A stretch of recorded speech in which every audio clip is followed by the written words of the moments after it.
Chapter 1. Enter the Dead Man. What's wrong, kid? A guy in a trench coat and eye patch says to the person standing over him. Why, Crow, why? I didn't want to kill you. The kid starts to cry. Crow just stares at him, he then laughs. Ganta, it was gonna have to happen eventually.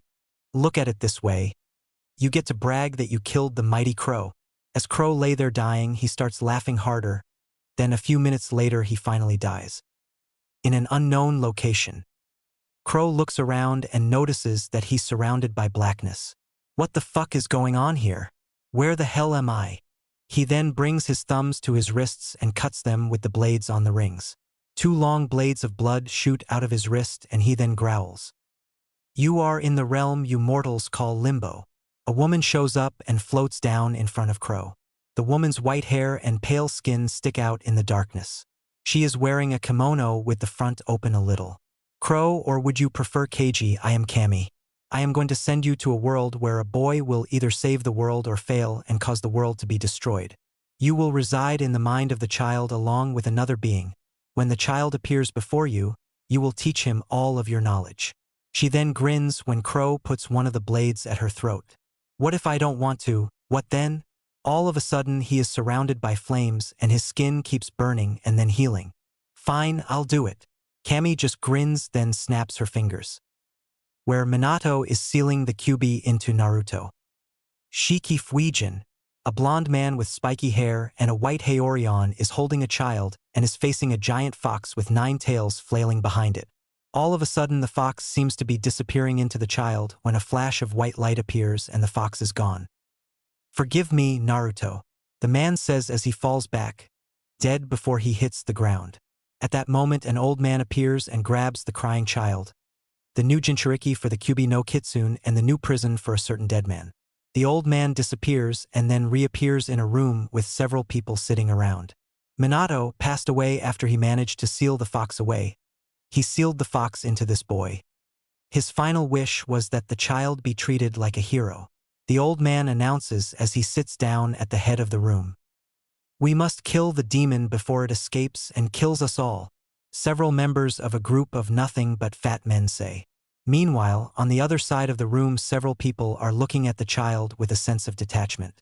They are, in order of seating, Sum Inuzuka, a feral-looking woman with brown hair, Hayashi Hyuga, a man with pale eyes that have no pupils and a cold demeanor, Shibi Aburame, a quiet man whose logic was unparalleled, Shikaku Nara, a man who was usually asleep or playing shogi, Inochi Yamanaka, a man with long blonde hair whose family technique allows him to enter the mind of anyone, Chuza Akimichi, a big-boned, gentle giant with red armor on, Fugaku Uchiha, a prick and a half, Asuma Sarutobi, a man who is always smoking and is wearing the symbol of the Fire Daimyo's personal guard.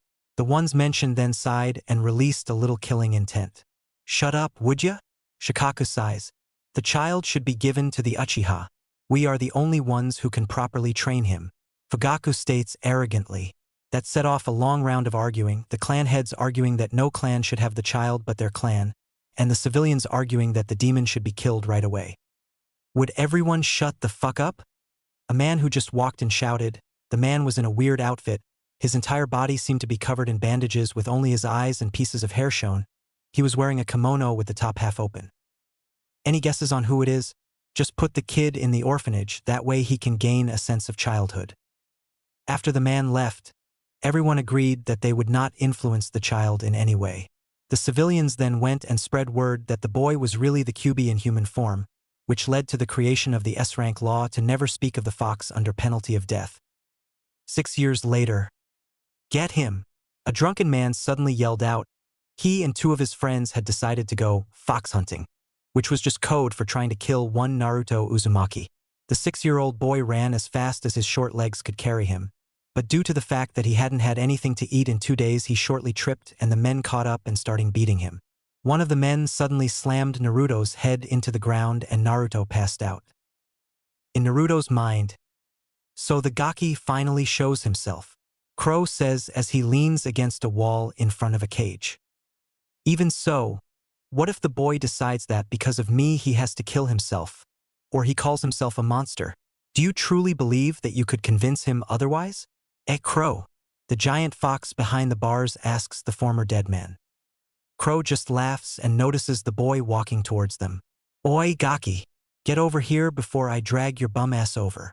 He then sees that Naruto has a dead look on his face, the look Crow had seen on the faces of so many different prisoners that decided to just not eat their candy. A look of one who just wants to give up and let death take him. Kid, look at me and tell me your name. Who is this man? Where am I? What's in the cage? Where am I? Why does no one love me? Naruto Uzumaki. Who are you? Naruto finally noticed the giant fox behind the cage. So that's why everyone hates me. The dumbass probably think I'm a giant female fox. Female? Crow thought, his eyes glowing with a sudden anger. All this time and you never once thought of telling me something that important. Then Crow looks at Naruto. He sees a dirty-looking child covered with blood and bruises. So what happened to you? The villagers were beating me again. Naruto looks down, his eyes welling up with tears. All I did was ask for someone to tell me how to cook some ramen. Next thing I know, some guys started chasing me yelling demons don't need food. And when they caught me, they started hitting me as hard as they could. I guess I am a demon then, huh? He sits down and brings his knees to his chest and starts crying. Let me take care of them. I'll take control for a minute and get you some help, Crow declares with a look of anger on his face. Outside. Guess we finally killed the demon, huh, boys? One of the men said before they heard an evil laugh. They turn around and see Naruto standing up and holding a piece of metal to his palm. After cutting his palm, he forces them together, causing his arms and veins to bulge. What are you doing, demon? Sorry to tell you, but Naruto's not here. You can leave a message when you get to hell. He then pulls his hands apart and a blade of blood comes out connected to the two palms. Sonic Black. Pieces of the blade go flying and hit the men, killing them instantly. What the hell happened here? Naruto-kun, did you do this? The Sandaime asks, staring at the slightly crazed-looking blonde. Please don't be the fox, please. Naruto. Sorry, old man, not Naruto. Not the fox either. My name is Crow, and like the fox, I'm a prisoner here in the boy. Naruto happens to be having a chat with the fox about HHOW. He's a human child, and she's a 50-foot demon fox. My life was, well, let's just say I went from one prison to another. Naruto will be able to use all my abilities and apparently the powers of other deadmen. Deadman was termed used to describe anyone with an ability referred to as a branch of sin. I'll be teaching the boy most of my moves, except for the one I used tonight and one other. A move used by a guy I knew named Owl. The crow-possessed Naruto explained to the shocked old man. Why were you in prison? On second thought, never mind. So will the fox try to influence the boy into releasing the seal? Will Naruto get anything from you? The Sandaime asked the reluctant dead man. Well, he will get one thing from me, and that is someone who will never hate him. The fox refuses to influence the boy. She's going to tell him about his father and mother. The branches of sin will become a bloodline. Oh, and before I forget, the kid was kicked out of the orphanage. Also, if it was possible, do you have any techniques for the boy to learn? Anything at all? Also, I need you to make a custom order for Naruto. 2 thumb rings with blades. Crow asks the old man, whose face was open in blatant shock. With abilities and allies like this, Naruto-kun will be invincible. Wait, the fox is gonna tell him about his parent. Oh well. The Kagebushin would help the boy out, plus with parent scrolls and techniques. The rings shouldn't be a problem, plus with his bloodline. The Sandaime gets an evil look in his eyes. Crow-san, I will get the stuff ready. And I think it's time that I show the people why I'm the Kami no Shinobi. 10 years later, will eventually be revealed in flashbacks. A 16-year-old Naruto wakes up and sees that it is only 5 o'clock in the morning. Well, damn. There goes my sleep time. He gets up and gets dressed in his new clothes. A long trench coat with a white 9-tailed fox on the back with a crow flying around it, combat boots, black pants with white flames going down the side, and a black muscle shirt.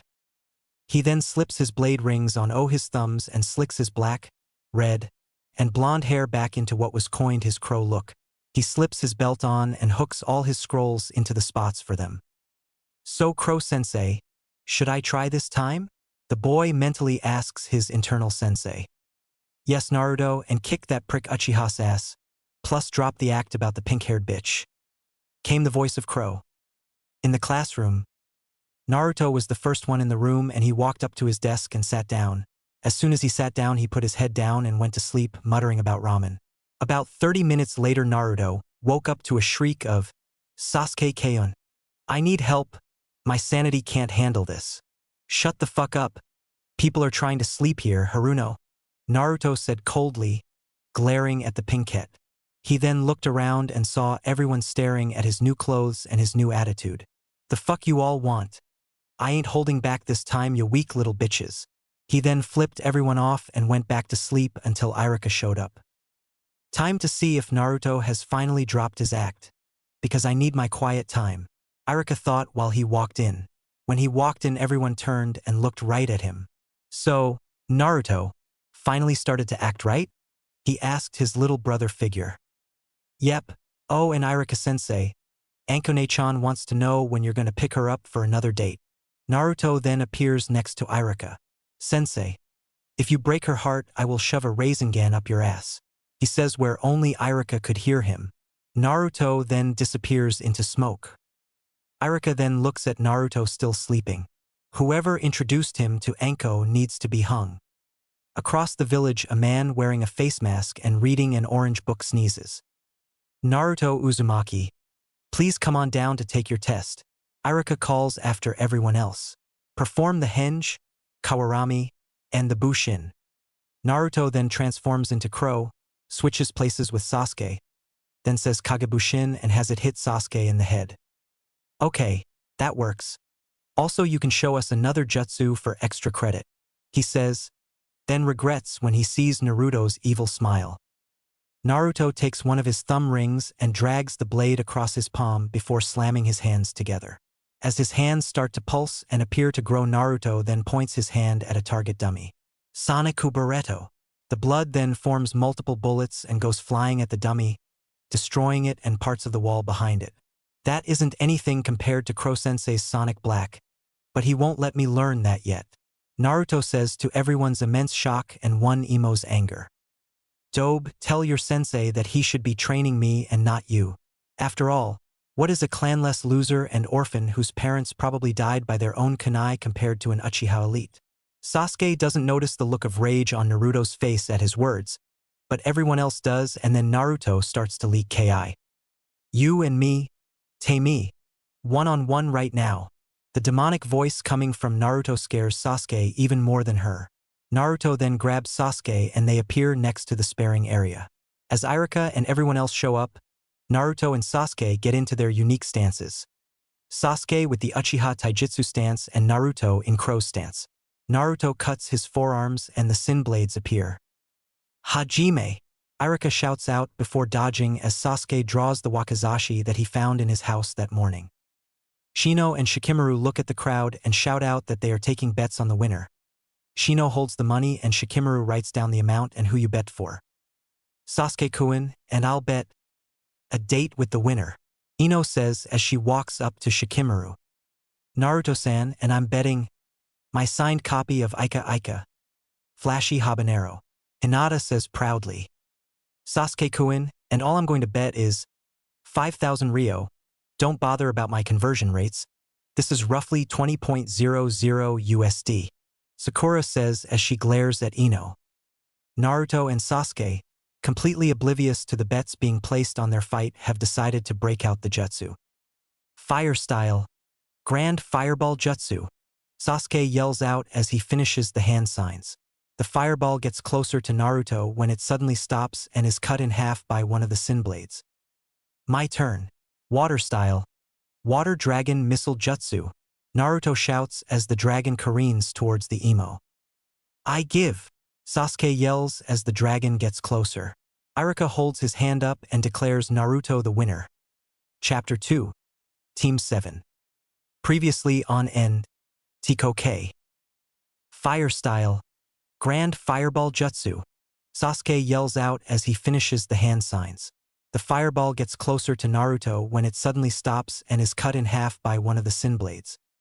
"My turn. Water style. Water Dragon Missile Jutsu," Naruto shouts as the dragon careens towards the emo. I give. Sasuke yells as the dragon gets closer. Iruka holds his hand up and declares Naruto the winner.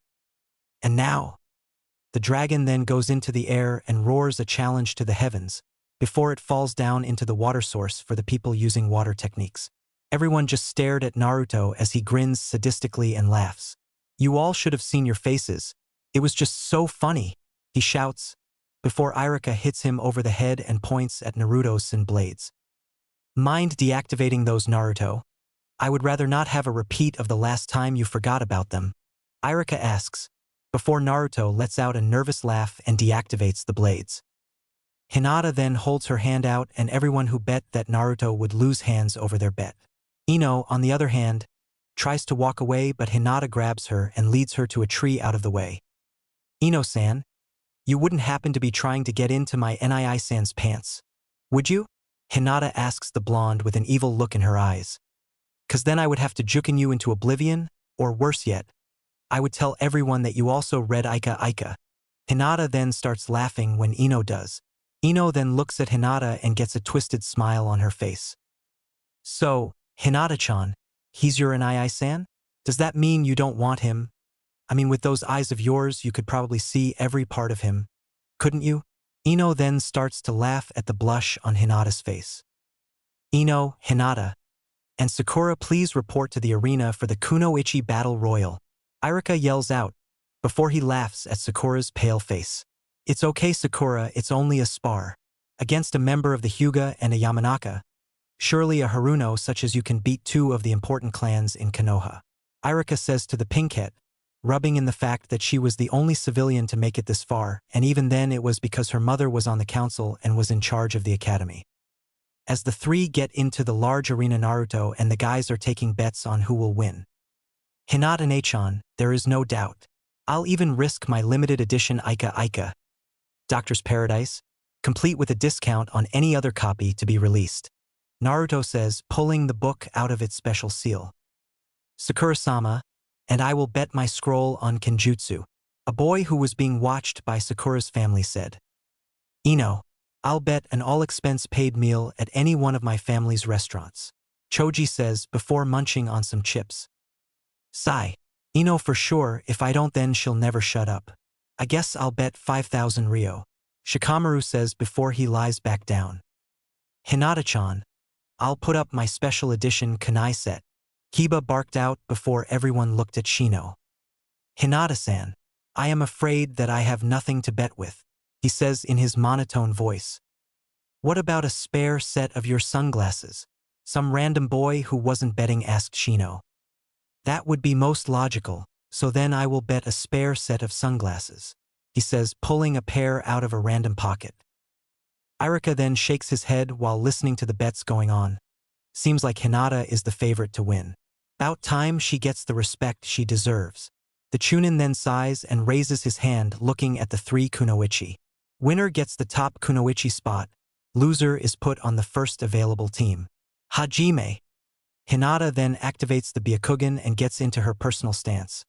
A stance that she had perfected after Naruto helped her with her training. Sakura looks at Ino and sees her ex-friend give her a sadistic grin, before pulling out a kunai and holding it in a reverse grip. Sakura then gets into a sloppy form of the Academy Taijutsu style. A bit of tumbleweed drifts across the arena and Sakura starts to sweat from the tense silence. As a drop of sweat drops down into the dirt, Hinata moves towards Sakura as Ino moves towards her as well.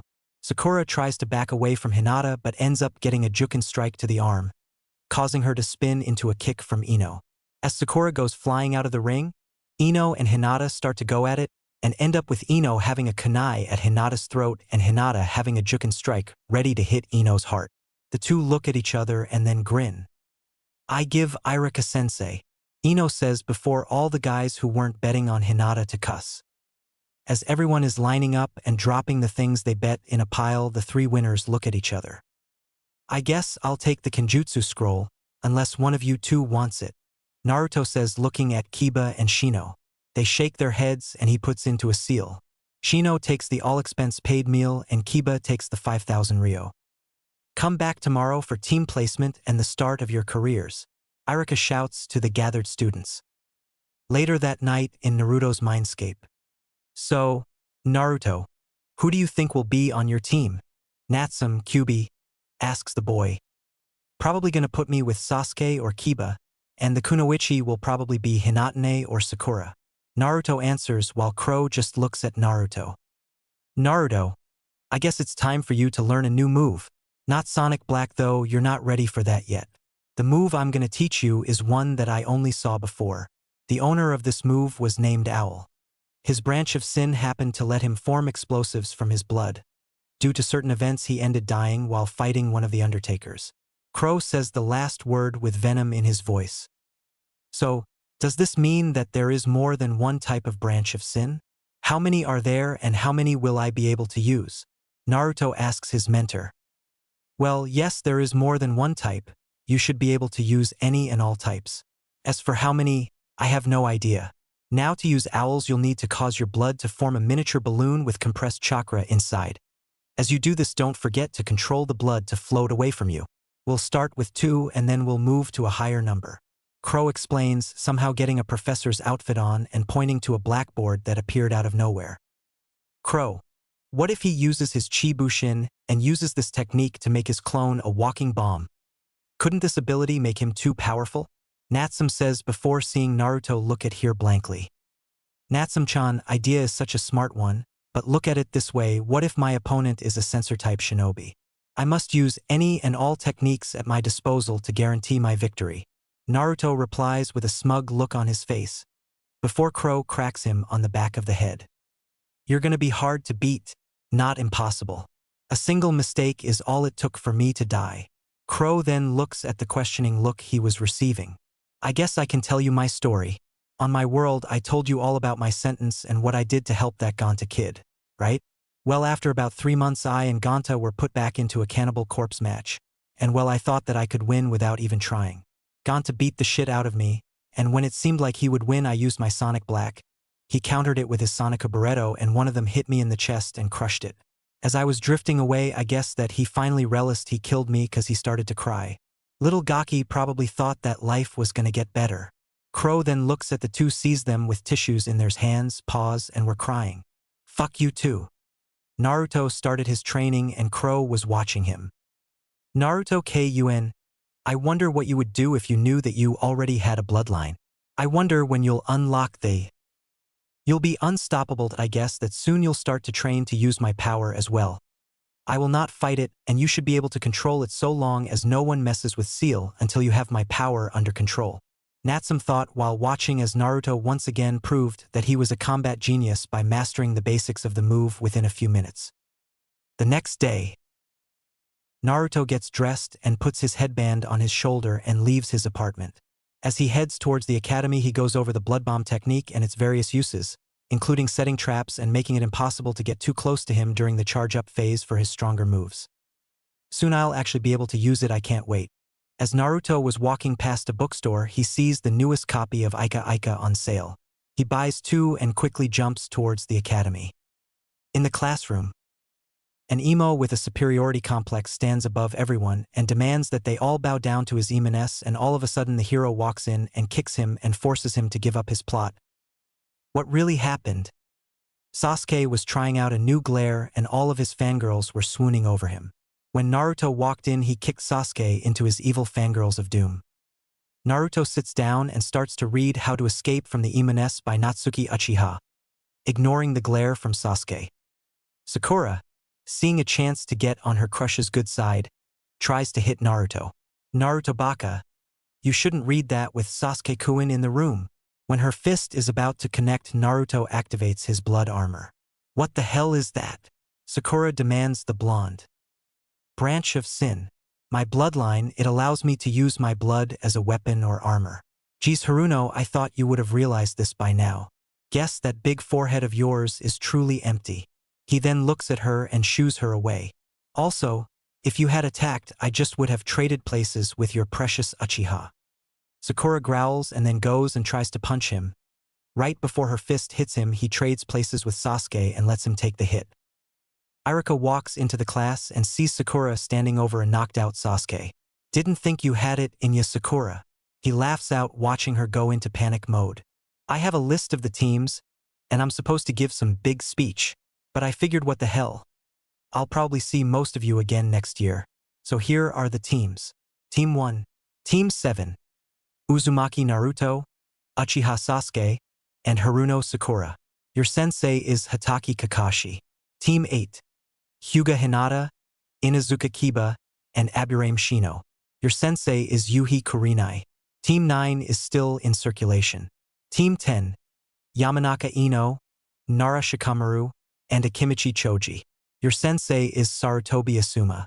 Now all of you, if I see you again, pray it's not in this classroom as students. With that, Irika walks out and starts to hum, thinking about not putting up with any more of the Uchiha's bullshit. Naruto's head hits the desk hard after Irika announces that Kakashi is his sensei. Why, Kami, why? He despairs, his teammates looking at him like he was crazy. What's wrong, Dobe? Mad that I'll show you up? Sasuke taunts the blonde. Yeah, baka. Bet you're mad that you'll never get me. Sakura jeers. Fuck you, both of you. Our sensei is one of the last students of the Yondaime.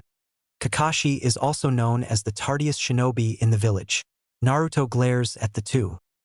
Bullshit. Both Howler Monkey and Emo shout. He's right. A man says while walking in, Team 10, you're with me. He looks at Naruto and hands him a scroll. Here's that jutsu you won from our bet. Thanks, Asuma-sensei. Naruto says before sealing the scroll into a seal on his arm. How are you and Kurenai-sensei? Fine Naruto. A woman says as she appears in front of everyone. Her long black hair seems to shine, but the most captivating part of her was her eyes. An exotic red. Team 8, you're with me. As the two teams leave and everyone else's sensei shows up and leaves, the members of Team 7 start to do whatever they can to pass the time. Sasuke was thinking of killing his older sister, Sakura was watching Sasuke and dreaming of being married to him, and Naruto was playing poker with a couple of ANBU.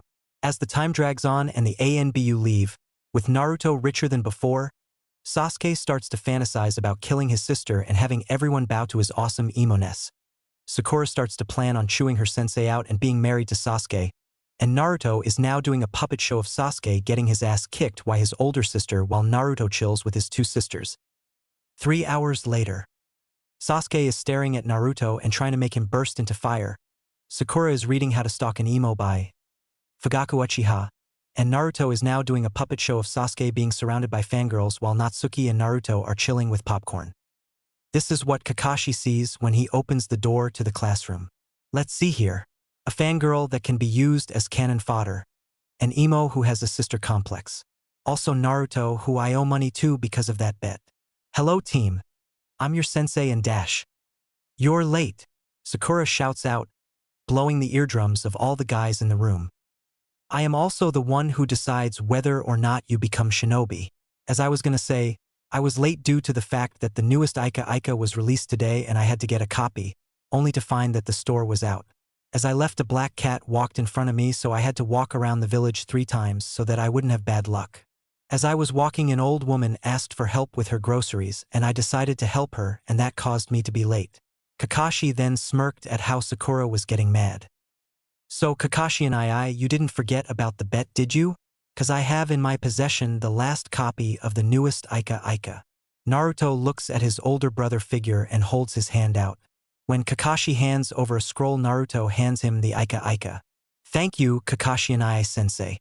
Naruto then looks at the other two. I purposely bought the last 2 copies so that he would have to pay up. Kakashi then looks at the other two. Meet up on the roof in 5 minutes, or I'll decide to leave and read my book some more. With that, he uses a shushin and disappears.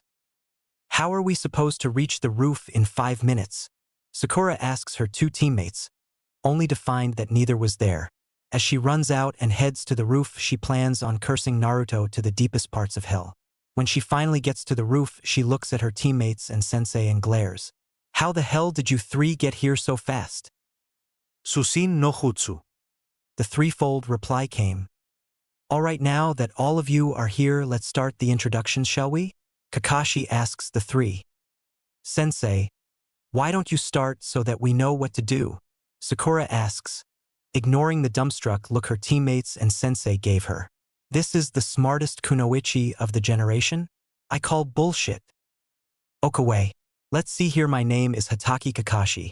My hobbies are, my dreams are, not important, my goals in life. I'll tell you when you're older, and my dislikes are. Youth. Kakashi then I smiles and points at Sakura. Your turn, Pinky. Sakura growls at the name. My name is Haruno Sakura and my likes are. Looks at Sasuke and squeals, my dreams are. Looks at Sasuke and squeals again, my goals are. Do I need to say it again? My dislikes are Ino Pig and Naruto Baka. So a rabid fangirl. Okay, your turn, Emo Prince. Sasuke just glares. My name is Sasuke Uchiha and I have few likes, such as planning how to kill my sister, brooding about my sister, fantasizing about killing my sister, and ultimately becoming a king of emos. I dislike Sakura. My dream is not a dream but an ambition. To kill my older sister. King of emos, huh? Well, good luck. And now you, Naruto. Naruto then all of a sudden starts laughing.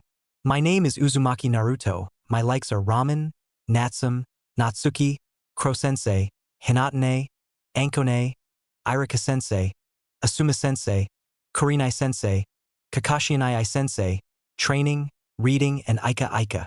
My dislikes are emos, fangirls, rapists, traitors, pedophiles, and idiots who don't know the difference between a kunai and the scroll it's sealed in. My dream is to travel across the elemental nations and find those like me and offer them a chance to be loved like a family, and to have a large family. My goal, however, is to kill 2 people, Orochimaru team and the masked Uchiha. Naruto finishes by releasing a small amount of Ki. Guess he must know what really happened that night that Minato-sensei and Kushina-sama died. Kakashi then notices that Sasuke is looking at Naruto with a weird look, almost a look of camaraderie. Well then, team, I guess that tomorrow will be the day that I test you to see if you even get to become shinobi. Well, show up at Training Ground 7 tomorrow at 7 o'clock in the morning and skip breakfast or you'll throw up. With that, Kakashi disappears with a Shushin and so do Naruto and Sasuke.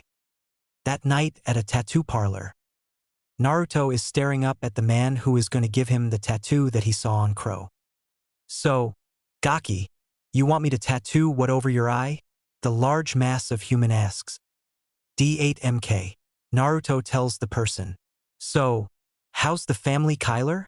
If anyone can guess where this character is from, I will let you choose one additional power for Naruto. I also do not own this person. Yet. Same old, same old. My daughter wishes that you would show up more often. The man replies while gathering his supplies. You know this tat is gonna hurt, right? The man asks the young shinobi. Yeah, but I think I can handle it. Naruto replies, sitting in the chair.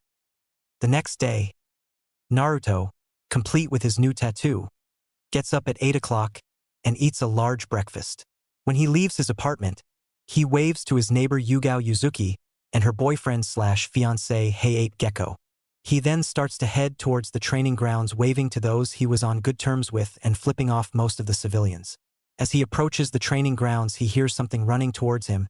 He turns around and sees Kakashi running away from Mato Guy and Rock Lee. He went that way, Naruto says, pointing in the opposite direction. Thank you, Naruto K-Yuan. Guy and Lee yell out before running that way and away from Kakashi and Naruto. Thank you, Naruto. Nice tat. Let's go scare your teammates. Kakashi tells his little brother figure. Naruto nods and tells Kakashi about his newest ability. At the training ground, Sasuke was known for being quiet. Hell, he never said more than necessary. But at this moment he was tempted to cuss Naruto out for leaving him alone with Sakura and her incessant talking. Sakura, let's play a very fun game called Shut Up and Leave Me the Fuck Alone. I don't like you and you're annoying. Sasuke snaps. Sakura was, on the other hand, only listening up to the point. Sakura. After that, she started to daydream. Naruto then walks into the clearing covered in blood. Sasuke. Sakura, I'm afraid that. He passes out from blood loss and falls down. Sasuke and Sakura start to look around and don't notice that a small bubble of blood is coming up from Naruto's wounds. When the bubble gets to the size of an apple, it explodes and causes the two to jump in fright. When they start to hug each other and beg not to be killed, they hear a click and see Kakashi and Naruto holding cameras. Priceless. The duo says, high-fiving each other. All right, now that the pleasantries are over, I'll go over the test. He pulls two bells out of nowhere, holds them up. Simply get a bell from me before the timer goes off. He then I smiles. Course, since there is only two, that means that only two of you will pass, if any of you pass. He then sees Naruto reading his book again. That includes you, Naruto. But sensei, what if I don't finish the book and it causes me to be anxious? And the anxiety causes me to use a jutsu that is too powerful and causes the destruction of the hidden leaf? Inkumo. A shinobi with a lollipop looks into the air and senses another overthinker. Right before his teammate hits him into the ground for ignoring her. Back in Konoha, everyone just looks at Naruto and sees that a lollipop magically appears in his hand. Anyways, anyone who doesn't have a bell when the timer goes off will be tied to a post and will watch the others eat lunch. As Kakashi says this, Sasuke and Sakura's stomachs growl. Naruto just grins and laughs. If that's all, Hajime. Everyone spreads out except for Naruto. Naruto just puts the book up and brings out his sin blades. As he and Kakashi stare each other down, Kakashi sees that Naruto is about to move forward. Kakashi-sensei, you might want to bring out the Sharingan. I tend to get a little crazy with these blades. Kakashi reaches up, reveals his Sharingan, and takes a kunai out. Let's see if you're any better than last time. As him and Naruto start to fight, kunai on Sin Blade, the other two are listening to a clone of Naruto that is explaining the meaning of the test and giving the two a plan that involves Naruto as bait. When the two nod, the Kagebushin dispels and Naruto gains the memory and puts the plan in action. So Kakashi and I-sensei, how far have you got into the book? Naruto asks as he ducks under a wide swing and ends up eating a knee from Kakashi. Oh, you know that I take my time with Jiraiya-sama's art. Kakashi states as he looks at Naruto and notices that Naruto had blood coming from his lip.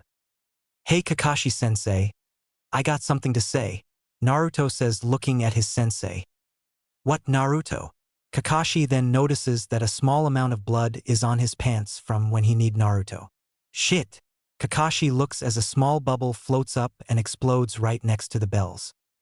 Katsu. Naruto then grabs the bells and tosses them to Sakura and Sasuke. They can eat. I'm still full from my breakfast. As Naruto stands there, Kakashi looks at the other two and notices that they throw their bells at him.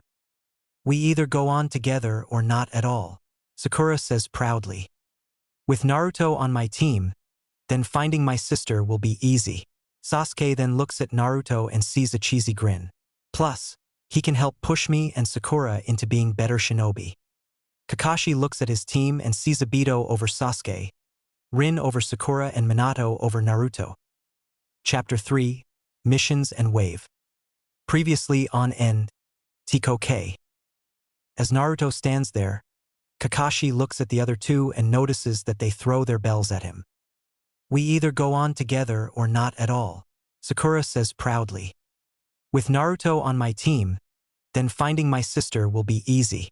Sasuke then looks at Naruto and sees a cheesy grin. Plus, he can help push me and Sakura into being better shinobi. Kakashi looks at his team and sees Obito over Sasuke, Rin over Sakura and Minato over Naruto. And now, in the woods around Konoha, there were three things you never wanted to run into: Mitarashi Anko, Uzumaki Naruto, or Tora. Anko would probably torture you for a couple hours, then let you go with a warning to never come into the forest again. Naruto would prank you so fast that you'd never even know until you were laughed out of every place you went, and chasing Tora would mean you were a genin.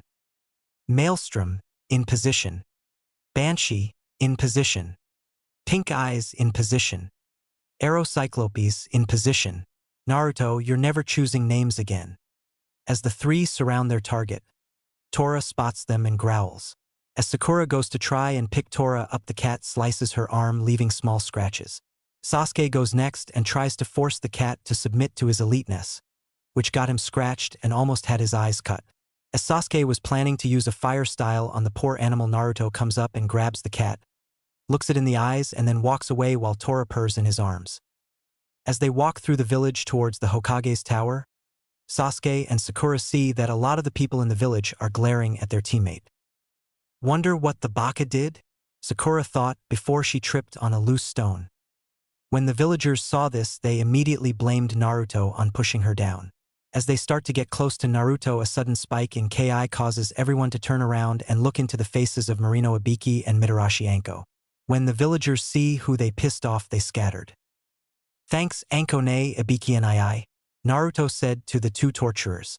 As they nod their heads and head on back to whatever they were doing, Sasuke begins to wonder why the crowd had it out for the blonde. Sure, his pranks were annoying, but even Natsuki liked Naruto. "Uzumaki Naruto, what secrets are you hiding, and why do I have this feeling like it will change the way things are ran in this village?" As Sakura stands up and notices the icy glare that she was getting from Naruto. "I didn't say you pushed me. I slipped on a loose rock." She glares back at him. "I've been wondering for a while, but what is up with the design on your coat?" She asks Naruto only for him to stop and turns his head slowly. "It's a secret. If I told you, then you would be unable to speak about it to anyone." He then looks at Kakashi and sighs. "I'll tell everyone during our first C-rank mission." He then resumes walking towards the tower with a neutral look on his face.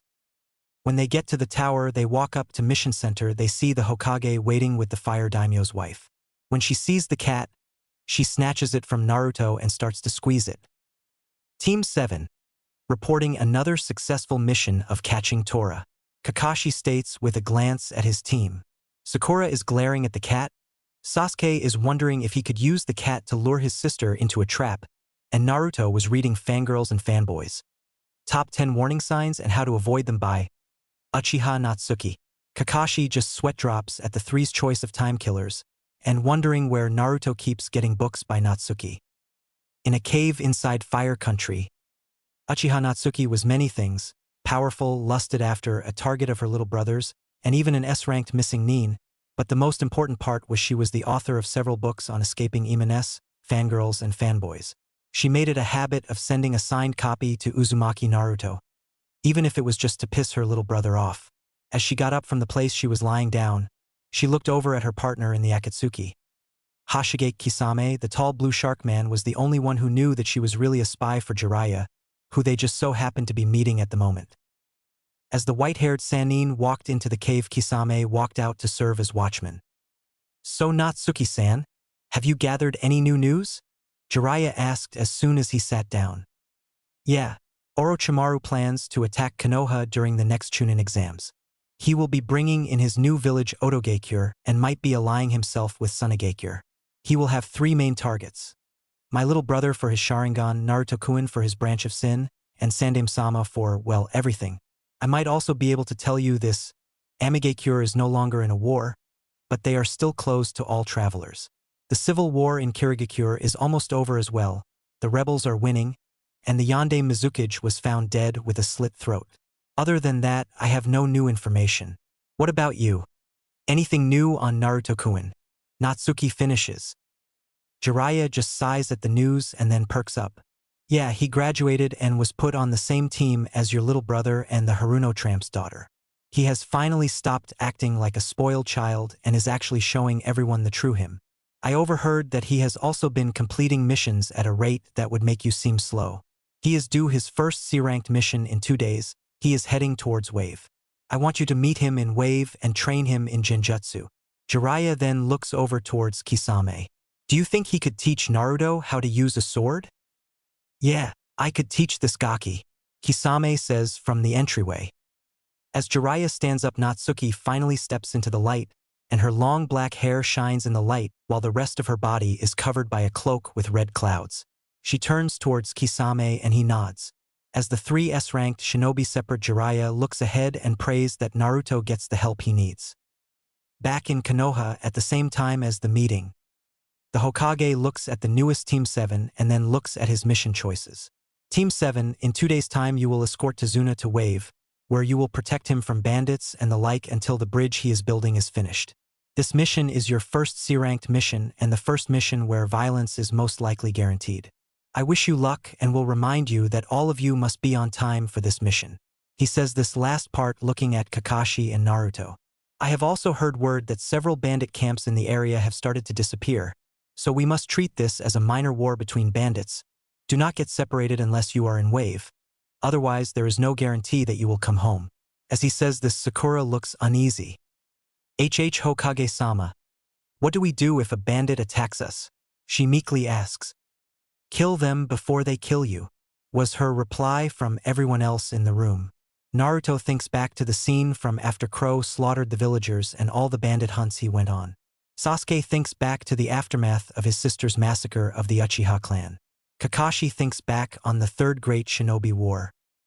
As Sakura looks around and sees the various looks of certainty on everyone's face, she starts to shake. Kill? Why should we kill them? They should at least have to pay for their crimes in jail. She finally gets out. Sakura, we are shinobi. We do not do meaningless tasks. Everything we do has been prepared for. We are taught how to kill. Every target at the academy was shaped like a human for a reason, and a fireball is not something that is used to knock a person out, it's used as a dangerous attack meant to kill. Kakashi explained to the Pinkette. Sakura starts to collapse in on herself and shivers. As everyone stares at her, a random Chunin snaps and points at her. How in the fucking hell did she become a kunoichi? The sudden outburst makes Sakura break down into a teary mess. What was she told this job was? Whoever told her she would never kill. Why am I talking like this? Sasuke thought. I'll take her home for today. I'll see if I can't get her some help as well. Sasuke states as he grabs Sakura and walks out of the room. When he leaves, everyone looks at the doorway funny. Did Sasuke just willingly take Sakura somewhere? Naruto asks with a stupefied look on his face, a look mirrored by everyone else. Ah. Well, at least he's getting close to another girl. Everyone looks at him questioningly. He was actually convinced in the academy that every girl there was out to kill him because it was his sister who killed his family. Course that doesn't make any sense, because she was with me that day. As Naruto rambles on, everyone gets a surprised look on their faces. What? Everyone shouted, never once thinking of asking Naruto if he had met Natsuki on that terrible day. Yeah, I was hanging out with Natsuki, and all of a sudden she gets surrounded by these weird ANBU. They had NE on the side of their masks. One of them told her that she was under arrest for the murder of the Uchiha clan. At least 2 hours before she supposedly killed them. It seems like a load of bullshit if you ask me. Naruto then starts to ramble again. Danzo, what did you do? What was so important that you couldn't even tell me? Hiruzen thought while looking at Kakashi. Naruto-kun, I'm assigning an S-ranked mission to you and Kakashi. Bring in Sasuke if you must, but I want you to eliminate Shimura Danzo and all of his rude operatives. You have 2 days. Head out now. The Sandaime states while Naruto and Kakashi look at each other and disappear. At Sakura's house. Sasuke walks out and sees Kakashi. When he walks over, he sees a serious look on Kakashi's face. What's going on? Mission S-ranked. You, Naruto, and me. We're eliminating a hostile faction within Konoha. We have 2 days and fire-free orders. These people might have done something worse than even Orochimaru did. He replies. Like what? Sasuke asks as he gets a serious look on his face. He then notices Naruto walk up with a scroll and catches it when Naruto tosses it to him. He notices that is his supplies. Sasuke, these are root ANBU, they might just have framed Natsuki. Apparently she spent the day with Naruto and was attacked by the men 2 hours before the supposed massacre. They accused her of killing your clan. Kakashi states and notices Sasuke's look of unadulterated hatred. They all head towards the home of Danzo. At the home of Shimura Danzo. Danzo knew something was up. The village was suddenly locked down, and anyone in the streets was sent home. Despite being in his early 60s, Danzo wasn't senile. He knew that the only reason for this would be if a spy or hostile faction was discovered to be operating in Konoha. He looks outside and notices that his root forces were tense. He then looked further out and saw Uzumaki Naruto, Uchiha Sasuke, and Hatake Kakashi heading towards his place. Why would they be heading here? I didn't send for Team 7. Wait, where is the Haruno girl? Danzo then knew why the lockdown was started when the 3 started to kill his ANBU. His forces were found out. If the Uchiha boy is here and helping them, then he must now know that my forces were the ones who really killed his pathetic clan. Well then, looks like I will really need to fight. He then starts to unravel his bandages around his eye and arm, revealing a Sharingan eye and an arm with 10 other Sharingan eyes in it. He then draws the sword he was hiding in his cane and heads outside with the determination of one who knew he wouldn't survive the day. a determination that would end with him taking out at least one of his attackers. Sasuke was livid. His sister was framed by these insects that seemed to come out from every crevice and opening of the elder's house. He was so furious that his anger awoke his Sharingan and was slowly increasing its strength. It was like all of his anger would use his eyes as an avenue to burn all of his enemies to death. As his Sharingan seemed to morph, a black flame spread out and started to burn the ANBU. Is this Amaterasu? The mythical black flames. So then my eyes have finally woke up. With these eyes, I will help my sister come back to Konoha, to have my sister return home.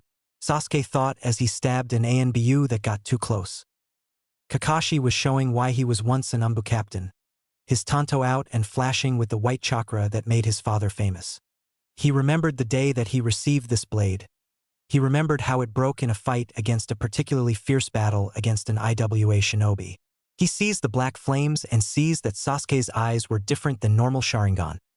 Sasuke had unlocked the fabled Mangekyo Sharingan. Kakashi then sheathed the tanto and got into a famous stance. Lightning started to surround his hands. He then started to run forward. "Raikiri!" he yelled out as he started to kill root forces left and right. Naruto was a silent force. His sin blades were slicing his enemies with every movement. When he got cut, he used the wound to use the blood bullets and started to kill root forces at a distance. His eyes were unconsciously drawing in chakra and were shifting between red and blue. "Sonic Barretto," he said when he swung his arms in a wide arc and the bullets came out and killed multiple root men at once. He then started to let out balloons of blood from his wounds, which healed once they served their purpose, and they started to surround him while he started some hand signs. "Wind style, bloody wind wave," he shouted as the balloons popped and were carried by the blood and covered all of the remaining root forces. When they all started to laugh at the seemingly useless attack, they saw an evil grin on Naruto's face. "Katsu," he drawled out, and all the blood exploded with a ferocious force. He then turns to Sasuke and they both nod and start hand signs. "Wind style, great breakthrough," Naruto shouted out as Sasuke finished his hand signs.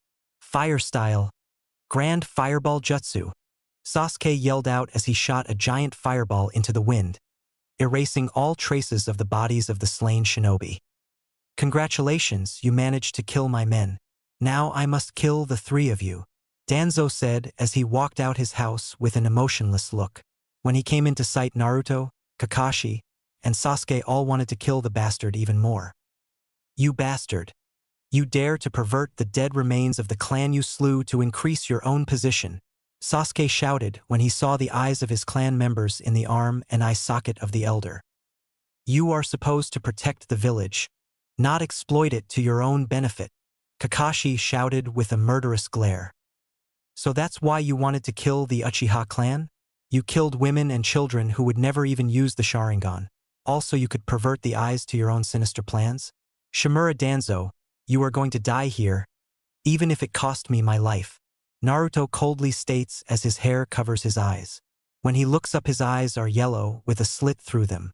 The whites of his eyes turn an evil shade of black. His sin blades suddenly disappear and he opens a scroll with the word guitar on it. He spreads a little blood on the scroll and a black guitar pops out. When Naruto grabs the guitar, it splits in two right down the middle and the top of the handle suddenly opens. He then holds them like two guns. Thanks go to Greed the Avarice for the idea of using the guitars as an additional weapon. When Naruto points them at Danzo, he starts to laugh and Danzo sees the image of a guy dressed like a monk with red hair behind Naruto. "I was saving this for when I finally got strong enough to fight Orochimaru and my other target, but you will be a good target for practice," Naruto says when he finishes laughing.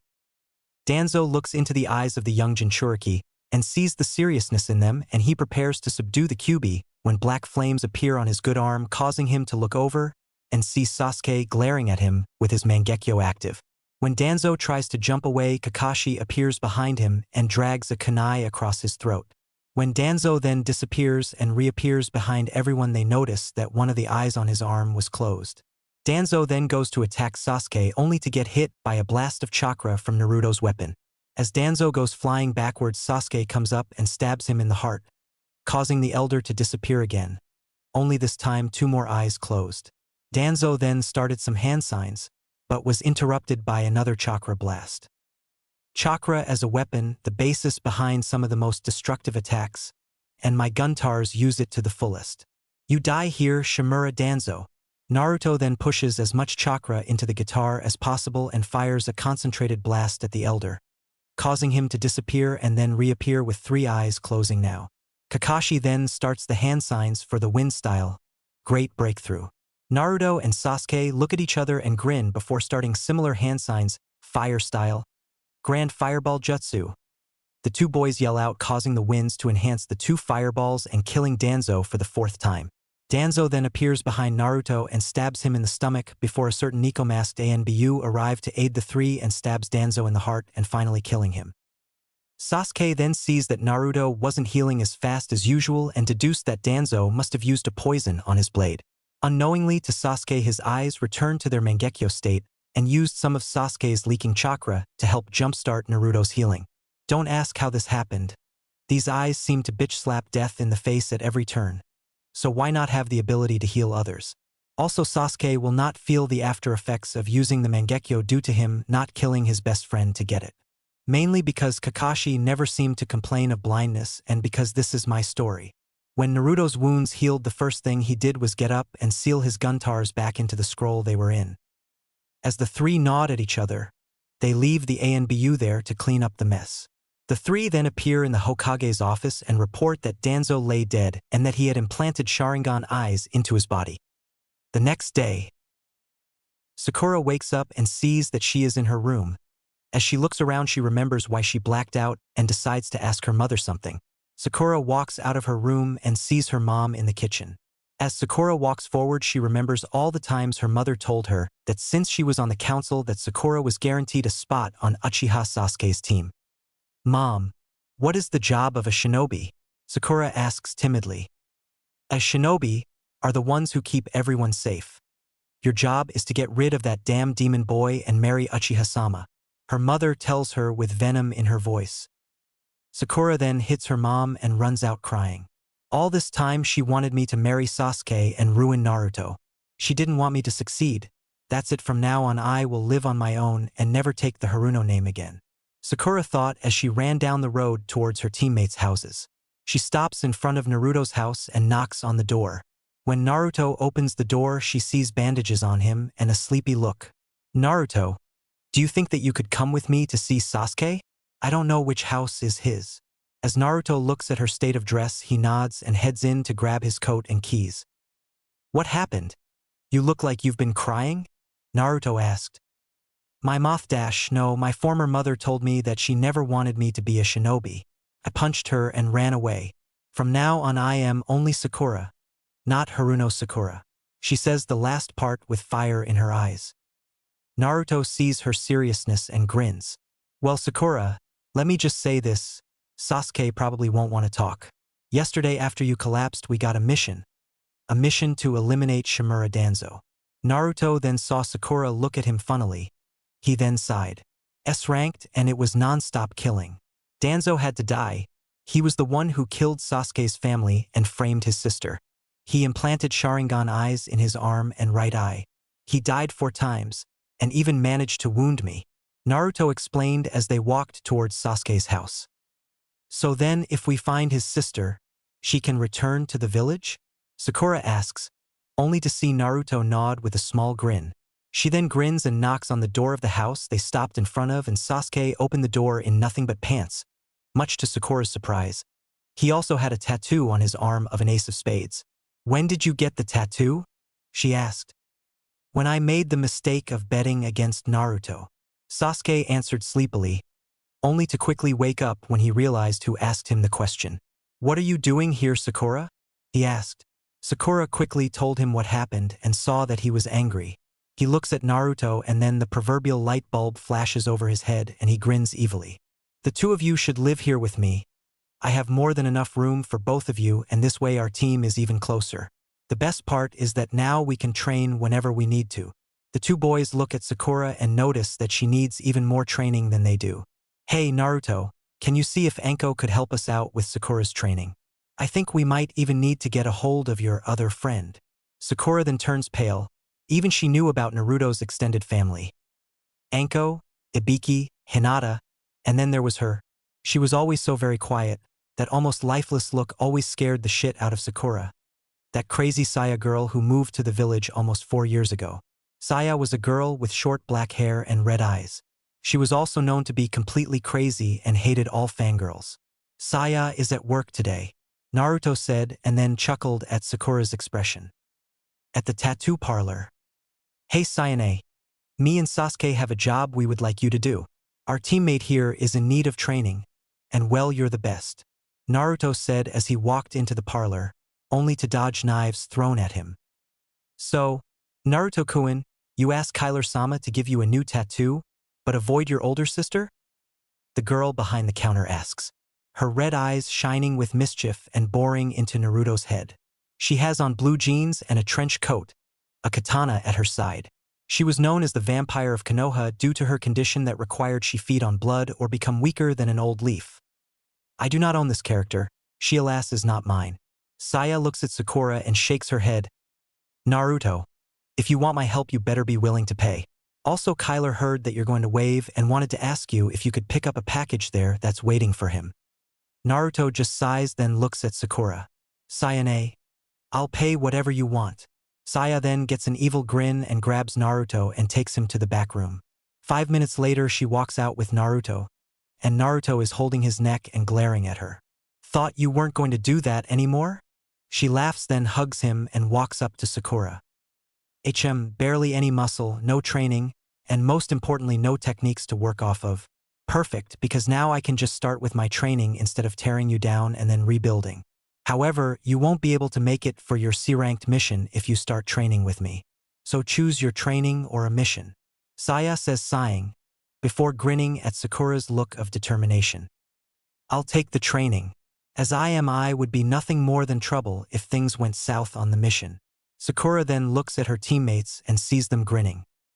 When we get back you better be ready to train with the big dogs, because we'll be training for the Chunin exams in 7 months. Sasuke and Naruto tell Sakura. As the two walk out it occurs to them to go and tell the Hokage about what is going on and to see if they need a replacement teammate. In the Hokage's office. Haruno Sakura was several things. An annoying banshee, obsessive stalker of the Yondaime, former mother of Sakura, president of the Naruto Haters Organization, and, finally, pissing the Sandaime off. That demon convinced my dearest daughter to hit me and to run away, and I was told yesterday that he tripped her and caused her to fall on the road. I also have witnesses that claim he and my daughter went to attack Uchiha-sama. Sakura lied to the Hokage. Really, cause that's not what happened, Sasuke himself said as he walked in followed by Naruto. Sakura came to us after being told that her only use was ruining Naruto and marrying me. So then I say this, if Naruto is to be punished for anything then I say you should too. Hokage-sama, our third teammate has decided that instead of going on a mission that she is not prepared for she is going to be training under Saya and Mitarashi Anko. We would like to know if there were any kunoichi that could replace her on this mission. Sasuke explained to the Hokage. He then glares at Sakura and activates his Sharingan. Also our third teammate wishes to have her name changed from Haruno Sakura to just Sakura. Sakura gasps at this and starts to plead with the Hokage to not allow it. Allowed, and she will also receive half the funds of the Haruno clan, as well as half the funds of all members of the Naruto Haters Organization, which will also be disbanded as of now with the rest going to Uzumaki Naruto. Also the only kunoichi who could go with you guys is waiting for her team to heal, so you two will have to go and pick her up if you want her to join you guys. The Sandaime says. She usually is around training ground 9. The Sandaime then kicks Sakura out and glares at all the paperwork before making a Kagebushin and letting it do all the work. At training ground 9, Tenten was pissed. Her teammates had gone and got themselves injured on their last mission, a mission that didn't even involve fighting. All she knew was that until her sensei and team was fully healed, the only one on active duty was her. As she sat down, she noticed 2 people walking towards her, Uzumaki Naruto and Uchiha Sasuke. The 2 were both known to be students under her sensei's rival Hatake Kakashi. What do you 2 want? She asked hostilely.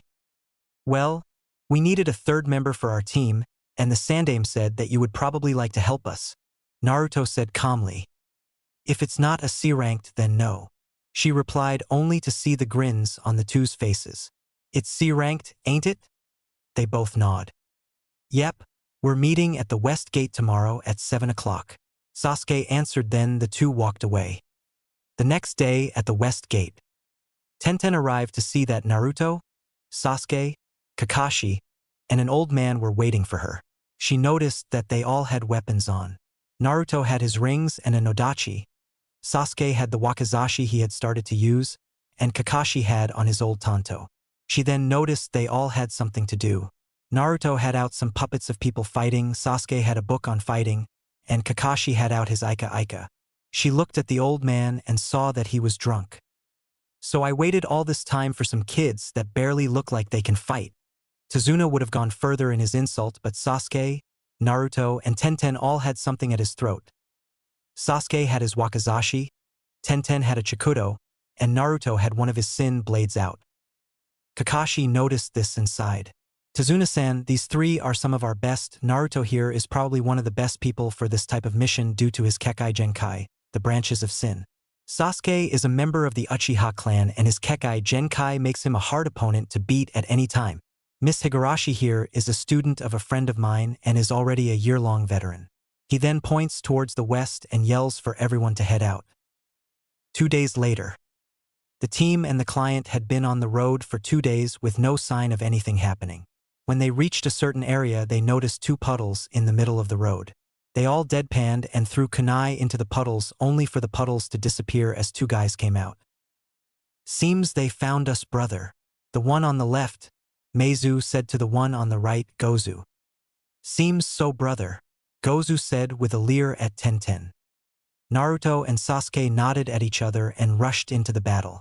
Naruto was using his nodachi and his sin blades, the 3 blades becoming a maelstrom of death as he rushed at Gozu. Sasuke had his Sharingan blazing as he charged towards Meizu, his wakizashi out dragging across the ground as he gathered chakra into his arms to help swing the sword faster. Naruto and Gozu were trading strikes back and forth. Naruto's 3 blades against Gozu's armored and poisoned gauntlet. Naruto then smirked as he spit a small amount of blood on Meizu and backed up while activating his Kekkei Genkai. The blood on Gozu blew up, knocking him out. As Meizu watched his brother hit the ground, he was distracted long enough for Sasuke to knock him out. As the two were tied up, Kakashi started to glare at Tazuna. Why were we attacked by shinobi? He demanded from the old man, who broke into tears and told them about all the shit his family was going through with Gato in charge. The 2 brothers woke up soon after and verified the information before Kakashi sent them back to Konoha and his team headed out. 2 more days later. After a day and a half on the boat, slipping in past Gato's patrols and various pirates that worked for Gato, the team had made it to land. As they were walking, Naruto and Sasuke was each reading a book. Sasuke was reading his book on wakizashi techniques while Naruto had a book called Nodachi and Zanbatsu Techniques. Volumes 1 and 2 by Momochi Zabuza. All of a sudden Tenten threw a kunai into the bushes and then a white rabbit quickly hopped out. Before anyone could say anything, they all hit the ground as something came soaring over their heads. The giant sword then got stuck in a tree while the guy who threw it appeared on the flat of the blade with no shirt or eyebrows and the Kirigakure headband on his head sideways. He also had on bandages around the bottom half of his face and camouflage arm warmers. This man was Momochi Zabuza, an A-ranked missing nin from Kirigakure. So, the infamous Sharingan no Kakashi. No wonder the demon brothers never stood a chance.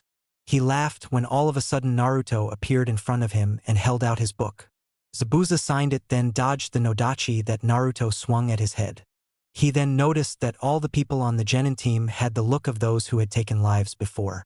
The blonde in front of him had definitely taken a life before. No one could have been able to move under his ki otherwise. He grinned savagely as he swung his sword and collided with Naruto's, throwing the blonde backwards into a tree where he burst into smoke. A Naruto walked out from behind a tree and charged at Zabuza, before getting cut in half. When he got cut, he burst into blood, covering Zabuza's sword and most of the ground. As Naruto then appeared behind Kakashi, he grinned. Sorry, Zabuza-san, but Katsu. As Naruto then caused all the blood to blow up and send Zabuza flying onto the water, he noticed that Kakashi was looking at him blankly. Who are you? 'Cause Naruto ain't that good? Kakashi asked. Crow, my name is Crow. Naruto said in a deeper voice before he pointed at Zabuza and noticed that he started some hand signs. Hell no you don't bitch. Sonic Black. The crow possessed Naruto cut one of his palms and forced them together. When his veins were visible to everyone he pulled his hands apart and watched as he forced a blade out which then started to fire towards Zabuza. Zabuza finished his hand signs and caused a giant water dragon to rush towards the blades, only for it to burst after the first two. The rest of the fight goes as canon due to Crow using too much blood and causing Naruto to pass out. Kakashi didn't get caught and Haku took Zabuza away. Chapter 4, Ice and Revelations Part 1. Previously on NTK. Crow, my name is Crow.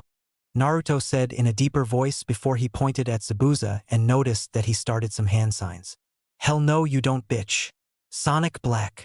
The crow possessed Naruto cut one of his palms and forced them together. When his veins were visible to everyone he pulled his hands apart and watched as he forced a blade out which then started to fire towards Zabuza. Zabuza finished his hand signs and caused a giant water dragon to rush towards the blades, only for it to burst after the first two. The rest of the fight goes as canon due to Crow using too much blood and causing Naruto to pass out. Kakashi didn't get caught and Haku took Zabuza away. And now, Naruto woke up and noticed that he was somewhere he never remembered going. At least he didn't think so. He got up and noticed that his stuff was being sat on by a crow with Sharingan eyes. Either I got drunk and ended up doing something stupid with someone, or Natsuki wants something from me. The crow caws and points to a small scroll. Naruto picks it up and reads it. Naruto-kun, if you are reading this and the crow is still there, then I need you to follow it. If the damn thing ain't there, then fire a blood bullet into the air. Also, if you really must, then tell Kakabaka that you have something you need to do in the woods. Natsuki. Naruto looks at the crow and sees that it was sleeping. He sweat drops and then puts the scroll into a seal on his belt. He then puts everything on and straps his sword to his back. He walks out and notices that Kakashi was out cold. Sasuke was meditating, and Tenten was nowhere in sight. Of course, everyone happens to be occupied. Where is Tenten though? Naruto then walked out and followed the crow into the woods, unknowingly being followed by Tenten. When the crow stopped, the first thing Naruto saw was a big guy with blue skin, blue hair, shark teeth, a cloak with red clouds, and a large bandaged something on his back. Who the fuck are you? He yelled at the fishman. Hashige Kisame, I'm Natsuki's partner in the Akatsuki. I'm also a former member of the Seven Swordsmen of the Mist. Kisame grins when Naruto looks at him with respect, before face vaulting when a girl with her hair resembling a panda comes flying out and begging to see the sword on his back. What the fuck? Was the mutual thought of all three people who saw this. Natsuki walked out of the shadows and stood in front of Naruto, while Kisame tried to get Tenten away from Samahata. So, Naruto-kun, I see you have come to meet me. Have you learned nothing? This could have been a trap to capture you. She gasps when Naruto appears behind her and the one in front of her dissolved into blood. So, you used the blood clone to see if you were in danger while the real you stays at a good distance away? That is a very good plan. I guess the first thing for us to do is get your teammate away from mine. Natsuki then grabs Tenten and stares at her before Tenten settles down and finally notices that she is face to face with Uchiha Natsuki, the youngest ANBU captain that Konoha ever had. Good. Now if you are going to stay here, you must be quiet. She then sets Tenten down and Natsuki and Naruto have a staring contest, with Naruto winning. Natsuki just sighed and Naruto grinned. Naruto-kun, I was asked to come and help you with training. Kisame here is going to help with Kenjutsu, mainly through the use of a Zanbatsu. She notices that Naruto was holding up a copy of Nodachi and Zanbatsu techniques, volumes 1 and 2 by Momochi Zabuza, and that it was signed by Zabuza. So you already have started to train using them, good. I am to help you with Genjutsu and help your ninjutsu out. She then finishes and Kisame walks over to Naruto. Alright Gaki, here's the thing, I am used to using a Zanbatsu, so if you are going to learn from me, then you need a Zanbatsu. Fortunately for you, Samahata here can duplicate herself. Unfortunately for you, you gotta earn the right to wield her. Kisame then notices that Naruto had a sudden sadistic grin on his face. Kisame's grin matched Naruto's as Naruto disappeared, and then reappeared behind him with one of his sin blades out and heading towards his head. Kisame blocks with Samahata and the blades clash as Kisame then pushes Naruto away and punches him in the stomach before slamming him into the ground with Samahata. That all you got, Gaki? Maybe I should be training the girlie over there. Kisame taunts, pointing at Tenten. Naruto then stands up and does a few hand signs. Water style. Cataract desolation. As Kisame grins, Natsuki and Tenten get out of the way. The giant waterfall heads right for Kisame, who then disappears into the water after it hits. Naruto stands on top of the water and then puts his finger into the water and closes his eyes. All of a sudden Kisame jumps up behind him and swings Samahata down just as Naruto falls into the water. Kisame then puts his hand on the water and yells out water style. Feeding frenzy. As 5 water sharks start to swirl in the water around Naruto, Naruto starts to do some hand signs, before a sudden whirlpool appears in the water and Naruto uses the whirlpool to drag Kisame down to the bottom, only for Kisame to use the momentum to knee him in the face and push him back onto the land. When Kisame jumps onto the land, he ducks as Naruto throws some shuriken and kunai. Naruto then starts to be surrounded by bubbles of blood that spread out from around him. Kisame-san, I'm afraid that this move ain't finished yet. Why don't you tell me how it feels? Naruto's coat is then thrown off as 2 wings resembling crow wings made of blood appear on his back. All of my translations come from Google, so if they are wrong, blame Google. Ketsueki 2. Kaimamire no Tenshi. Roughly blood art. Bloody Angel. Naruto then takes to the air and the wings start to form circles of blood, which then fired at Kisame repeatedly. Kisame grins and dodges all of the blood bullets. He even does a slow motion bit where he dodges 10 of them. I do not own the Matrix. Kisame then appears behind Naruto and slams him down and holds Samahata at his neck. Give up, Gaki. Kisame then holds his hand out and helps Naruto up. As Naruto gets up, he then passes out from blood loss. Give him a minute and he'll be up, Natsuki says from the sidelines. In a couple of minutes, Naruto jumps up and looks at Kisame. Damn. I messed up with that final technique. Guess I don't have the amount of blood figured properly yet. Everyone looked at the blonde like he was crazy, which occurred to the 2 S-ranked shinobi that he very well could be. Kisame looked at the kid and scratched his head. Did I break him? Everyone just face vaulted and looked at him blankly. Natsuki hit him in the back of the head and told him to sit in the corner of doom. This was the only place that wasn't completely soaked by Naruto and Kisame's water fight. As Kisame grumbled and sat down, Tenten was in shock at the complete insanity of the S-ranked shinobi. She then noticed Naruto and Natsuki sitting down across from each other and pulling out money and cards. You realize that betting against me is a bad idea, right, Natsuki? Naruto asked the Uchiha. He then grins when she glares at him, before she smirks and starts to shuffle. Kisame walks over and Tenten sits down at the edge and everyone is handed cards. Naruto, what's the game this round? Natsuki asks. Naruto grins and then pushes a book in front of Natsuki. The book is a comprehensive list of every card game known to man. He points to a game that doesn't have a title. The rules were very confusing, what were a car and a gun, and what in Kami's name was, I want to just say that this game was made by a friend of mine and it is satanic. I'm sexy and I know it? This rule made it so that I cringe every time that song plays. As everyone reads the rules, Naruto is busy sealing all of his money away and is leaving at an extremely quick pace. Like hell he was gonna play that game. When everyone was finished, they shuddered at the thought of the game. What the hell was wrong with the makers of that game? Answer. Severe boredom, excess free time, and the twisted sense of humor that makes me hang out with crazy people. Naruto was almost able to get away when he ran right into a girl picking herbs. When he went to get up, she did as well, and they ended up getting tangled together and staring at each other from a couple feet apart. They both blushed while Zabuza and Kisame were looking at the two and smirking, before they each realized why the other person their student/victim was with. Haku, get away from him. Gaki, find Zabuchan. Zabuza then turned and saw his former comrade and saw that the golden-haired boy just sighed and flipped Kisame the bird. Zabuza then saw that Kisame had gotten behind him and was eating something. Something that Zabuza had just picked up from a new restaurant in the village.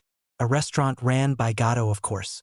Kisame then chuckled and pointed behind Zabuza, and it was Haku staring at Naruto like he was crazy.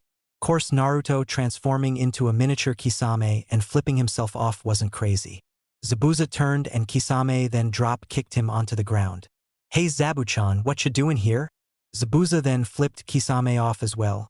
As he got up he noticed everyone looking at a girl that looked like a panda. Tenten just watched as Naruto apparently was magnet for dangerous people, first Natsuki and Kisame, then Haku and Zabuza. She then noticed that Zabuza had no eyebrows. She did the dramatic point and yelled, "Did Guy-sensei steal your eyebrows?" Which caused everyone who knew of the man to laugh. Natsuki laughed as she walked into the clearing at the same time as Sasuke and Kakashi. The two did not see what was so funny, until they saw everyone laughing at Zabuza who was just glaring at Tenten. Kakashi looked at Naruto who repeated what Tenten asked, and then even Kakashi was laughing. Natsuki disappeared before Sasuke could see her and Kisame then disappeared after grabbing Zabuza and Haku. Well, since everyone is here, why don't we talk strategy? Naruto, you and Sasuke will be guarding Tazuna while Tenten and I guard Inari and Tsunami. Sasuke, while you're guarding Tazuna, don't forget to be constantly on the lookout for Zabuza or Gato. If you get the chance, take Gato out of the game permanently. Kakashi received a nod from all three of the genin. Naruto then made a couple of Kagabunshin and sent them to Natsuki to receive the training for Genjutsu. At Zabuza's hideout, Haku was in her room while Zabuza talked to Kisame. She was remembering the boy who she got tangled up with and all the stuff that Zabuza said he did during the first battle. She then blushed when she remembers that Zabuza called her his daughter when Kisame asked just who she was. Zabuza was trying to comprehend what Kisame was saying. The boy he fought against was a Jinchuriki, and he hadn't even used the Biju's immense power against him. The boy was also going to be trained by Kisame in the art of swordplay. Hell, if this kid could almost beat him without training, imagine how bad it would be if he got training. Then Zabuza remembered how Haku seemed to be attracted to the kid. Hey, a father knows these things, and he wondered if just maybe that could be used to help him and her survive. Kisame, I want you to arrange a meeting between the Gaki and myself. I need to talk to him about something important. Zabuza was completely serious and Kisame noticed. Kisame nodded and then left in a water shushin. With Natsuki and Naruto's Kagabunshin, Natsuki was astonished, completely and utterly astonished. Naruto was a fucking genius of Genjutsu. She saw that he had a Genjutsu around him at all times, a Genjutsu that hid several different weapons. So instead of teaching him Genjutsu, she would teach him all she knew about sealing and eye-based Genjutsu. Naruto also showed her his golden eyes and laughed when she asked what they could do. Naruto took to sealing like a fish to water, and then Natsuki just stood there wondering what else she could teach him.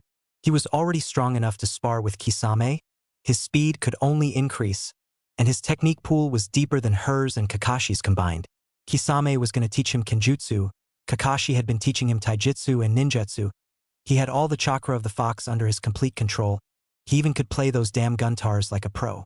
She just stood there, still wondering what she could teach the boy. I could always teach him the summoning technique. Fuck Jiraiya and his plans. I'm gonna teach Naruto how to summon crows. Natsuki then walked over to her bedroll and pulled the crow contract out from seal it was in. Naruto-kun, I want you to come over here and sign this summoning contract. She yelled as one of the clones dispelled to give the original the message. Natsuki then remembered that the guy sealed in Naruto with the fox was named Crow. Fuck it.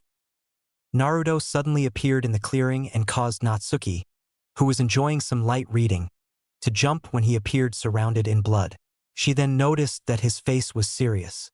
Naruto sighed and told her about how some of the people in the village tried to attack him in order to get his money. He then told her that no matter what, Gato was dead if he saw him. I'll strangle the damn midget myself. Naruto growled out. Natsuki then handed him the scroll and told him to prick his finger and write his name in blood on the first open spot. He signed it Namikaze Naruto, and then Natsuki taught him the hand signs for it. He then performed the hand signs and slammed his hand down on the ground and a cloud of smoke popped up. When the smoke cleared, a crow the size of a house was there. Natsuki-san, are you the one who summoned me? The majestic crow asked the Uchiha. I'm sorry, Noriki-sama, but I'm not the one who summoned you, Natsuki said to the boss summons of the crows. Of course Naruto-kun would summon the boss on the first go. She then pointed to Naruto. He's the one who summoned you. Noriki looked down at the young man who summoned her and noticed that his coat had a white crow on the back. Child, why is there a crow on the back of your coat? Did you do this thinking that you would be assured the role of being our summoner? Nope. I am the Jinchuriki of the Kyubi no Kitsune, and I also have a man sealed in me who went by the name Crow. The crow on my back is in honor of him. Naruto replies in one of his rare, completely serious and respectful attitudes. Ah, well, in that case I would be proud to have someone who will become as famous as you use the crows for your summons. I will also assign a newly hatched crow chick to be your familiar. Cliché, yes, but it happens to be leading to our next guest. Her name will be left for you to choose, so I say this now. Good luck and may you always survive. With that being said, Nariki leaves and Naruto looks down at the hatchling and sighs. I suck at names. Shahim. Yeah, that'll work. Naruto says as the hatchling caws and looks up at him. That's a beautiful name, Naruto-kun. Natsuki says, happy that Naruto actually was allowed to summon the crows.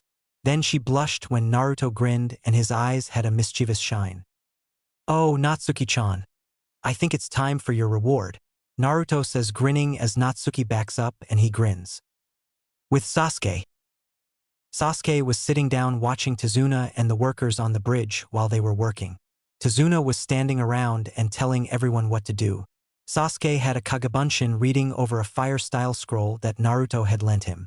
Naruto had also taught him the Kagabunshin and told him to only use one for now.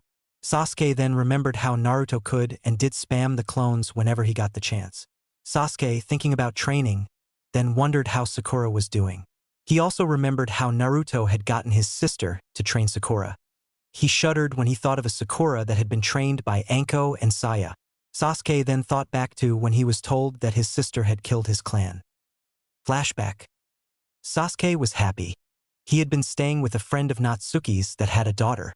The woman, whose name was Misane Amaha, had watched Sasuke a few times in the past. Sasuke loved going over there and hanging out Misane and her daughter. The two never coddled him or told him that he would eventually surpass his sister. They just told him straight out that his sister was always going to be more awesome than he was, and the funny part was that he never actually cared. As he was heading home, an ANBU appeared and told him that Danzo needed to talk to Sasuke. When Sasuke showed up, Danzo had come up to him and told him that his sister had killed his clan and that he was the only other survivor. Danzo had a smirk the entire time, but to Sasuke it looked like a gentle smile from the old man. Sasuke then swore he would get his revenge. Sasuke had started to avoid Misane and even wondered if she was part of it. Sadly, she left after a Jounin tried to rape her and her daughter. The Jounin was then found torn up in Training Ground 44. Sasuke noticed that Naruto was absent that day during the academy. The fangirls that constantly swarmed him got on his nerves. How they dare call themselves kunoichi when all they ever did was complain during physical training and talk about fashion. If his sister had heard all that, she would have killed them where they stood. Flashback end. Sasuke then thinks about what he feels for Sakura, and he realizes that the feeling makes him feel better. As he sighs, he realizes that Sakura would be a target if they got together, a guy with the ability to use his blood as a weapon, the last male Uchiha, son of the White Fang and student of the Yondaime Hokage, and then a pink-haired former fangirl. She would be a target if there ever was one. Any half-bit team that wanted to be famous would go after them. His eyes turned into their Mangekyo form and he swore then and there that Sakura would be safe as long as he was alive. He then deactivated the eyes and watched as Naruto returned with a baby crow that was talking on his shoulder. Only one person could summon crows, and if Naruto could now, then that meant that she was here. Is she here, Naruto? Is Natsuki here? The former emo asked. Yeah, but she asked me to not tell you where she is yet. I told her about your new plans and she agreed that it's time she came home. She only has a couple things that she needs to first. Naruto replied to his teammate and friend. They then watched as the sun began going down and Tazuna came up to them and told them it was time for everyone to go home. When they got back to Tazuna's house, they saw that Inari had come out and was waiting for his grandfather. When he saw the two shinobi, he glared at them before hugging his grandfather and running back into the house. Sasuke and Naruto just look at each other and shrug. When they walk in, Tenten sees the crow chick and Naruto tells everyone about what he was doing, leaving out the whole training with Kisame till that bit was over with. Everyone just stared at him. Only he would consider hanging out with 2S-ranked shinobi that could kill all of them with toothpicks. So you mean to say that while I was watching Tazuna on the bridge, you were learning things from my sister? Sasuke growled out to Naruto. Dobe. I hope you're ready for me to kick your ass into next week. Naruto flipped Sasuke off and Sasuke grunted before flipping Naruto off. Come on with the come on, team.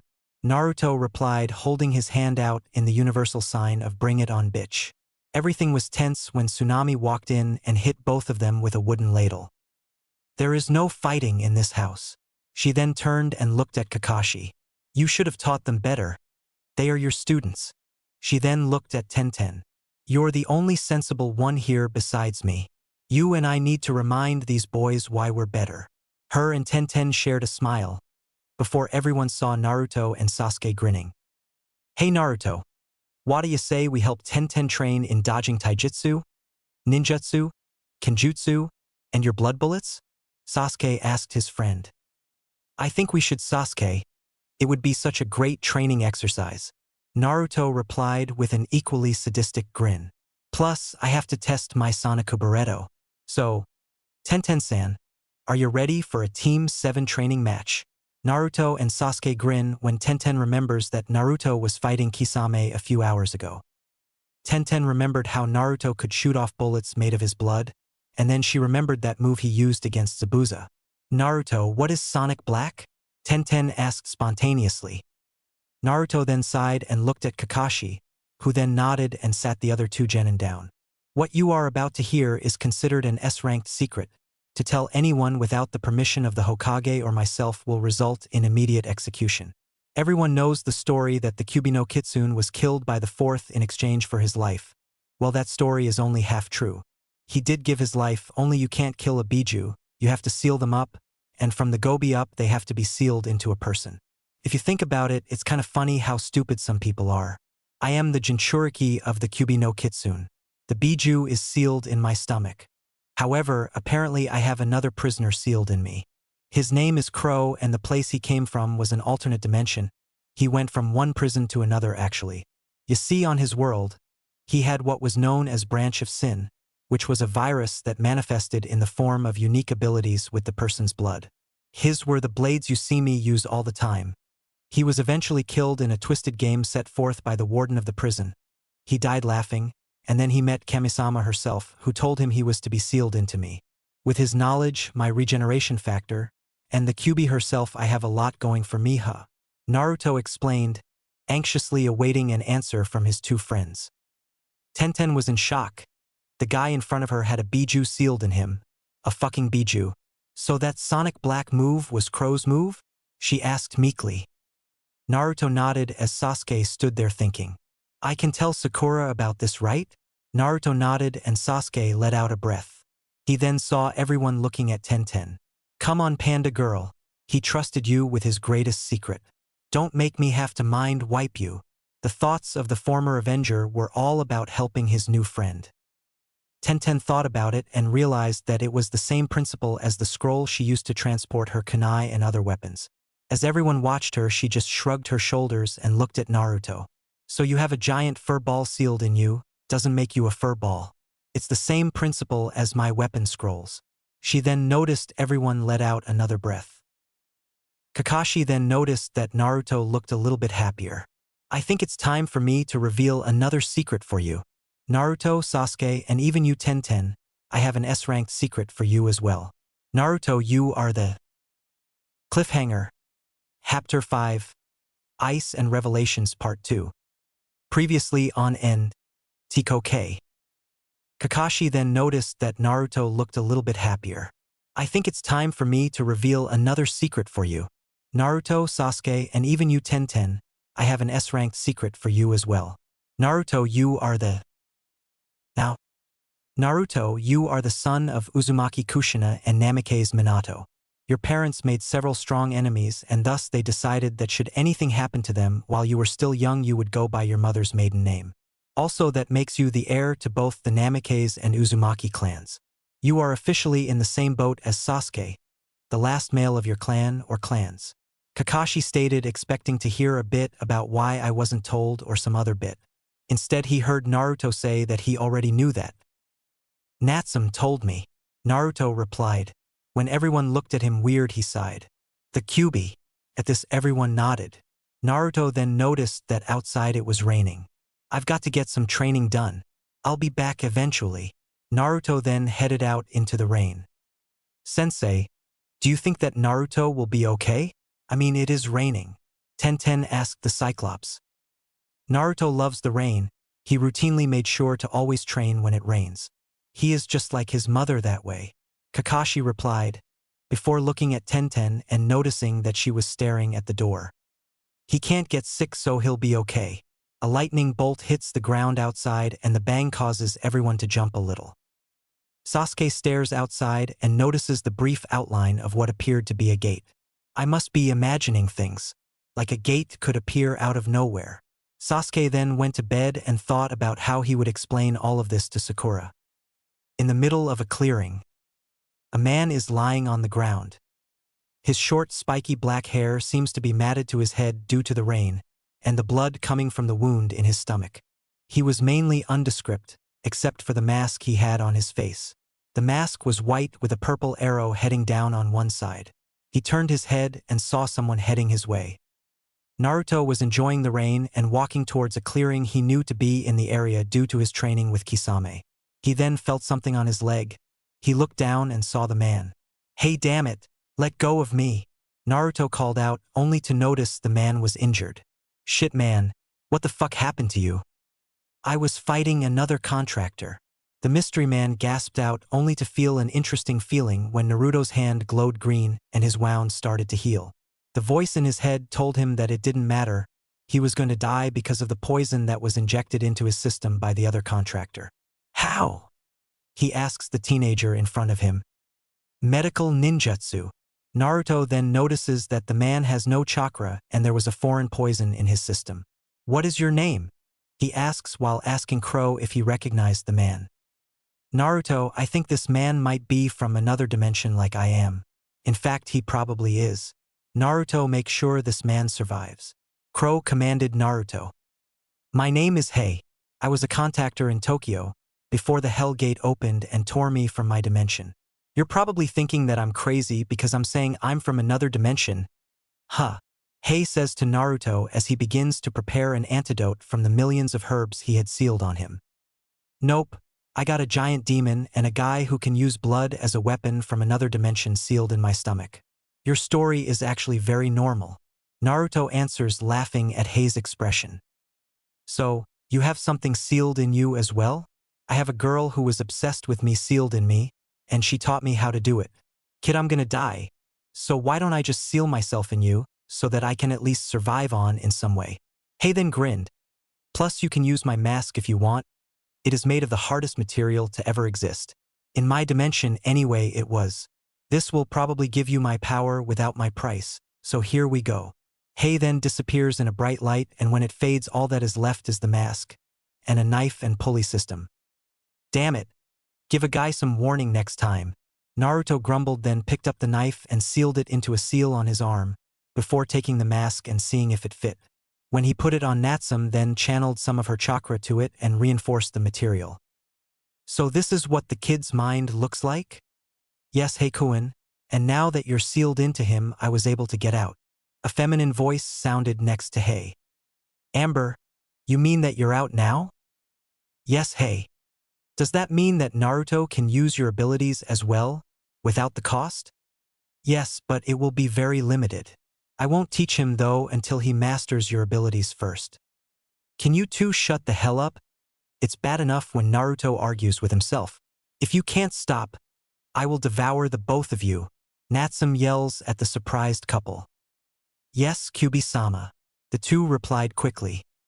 Outside the mindscape, Naruto sat there hearing the argument inside his head.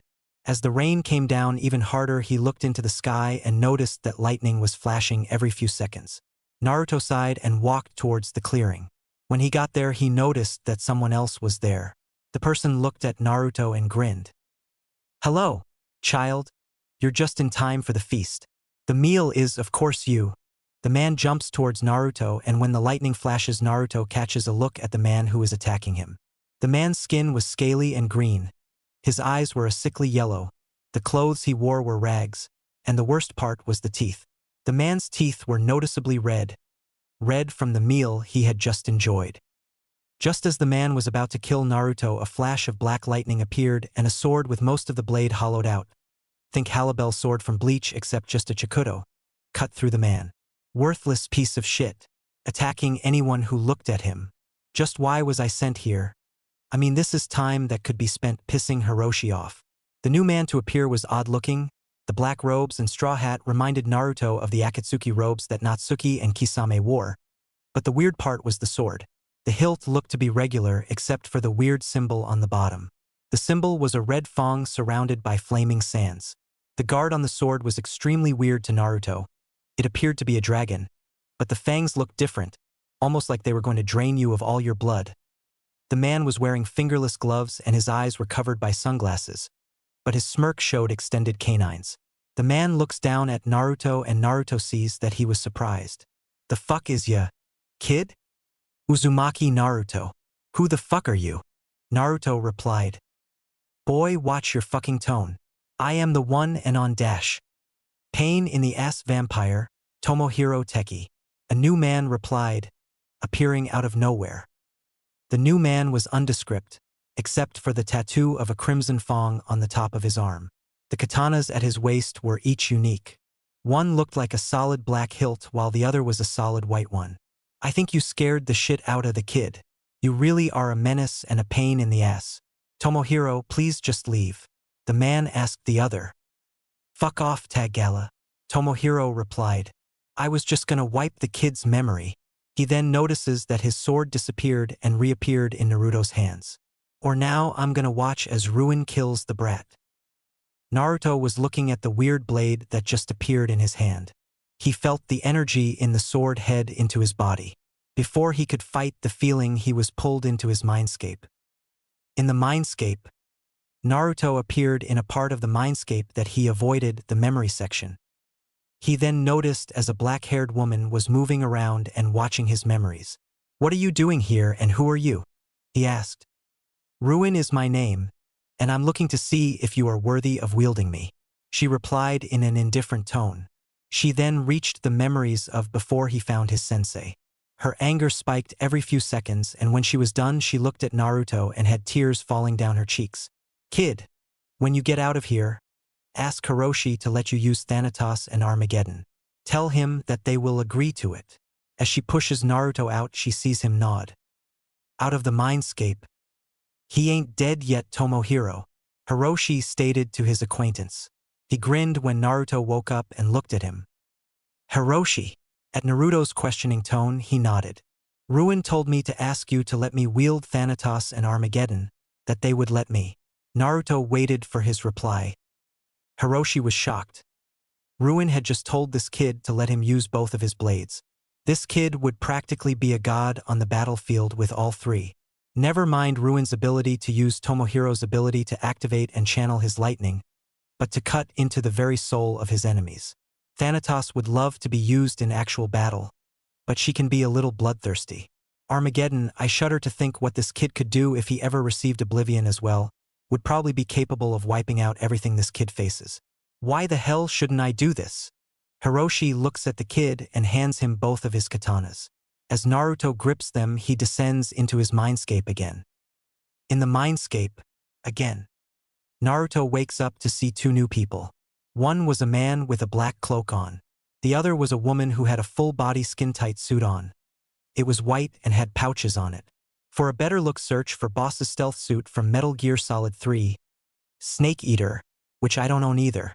The man looked at Naruto with a grimace, before he watched the same memories that Ruin watched. When he was done, his eyes showed a white-hot hatred. He looked at Naruto. I, Armageddon, will aid you in combat. The man's deep voice was strong. I, Thanatos the Deathbringer, will aid you as well. The woman's voice was flirty and Naruto gulped when she stared at him. Hey Armageddon-kun, isn't Oblivion-chan here somewhere? Yes, she is. Why do you want to know? The man asked the suddenly serious woman. 'Cause we need to bring her here as well. You want this kid to have 3 of the 7 cataclysms, the Deathbringer, and Kami knows what other powers this kid already has? Hell, we might as well find him and see if he would be willing to join. Armageddon replied with venom in his voice at the mention of the other sword. Naruto just stood there playing poker with Natsum, Crow, Hay, and Amber. When he looked up, he noticed that the others were looking right at him. What? He was in the middle of a rant and these guys showed up. He answered their unasked question.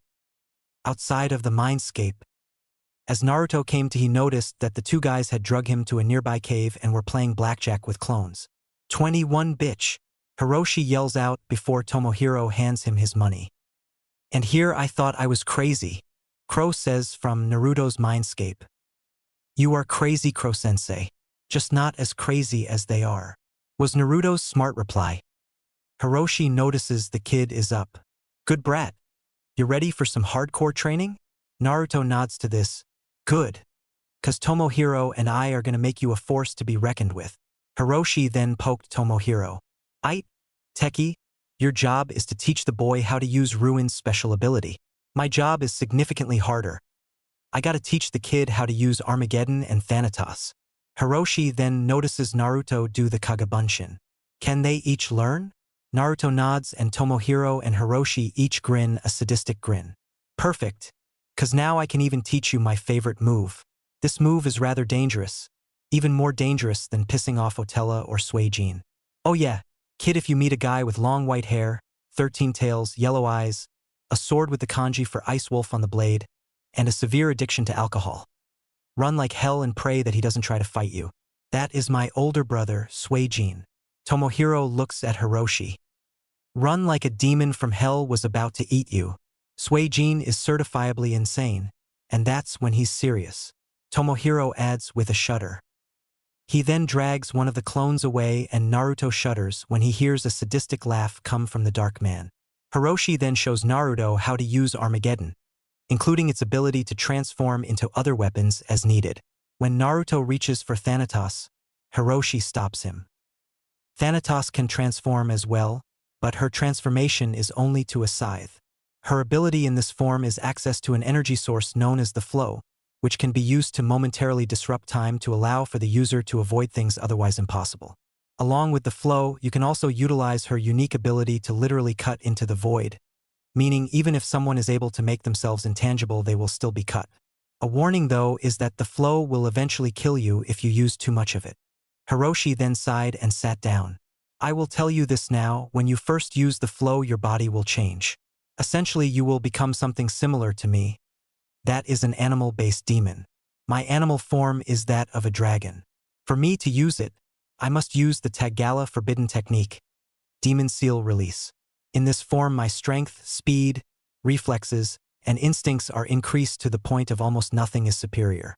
Suijin, however, can transform into a giant 13-tailed wolf with stage 2, and he has a spectral form at stage 3. I must stress that if you fight Suijin, you must not hesitate or he will destroy you in a matter of nanoseconds. Naruto looked a little shocked at this. But just bribe him with booze and he'll be your best friend. Naruto nodded and Hiroshi looked at him. How long are we going to be training? I am using the flow to surround this cave so that time does not pass during our training. Hiroshi replied. 2 days later, or just a few seconds really. Naruto walked out of the cave he had been training in with the two immortal travelers. He had Thanatos in sword form at his hip, Ruin on the small of his back, and Armageddon on his back.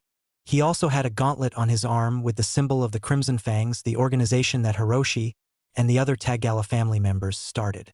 Damn, Tomohiro-sensei and Hiroshi-sensei fucking freaked when I used my Bloody Angel technique.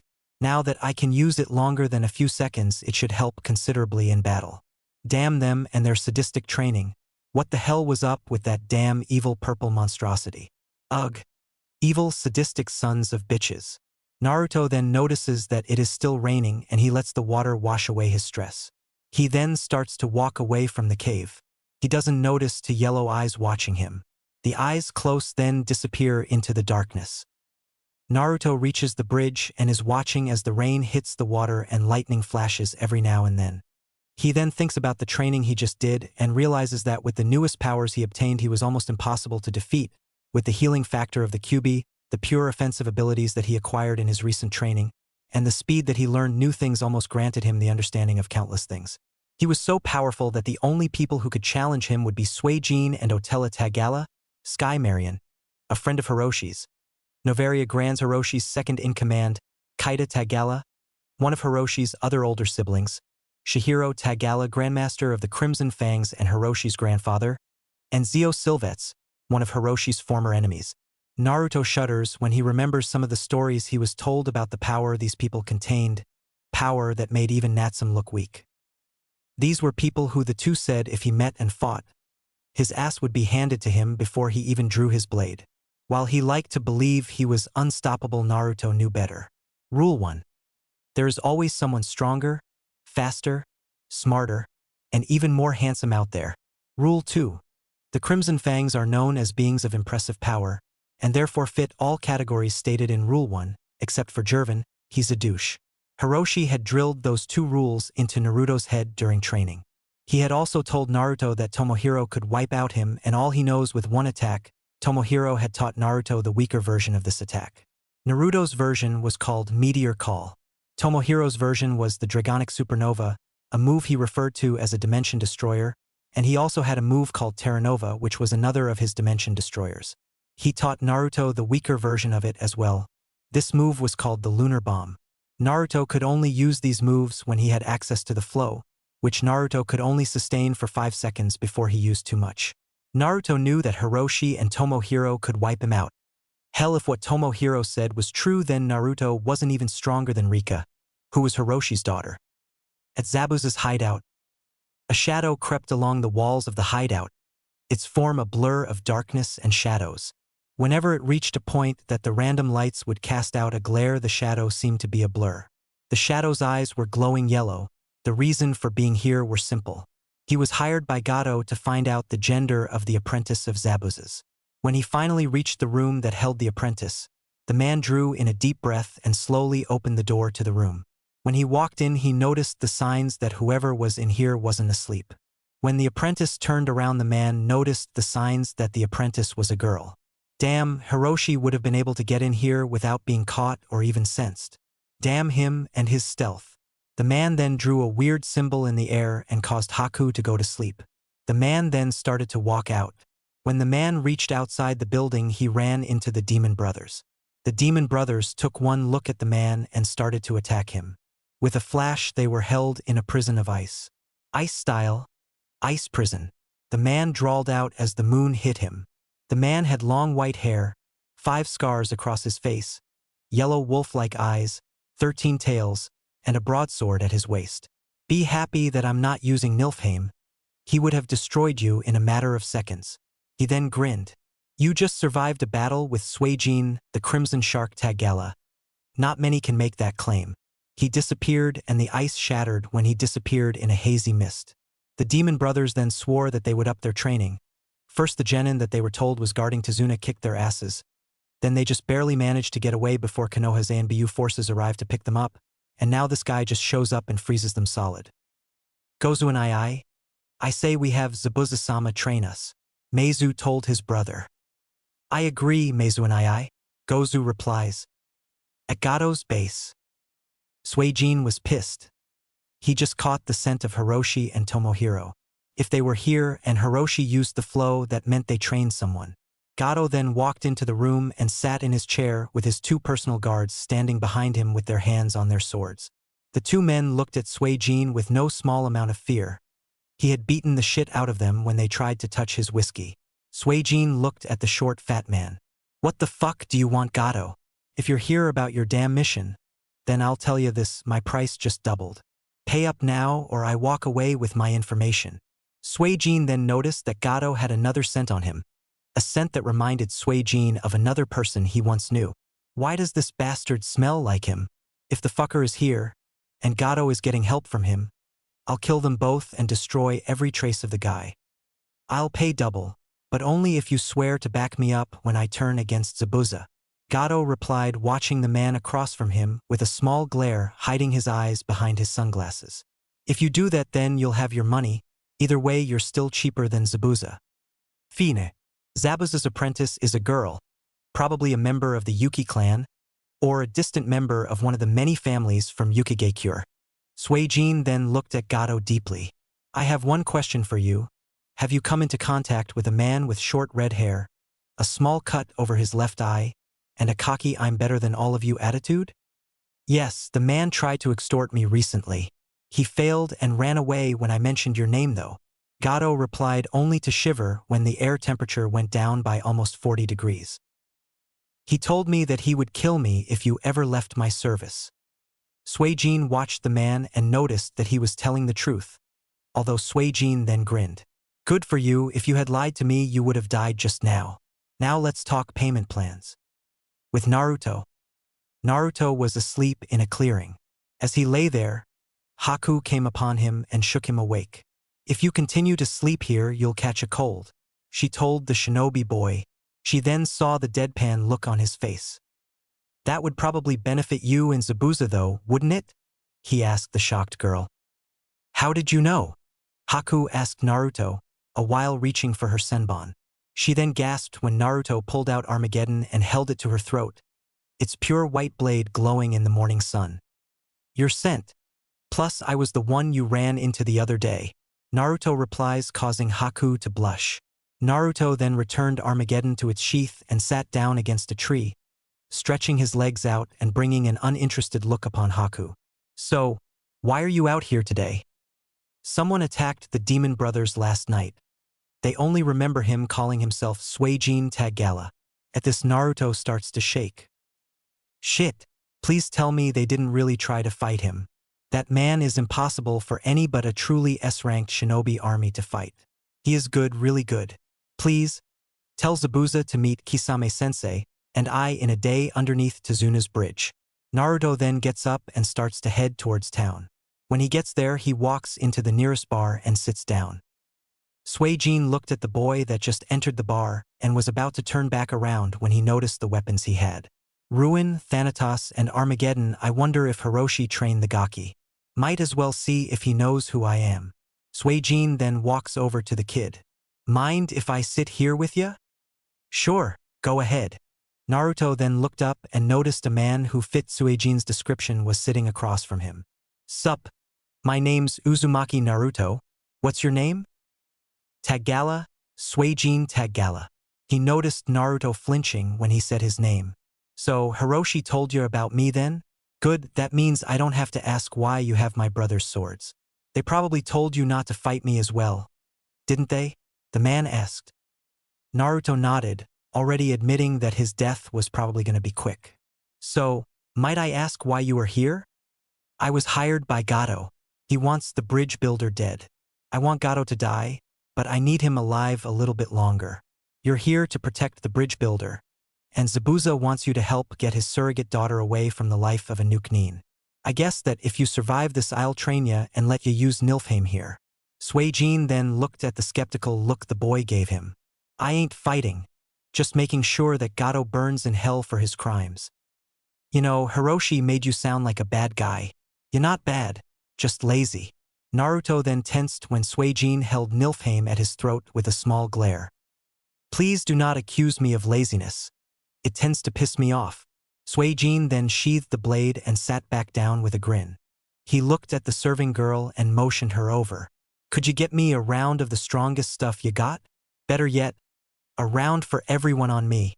Everyone cheered for the strange, generous man who had bought them all some more to drink. Naruto then held out a hand and grabbed the first drink to pass by him. The drink was a weird blue color. He drank it down in one and was immediately coughing. What the fuck was that? That, my dear child, is a concoction that only the heaviest drinkers can truly handle. That little concoction is all of the strongest drinks combined into one drink. The fact that you can still talk is a testament to your liver's strength. Or the demon in your belly that wants to kill me. Suijin then laughs at Naruto's expression. Relax, Gaki. If I wanted to fight and or kill you it would be as easy as saying you stole those swords and stabbing you with a knife. He then grabbed 2 of the blue drinks and drunk both in one swig. Not as good as bourbon, but stronger than moonshine. The true drink of the gods. My little heaven bringer. Ah, it's been far too long since I had a true drink. Suijin then saw Naruto walk out. So what do you think of the kid, Nilfheim? That kid will go far, not as far as you, but far. I wonder though, he has 2 of the cataclysms and no doubt he will gain the others. You really think he will gain all 7 cataclysms? Yes, and he will gain me after you train him in using his demon release. That child can use the demon style, ice style, and several of your more infamous styles. It would be a sin not to teach the boy.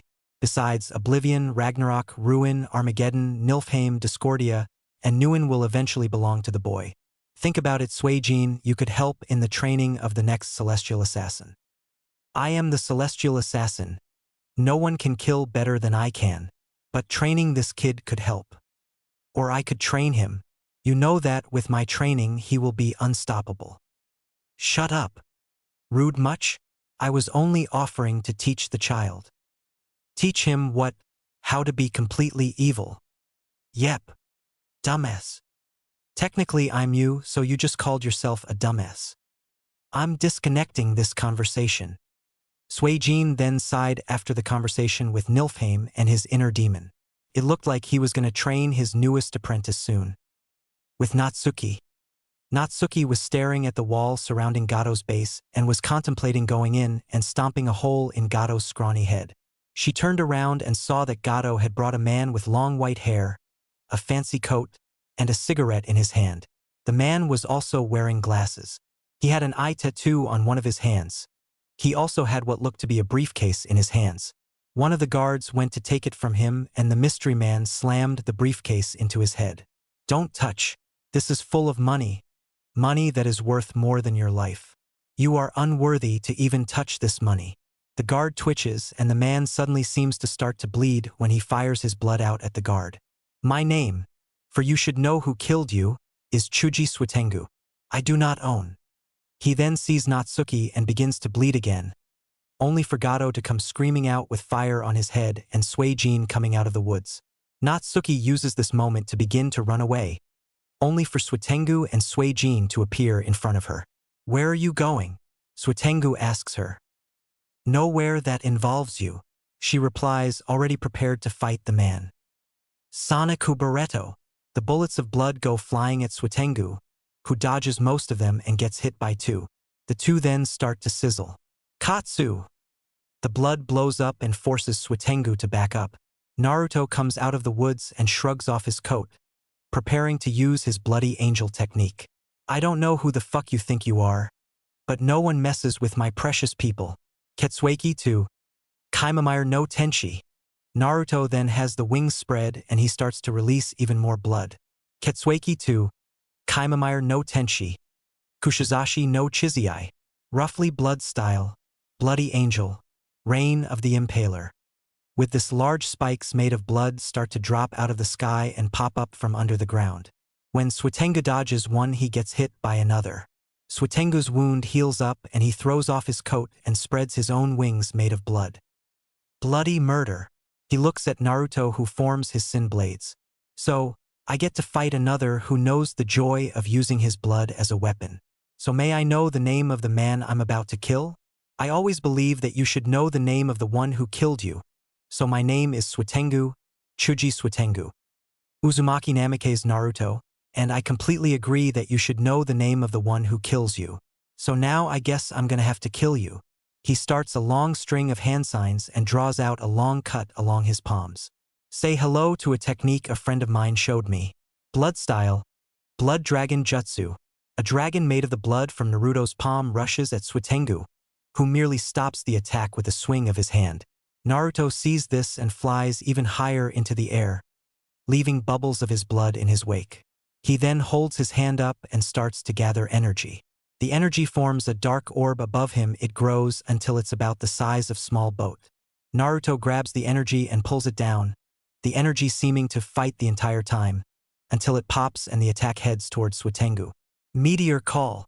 Right as the attack was about to hit Suitengu, a giant white wolf jumps in front of it and releases a large amount of energy. The wolf had 13 tails and red eyes. Naruto starts to fall from the overuse of energy, but is caught by Natsuki on a crow summons. Naruto passes out and sees the wolf transform back into Suijin. A few hours later. Natsuki was scared. What was up with that guy with the tails and how did he move out of her sight so fast? The other guy who used blood looked like he was as surprised to be saved as she was to see a giant wolf. Naruto, having woke up an hour ago, had told her who, what, and how he gained such a move and who the wolf guy was. Immortals, demons, vampires, and even beings that could fight like Biju. Life was starting to be dangerous. What was next? A demon that could control time and space. In an alternate dimension, a demon about to step through another dimensional rift sneezes and then laughs.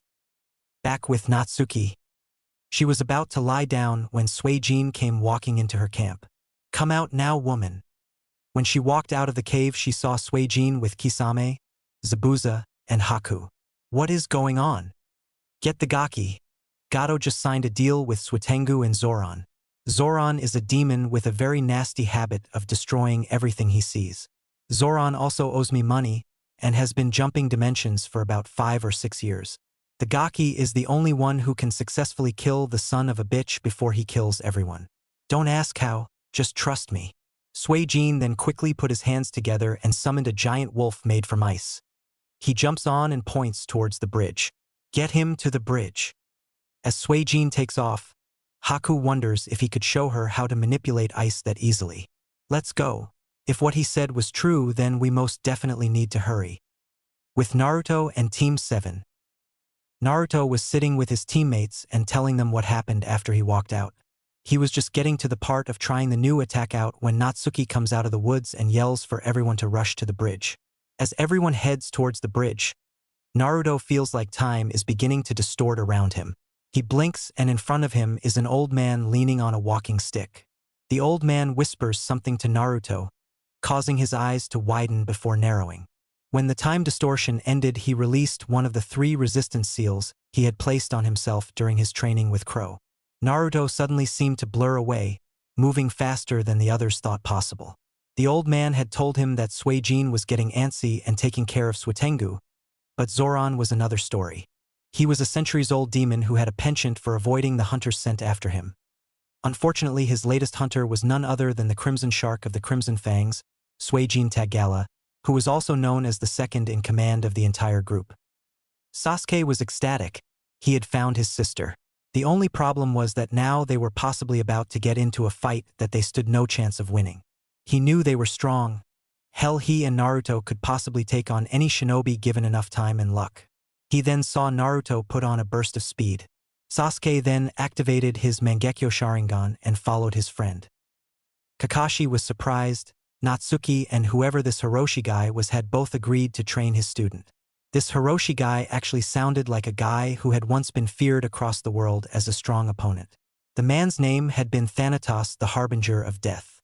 Wait, didn't Naruto say that one of the sentient blades he acquired was named Thanatos?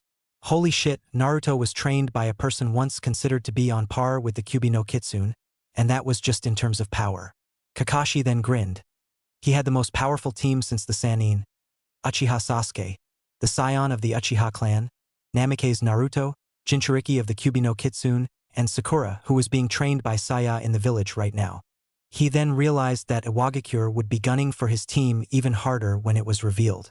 He then thought that what they were about to get involved with could kill them all. At the bridge, Suijin was having fun. His opponent, the white-haired Chuji Suitengu, was actually giving him a run for his money. Come on, blood boy. I fought kitty cats tougher than you. Suitengu drew a katana out of seemingly nowhere and tried to swing at Suijin, but Suijin brought Nilfheim up and blocked it. How's about we introduce ourselves? My name is Suijin the Crimson Shark, Tagala, and my most important piece of information is that this fight is over. Suijin's sword then splits into 15 counterparts, one in each hand and tail. This is my endgame. At these words, Suijin seemingly disappears and then reappears behind Suitengu, sheathing his sword. Suitengu then growls and turns around to glare at the man. That is the best you can do? I feel insulted. Maybe I should go see if that girl in Kumo, what was her name again? Oh yeah, Otella. Maybe I should go pay her a visit and see if she will be my new toy. Suitengu then noticed that Suijin was quiet and the air was getting colder. You're dead. Suijin then begins to chant in an inaudible language. His sword starts to glow as the chant continues. Everyone appears next to the bridge when Suijin suddenly stops chanting and grabs the sword's hilt. Hell's Ice Age. The cold voice used to deliver the name of this technique was colder than Yukigekure. From the tip of the sword, everything started to freeze over, even the water of the ocean beneath the bridge. When the ice reached Suitengu, he was quickly frozen, then shattered. Never threaten my family, you son of a bitch. He turned just as clapping was heard from the middle of the bridge. Everyone turned to look and saw Gato surrounded by mercenaries with a demon with red hair behind him.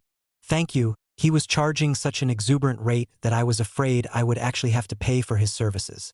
Now hand over the bridge builder or I'll cut his daughter's throat after my men are done with her. Gato suddenly quit laughing when a claw was pushed into his back, before he was lifted up and swallowed by Zoran. The mercenaries suddenly smirked and all of them grew something, from wings to tails. Zoran then looks at everyone gathered there. Ah, such a good meal.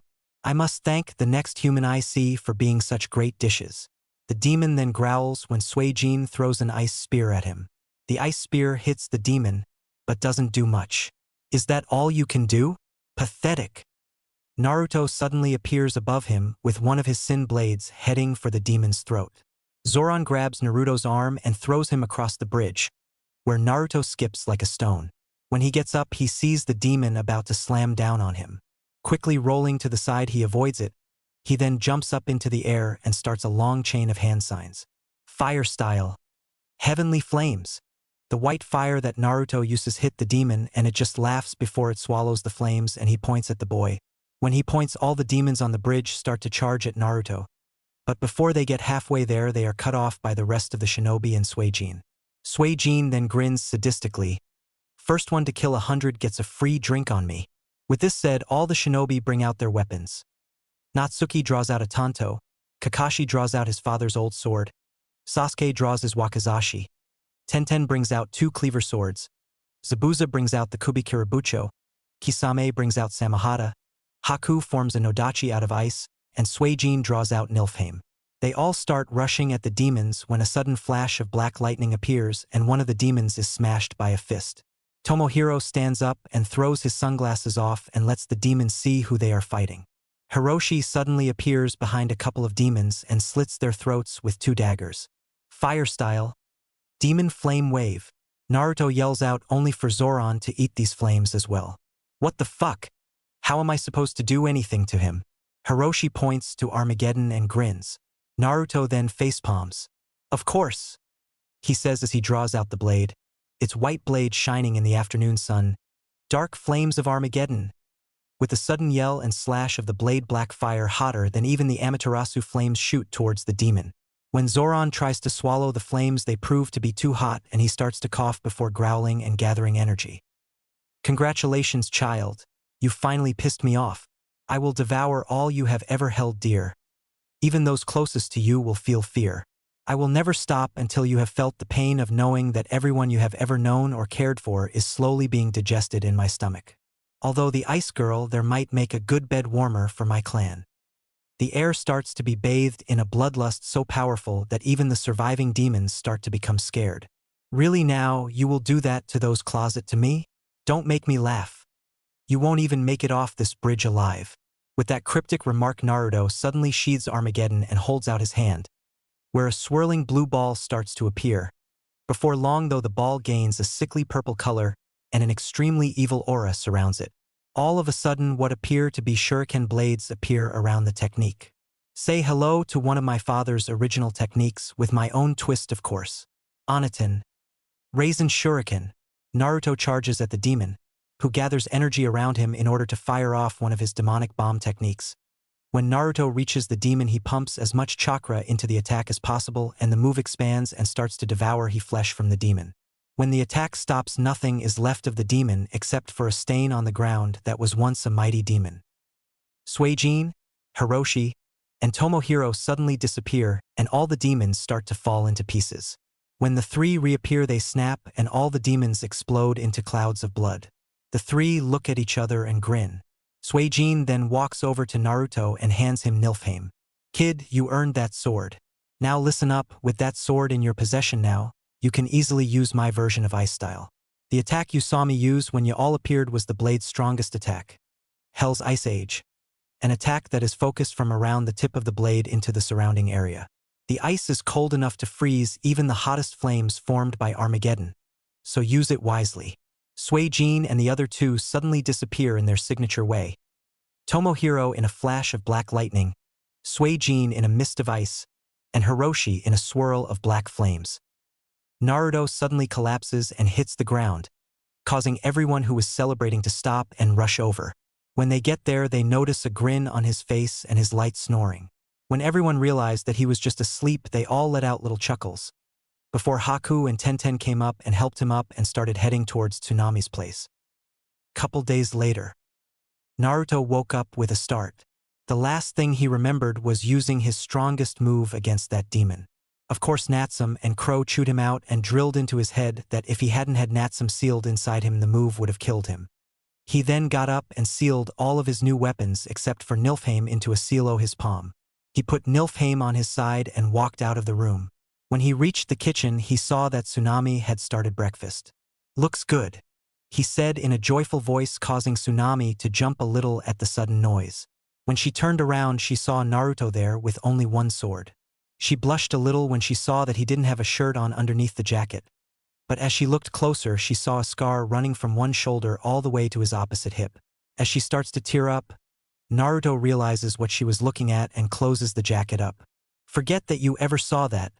It is a remnant of a bad time that doesn't exist anymore."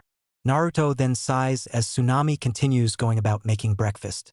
As everyone wakes up and come on down, they notice Tsunami's glum look. Sasuke walks up to her and asks what was wrong, and she told them about the scar. Everyone looked at Kakashi and he sighed. Naruto got that when he was only 7. He was training and some people attacked him due to his secret. If it wasn't for the fact of his healing, he would be dead right now. He then turned around. That was also the time in which he met some of the people closest to him and lost someone close to him. He then cheered up. "So I say let's go eat." He then proceeds to go into the kitchen and notices Naruto staring out into space. Naruto turns his head and nods to Kakashi, who remembers that Naruto had made an elemental Rasengan. "So how long have you been able to do the Rasengan?" "Since I was 8. I made that version a few months before graduation." He then sighed. "You didn't have to tell them about the scar. It happened a long time ago and I chose to forget about it myself." Naruto then sighed and quickly finished eating. "Well then, Kakashi-sensei, I guess I'll go get some training in." Naruto, the Crow of Konoha. Chapter 6. Sakura's Training and Council Beatings. Sakura stood up panting as she looked across from her and saw Saya with her sword lying against a tree a few feet away. She then got into Saya's stance. A stance that involved a lot of kicking and using the hands to either twist on the ground or use any number of weapons. Sakura currently could only use a katana and kunai while using the fighting style. However, it was only 3 days ago that her team left for their first C-rank mission. She knew she couldn't go on that mission. She was way too weak. The first thing she started working on was her abysmal reserves. She had perfect control, and it was only because she was weak. Saya kept at her to increase her reserves by utilizing the ultimate training material, making Sakura disguise herself as Sasuke and run from his fangirls while maintaining the henge. Sakura saw the fangirls and wondered if that was truly how she used to act. She felt disgusted at her previous actions. Saya eventually even got Sakura her own katana, a beautiful blade with a red gem on the hilt and a slight curve in the blade along with a groove. The katana that Saya uses in Season 2 of Blood Plus. Saya stood across from the girl that Naruto had her train while he was away on his mission and realized that she was training her to be more like her than she had realized. "Well, dear sister, do you approve?" Saya then unsheathed her katana and made a bring it on motion with her other hand. "Come on, Sakura. I thought you wanted to get stronger than me? Do you truly believe that will be possible if you don't attack me? If that is the limit to your ambition, maybe I should train that Ino girl instead." Saya chuckled when she saw the death glare she was receiving before Sakura disappeared and reappeared behind her with her sword in motion. Without even looking, Saya blocked the blade with the sheath of her sword as she kicked out at Sakura, forcing her to move backwards. Sakura dodged the second kick and retaliated with a kick of her own. When the kick connected, Saya went flying back and slowly got back up, her eyes glowing red and her small wounds healing quickly. She then sheathed her sword and motioned for Sakura to follow her. When they stopped, they were in front of the tattoo shop. Walking in, Sakura noticed that Kyler was in the back staring at a black blade with the word retribution across the blade. He then looked up and his appearance changed to look like a lean 20-year-old shinobi. "So Saya, she beat you this time?" the man asked, his blue eyes cold with strength. He then stood up and moved over to Sakura and looked down at her. So, you're the one who Naruto wanted us to train? Damn kid must think I'm a miracle worker. First he brings me that Rock Lee kid and has me find out what's wrong. And now he brings me you.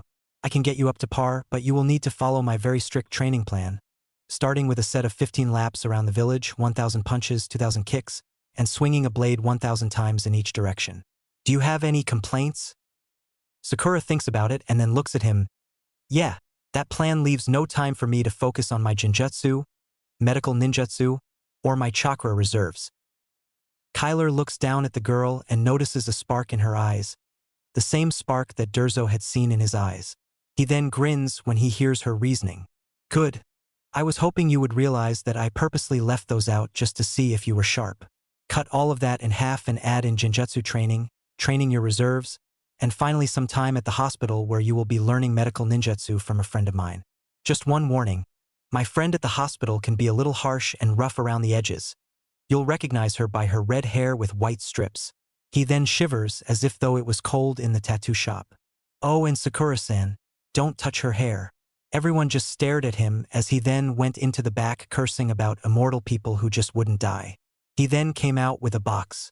This box has some clothes that I used to wear. Also the person who you're going to be training under has a set. These are, by our standards, called wet boy grays. And they are the clothes that the shinobi of our lands wore. Sakura took them out of the box and went into the back room and changed. When she came out she had the grays on and was testing her ability to move in them. Wow, they're like a second skin almost. These are awesome. But I surely can't just take them, she said after looking at them. Don't worry, Sakura. They haven't been worn in so long that I almost forgot what they looked like. Let's just say that I have a set for your teammate Sasuke and Naruto already has a set.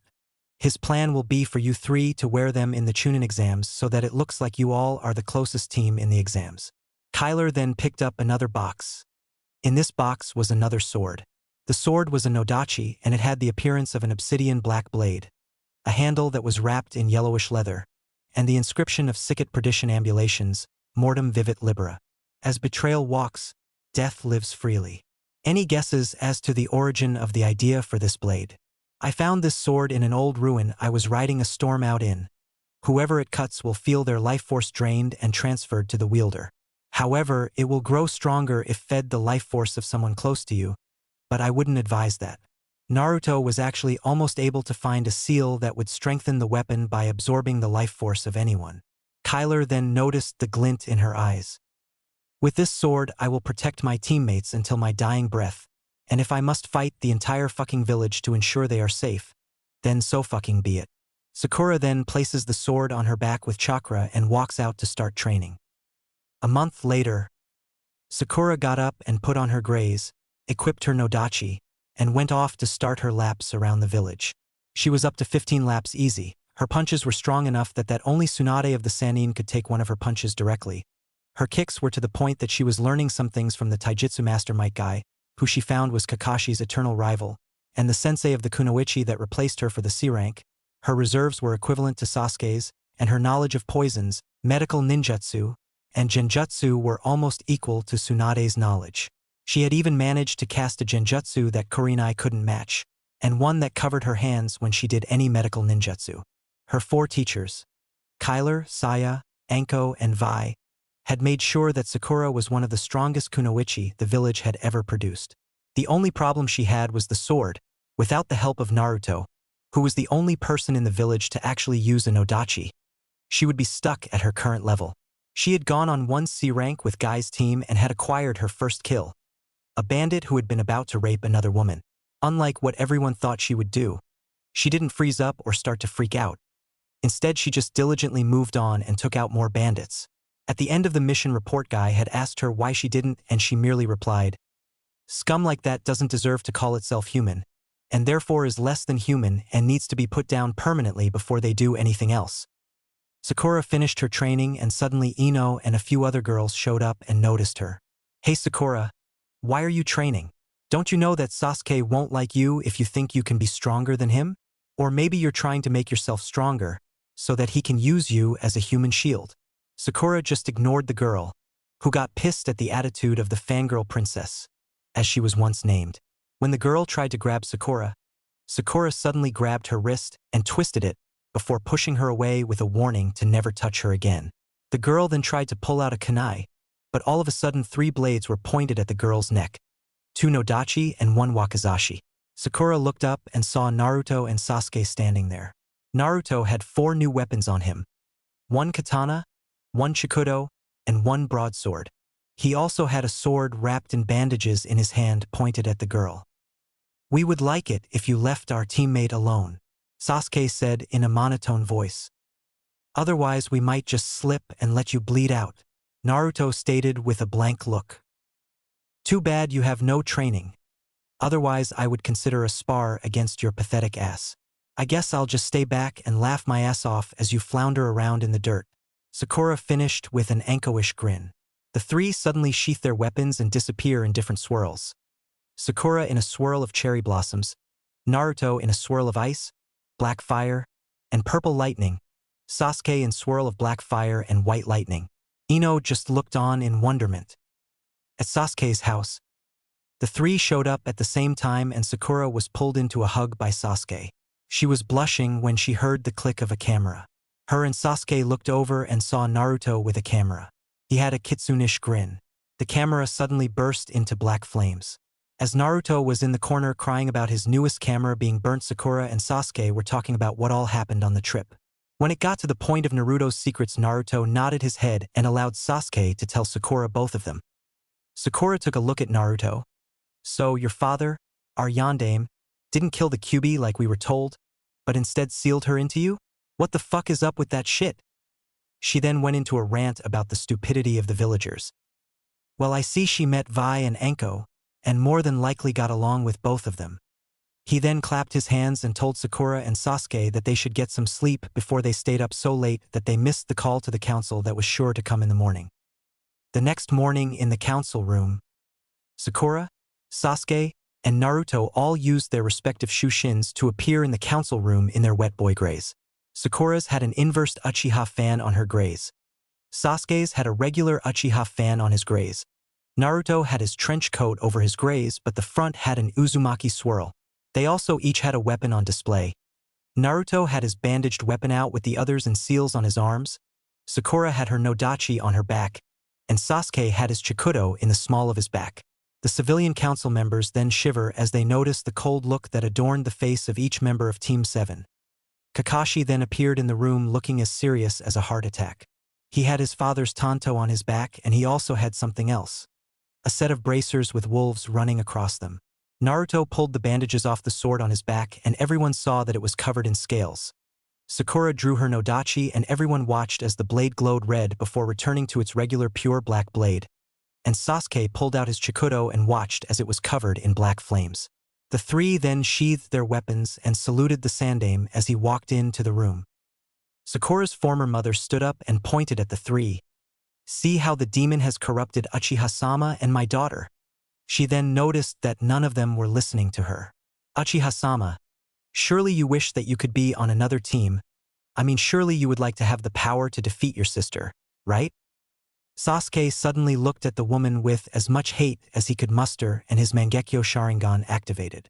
"Watch what you say around me and my team. All of us are stronger and worth more than you are. If not for Naruto, how many of us would not be here right now? How many of you merchants wouldn't be spending your dirty money? How many of you who complain and call him demon would be sitting with true demons right now? All of you should be ashamed of yourselves. I heard Naruto's secret from his lips, and I haven't changed my opinion of him. The very fact that none of you are shinobi makes it so that you don't know anything of our arts, so how would you know what the yandere did? Answer those questions before you insult my brother and remember. Without Naruto, you all could be maggot food right now." Sasuke then sat down in a chair that magically appeared. You know the chair? It's the same one that always appears when you're moving in the dark and is put right where your toe is going to be. All of the civilians suddenly looked down before Sakura looked back up with a venomous look. "See what I mean? He obviously has done something to Uchiha-sama dashed." She would have finished, had Sakura not brought her nodachi out and held it up to her throat. "Please don't talk about my teammates like that, Haruno-san. Sakura then appeared right next to Sasuke and sat down in the other chair. Naruto then sighed and pricked his thumb, gathering blood at his fingertip and having it form the shape of a small bullet. Sakura suddenly saw red. Fuck the QB and ITS fucking human form dash. She suddenly shouted before a small hole appeared in her forehead. By order of the Sandaime, you are sentenced to immediate execution for the breaking of an S-ranked law. Naruto stated coldly as he lowered the hand he used to fire his blood bullet. He then stared at everyone in the room, his cold calculating eyes causing even the stoic Hyuga and Aburame heads to shiver. Sandaime-sama, I believe it's time we revealed just who the civilians have been abusing this entire time, especially with the Chunin exams right around the corner, even more so since IWA, Kumo, and Kiri supposedly appearing in these exams. With the information circulating, we could see who wishes to truly have peace with us, or see who could go to war with us. Hiruzen sighed and looked at everyone. Naruto-san is referring to the proponent of him being the son of Yellow Flash and the hot-blooded Habanero, or Namikaze Minato and Uzumaki Kushina. As the words were spoken, all the civilians suddenly shrunk even further into their seats as the Shinobi Council suddenly spiked their ki. You mean to say that you lied to us? Hayashi asked the Sandaime. I should have seen it. He acts so much like a combination of his parents. Yes, but not with the intent of not trusting anyone. The intention was to not tell him until he could adequately defend himself against a Wagakure. I had to be sure that he could defend himself. Otherwise IWA and all of Minato's enemies, foreign and domestic, would have jumped at a chance to kill him. Hiruzen replied, cursing Minato once again for dying that night. As everyone turned to Naruto to see his reaction, he was in the middle of playing poker with Sakura, Sasuke, Kakashi, and 3ANBU. Everyone's sweat dropped when Naruto suddenly won everyone's money. In one hand. As Naruto pocketed the money, he saw everyone looking at him. What? You all were talking and I didn't care. He then looked right at the Sandaime. So, did my parents have a house? Kakashi was the one to speak up this time. Actually, yes, they did. It also happens to be my house. Wait, you mean that large compound you live in was my parents'? Why the hell do you live there? Naruto shouted. I was your father's student, and after the war he even officially adopted me as his son. So technically the house belongs to both of us, at least until you're 18, then it's all yours. For that matter, we could officially adopt anyone we wanted into the clan, so long as they agree to it. Kakashi replied, before Naruto hit him over the head with a ukulele. Ukulele no good, Naruto said as he handed it over to the random guy that was holding it beforehand. Yes, I took that line from FLCL the anime, no I don't own that, and yes it was funny as hell. So, since I refer to like 7 people as Nii-san or Nei-san, we could have them be members of or family? Technically yeah, Kakashi replied, not even letting the bump on his head faze him. Unfortunately, you still need for them to agree. Naruto suddenly disappeared, and when he reappeared 7 people were with him. Anko, Hinata, Yugao, Saya, Vi, Kyler, and Natsuki. When everyone saw all the people, they suddenly were about to attack Natsuki before Naruto, Sasuke, Sakura, and Kakashi suddenly had their weapons out.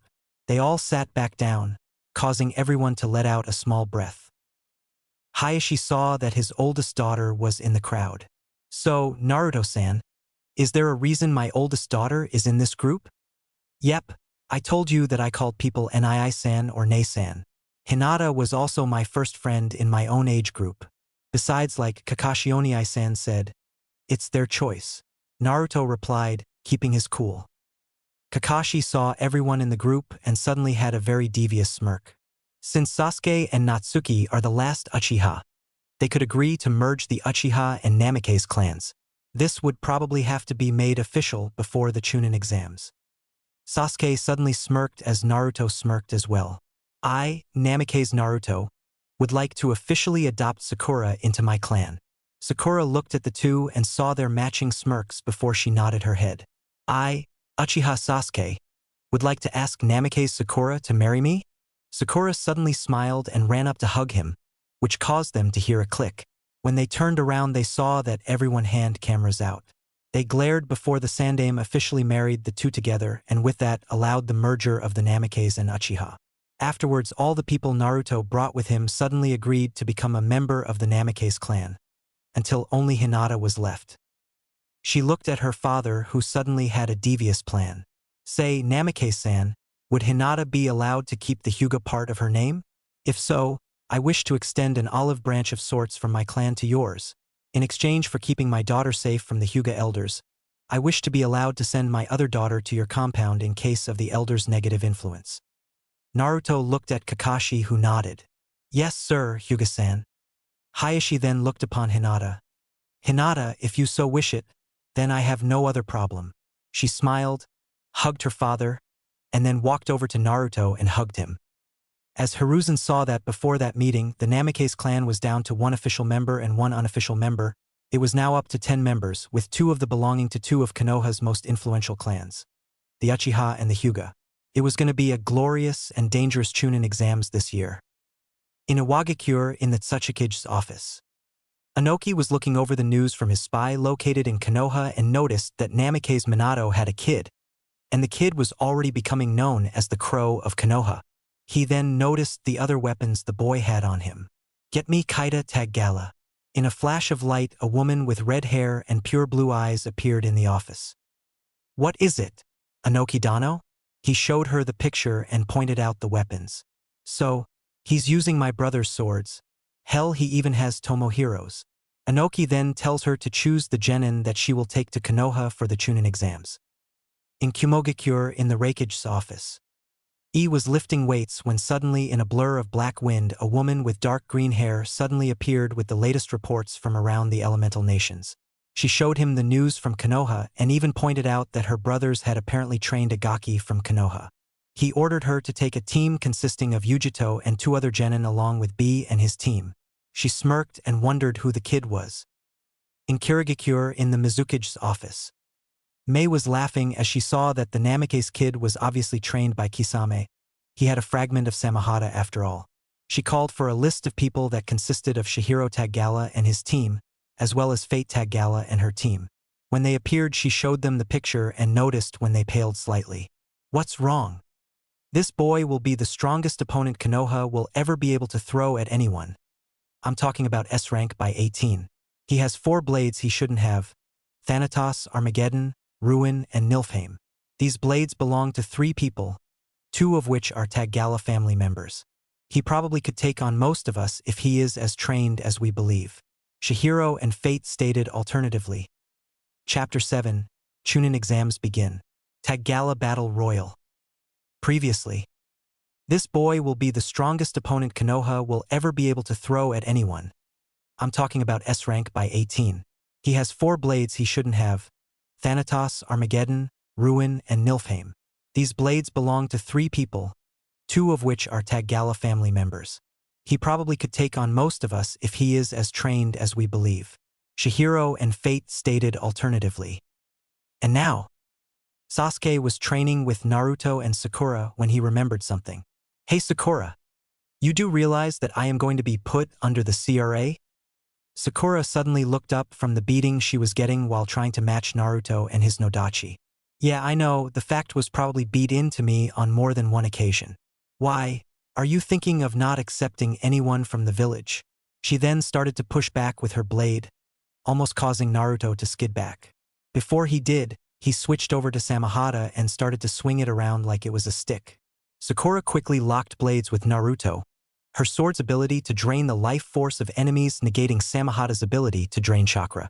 Naruto then pulled back and put up half of the tiger sign. Taggala Forbidden Technique. Demon Seal Release. As his chakra suddenly multiplied, Sakura noticed that Naruto grew wings, one similar to a bat's wing, the other an angel's wing. The slit in his eyes suddenly became clearer and sharper. His features suddenly seemed more fox-like, and he then seemed to randomly appear in the area before charging at Sakura with his sword dragging the ground. Sakura dodged and replied with a futon. Diatapa. When it hit Naruto, he crashed and hit the ground. So, Sasuke, are you scared that your fangirls will find out about your being in the CRA and try to rape you again? Sakura suddenly started to turn her head. Again? What does he mean by again? Sasuke suddenly looked down and grunted. About an hour after the meeting yesterday, I was suddenly surrounded, and without the help of Naruto here, I would have been raped by the fangirls. Sasuke then noticed that everyone was hungry. How about we head out and get some food? I know this really good tea shop nearby. Everyone nodded and started towards the tea shop. Evergreen Tea Shop. If this place is real, then damn I don't own either. At the shop, 4 people were talking amongst each other. The 4 were Kaita, Otella, Chihiro, and Fate. Their genin teams were spread out through the shop, along with a team that had a music note on their headband. The talking all stopped when Team 7 walked in and sat down. The Tagala family members recognizing the blades held by the boy with whisker marks, the Odo team recognizing the Uchiha, and no one recognizing Sakura. When Naruto started looking around, he noticed the IWA team and grinned dangerously. Well, Sasuke, look at this, we got ourselves an audience. I wonder, does IWA, Kumo, Kiri, Oto, and whatever villages that showed up really believe that Konoha Team 7 is not gonna all become Chunin? I mean, our members are Uzumaki Namikaze Naruto, Uchiha Namikaze Sakura, and Uchiha Sasuke. Our sensei is Namikaze Hatake Kakashi. He then noticed the ones whose energy was similar to Hiroshi's. Actually, it seems that the Kiri teams might be a little bit of a challenge, especially the one with the green-haired sensei.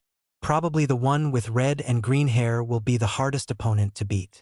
He then notices Yujito's Yuki. Ooh, and Kumo sends their little kitty to tackle Konoha's crow. Too bad this crow hunts with a fox. The other teams suddenly smirk when they feel that the guys talking shit about their teams have shitty levels of chakra. The Tagalas are the only ones who realize that his chakra is also currently recovering from usage of the flow. Fate walks over to him and sits across from him. Tell me, little boy, do you know what family I represent? Yeah, the Tagala family. Your Hiroshi-sensei's wife, Fate. Naruto replied, sitting down and lazily grinning. He made sure that I knew everyone he thought could kick my ass, either by a slim margin or a complete ass-kicking. He had you labeled as a slim margin, Otella-san over there with a complete ass-kicking, same with Kaita-san and Chihiro-san. Suejin-sensei and Tomohiro-sensei made that clear as well. They drove into my head that any of the Crimson Fangs could kick my ass, except for Jervin. Naruto stated, all the while judging everyone's reaction. Kaita was smirking, Chihiro was laughing, Otella was happy, and Fate was just surprised. Wait, you were trained by Aji-san and Tu-san, even Danny-chan. With the last one, a sudden flash of black lightning almost singed the red and green-haired girl who had just spoken. Yeah, I suppose so, if Tomohiro Baka was the last name on that list. He didn't even blink as a Tomohiro suddenly appeared and hit him over the head before catching a glimpse of all the friendly Tagala family members that wanted to turn him into Swiss cheese. When the vampire disappeared, Naruto suddenly ducked as a jounin was sent flying away from Rika's table. A girl with her dark hair in a bob cut, pale gray eyes, dark purple tank top, black shorts, standard shinobi sandals, and fingerless gloves complete with knuckle studs was standing where the man had been. Naruto suddenly noticed that the jounin was none other than Ebisu. The girl started yelling at Ebisu and calling him a pervert. Naruto suddenly stood up, grabbed Ebisu, and sent him flying out with a Rasengan-powered push. Stay out, you damn pervert. I told you time and time again. Next time, I'm sending you out with a fucking Baijidama. When he turned around, the girl looked at him. Name's Fujiwara Ruka Genin of Kirigakure, and next in line to inherit the Fujiwara tea industry. She held out her hand. Naruto shook her hand and then sat back down, but not before sending a glare at a civilian who didn't like him. The civilian suddenly stood up, and with practiced ease, threw 2 senbon at Naruto. The 2 senbon hit him and was dissolved almost instantly. With a flick of his hand, Naruto sent out 2 Sonokubaretto shots that immediately killed the civilian. Sonokubaretto, which is my fastest attack.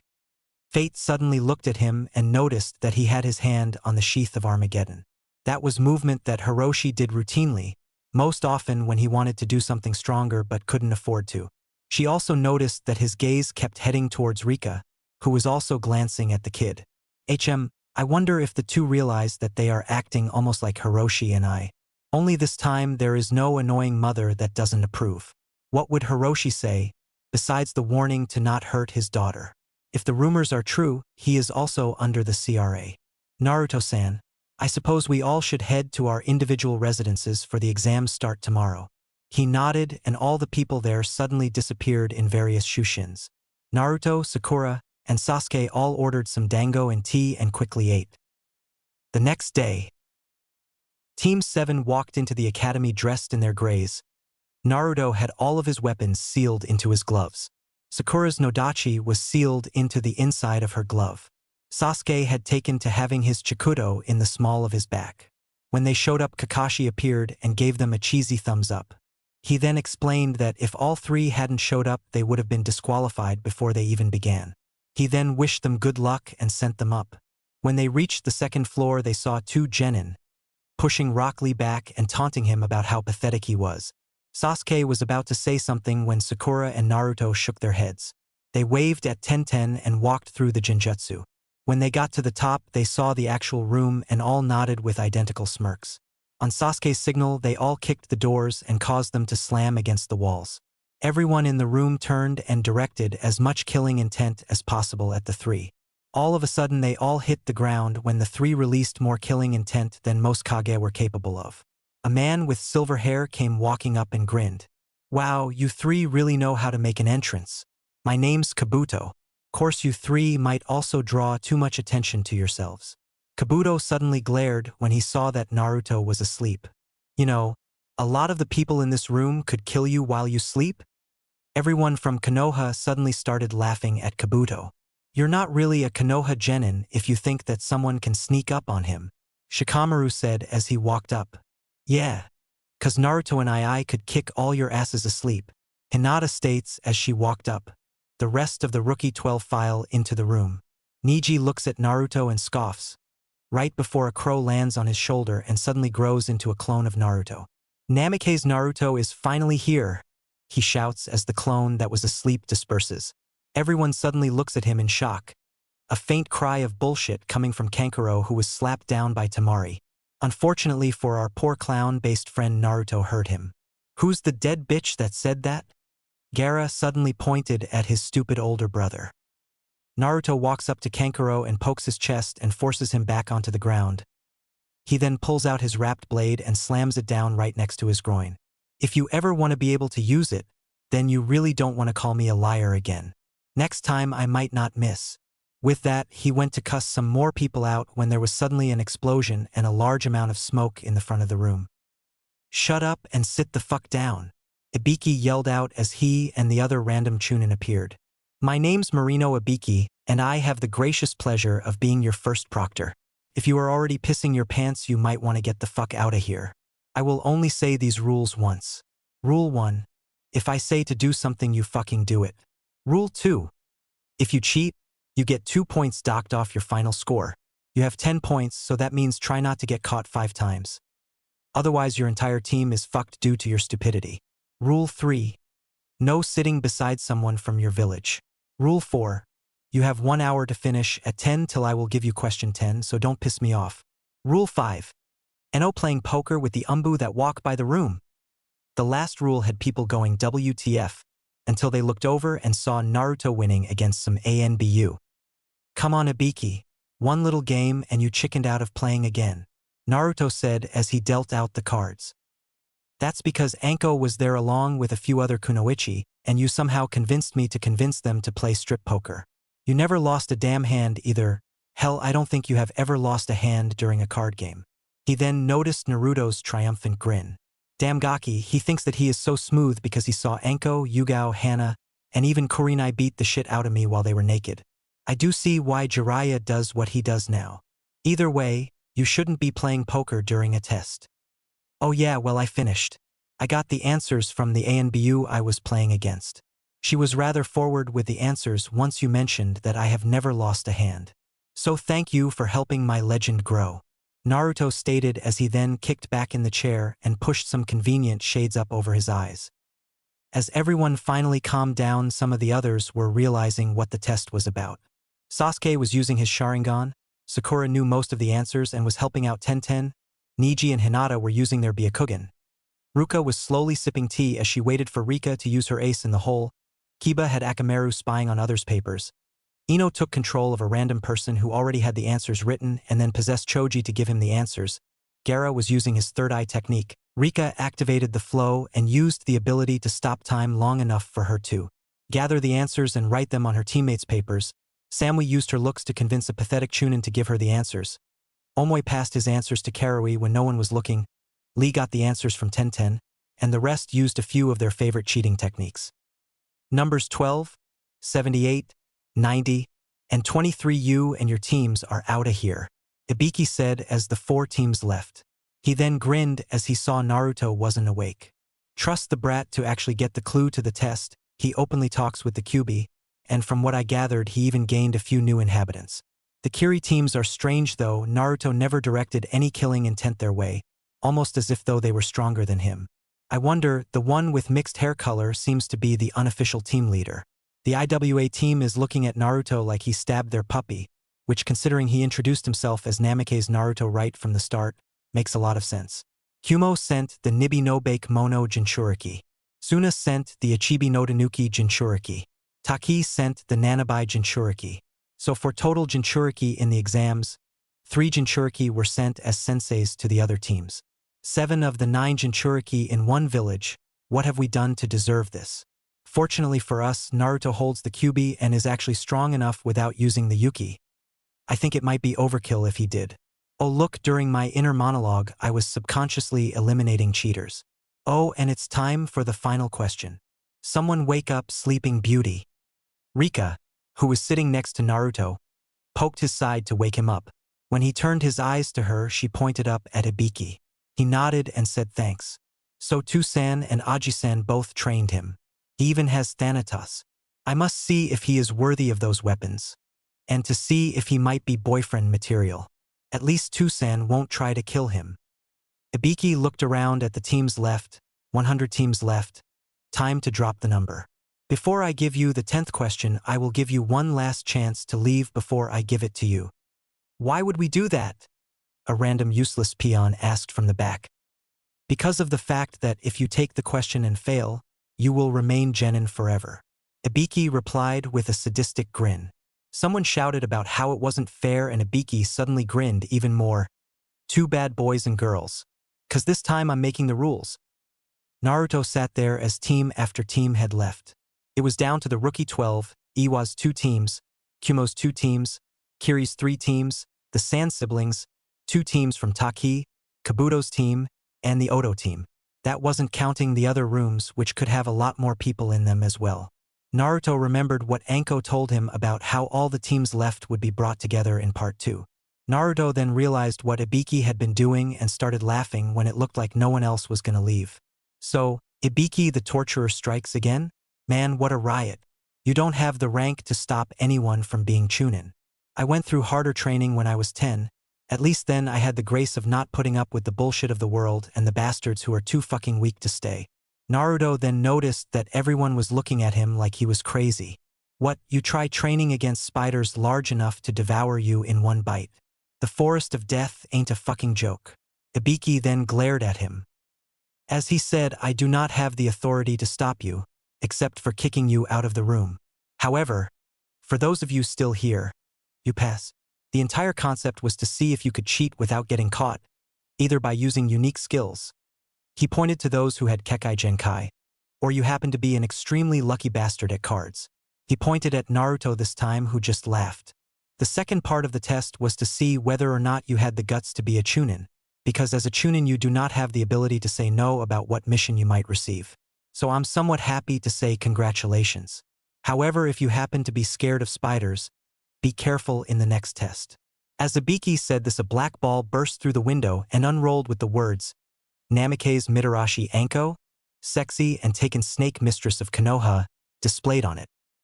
Alright you maggots, as this sign says, my name is Namake's Mitarashi Anko. I was adopted into the Namake's family and I am your next proctor. Come with me to the forest of death. Be there in 15 minutes or I will automatically fail you. Anko exclaimed as she suddenly disappeared in a shushin. Naruto looked at his 2 teammates and they used their shushins to appear at the entrance to the forest of death. Ah, training ground 44. My home away from other places that ain't my home. He walked up to the booth and kicked the door, causing the Chunin who was supposed to be on guard duty to fall out asleep. Oi, Renzo, wake the hell up before I put you into another spider nest. The guard, Renzo, woke up and looked at Naruto. Sorry man, but what the fuck did I tell your ass about waking me up? Well, Anko is on her way and the Chunin exams have started. If you're not awake, what do you think Anko will do to you? Like I give a fuck. Naruto, my friend, think about it like this.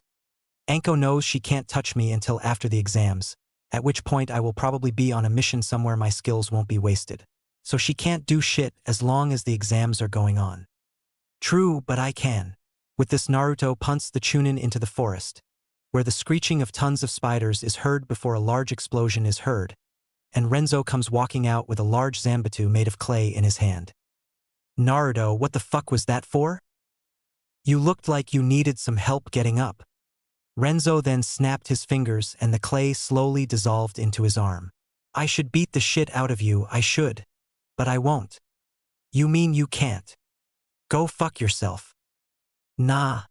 I'll get a hold of your sister. My sister hates men. She doesn't hate me. Like I said, she hates men. Renzo team. Naruto baka. Renzo team. Naruto baka. Renzo team. Naruto baka. Renzo team. Naruto baka. Renzo team. Naruto baka. Would you two shut the fuck up? Sasuke and Sakura both shouted. The two stop arguing and look at the two. Naruto then brings out his sin blades and Renzo forms his sword. They are about to start a small spar when Anko and the other teams show up. Everyone gasps when they see the sin blades. IWA was glaring at Renzo before he made the clay dissolve into his arm. He returned the glare when one of the giant spiders showed up and launched itself at the two who killed his entire family, even though it was the runt of the family. Sound familiar to anyone else? Naruto just turned his head. Pathetic little arachnid. You don't have enough hatred to kill me. He then appeared behind it with his arms crossed as the spider's legs fell off and it gave its final screech ever. The screech sounded abnormally like a big spidery fuck you. Everyone suddenly looked shocked. The spider had to be the size of a small house. Damn Renzo. I think this is one of the runts from that nest we destroyed a few months ago. Look at it man, it's tiny compared to some of the others. Everyone suddenly felt a shiver go down their back when they heard more creatures screeching. Hell yeah, it's cleaning time in the forest of death. Man, I wish I knew that this is where the second part of the Chunin exams was gonna be.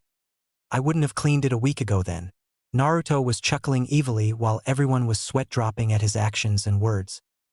Anko suddenly walked up behind him and then turned and looked at everyone else.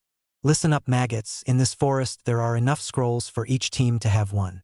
Your mission is to get 3 separate types of scrolls and get to the tower in the middle. You have 5 days or you automatically fail. Automatic failure will also result if you open any of the scrolls before you reach the tower.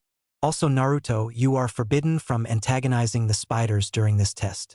The last time that you antagonized them like that, they slaughtered an entire group of Chunin. Anko then noticed that Naruto was looking at a Kusagakure Kunoichi. The Kunoichi was trying to get close to him, only for the automatic defense of his to suddenly kick in and blood flowed from his palm before he was surrounded by bubbles of blood. He then turned and looked at the Kunoichi. Sorry, but I would prefer it if you didn't get so close. You see, each of these bubbles has a nasty surprise for anyone who gets hit by one. He then looked up at the forest. Where are the waivers?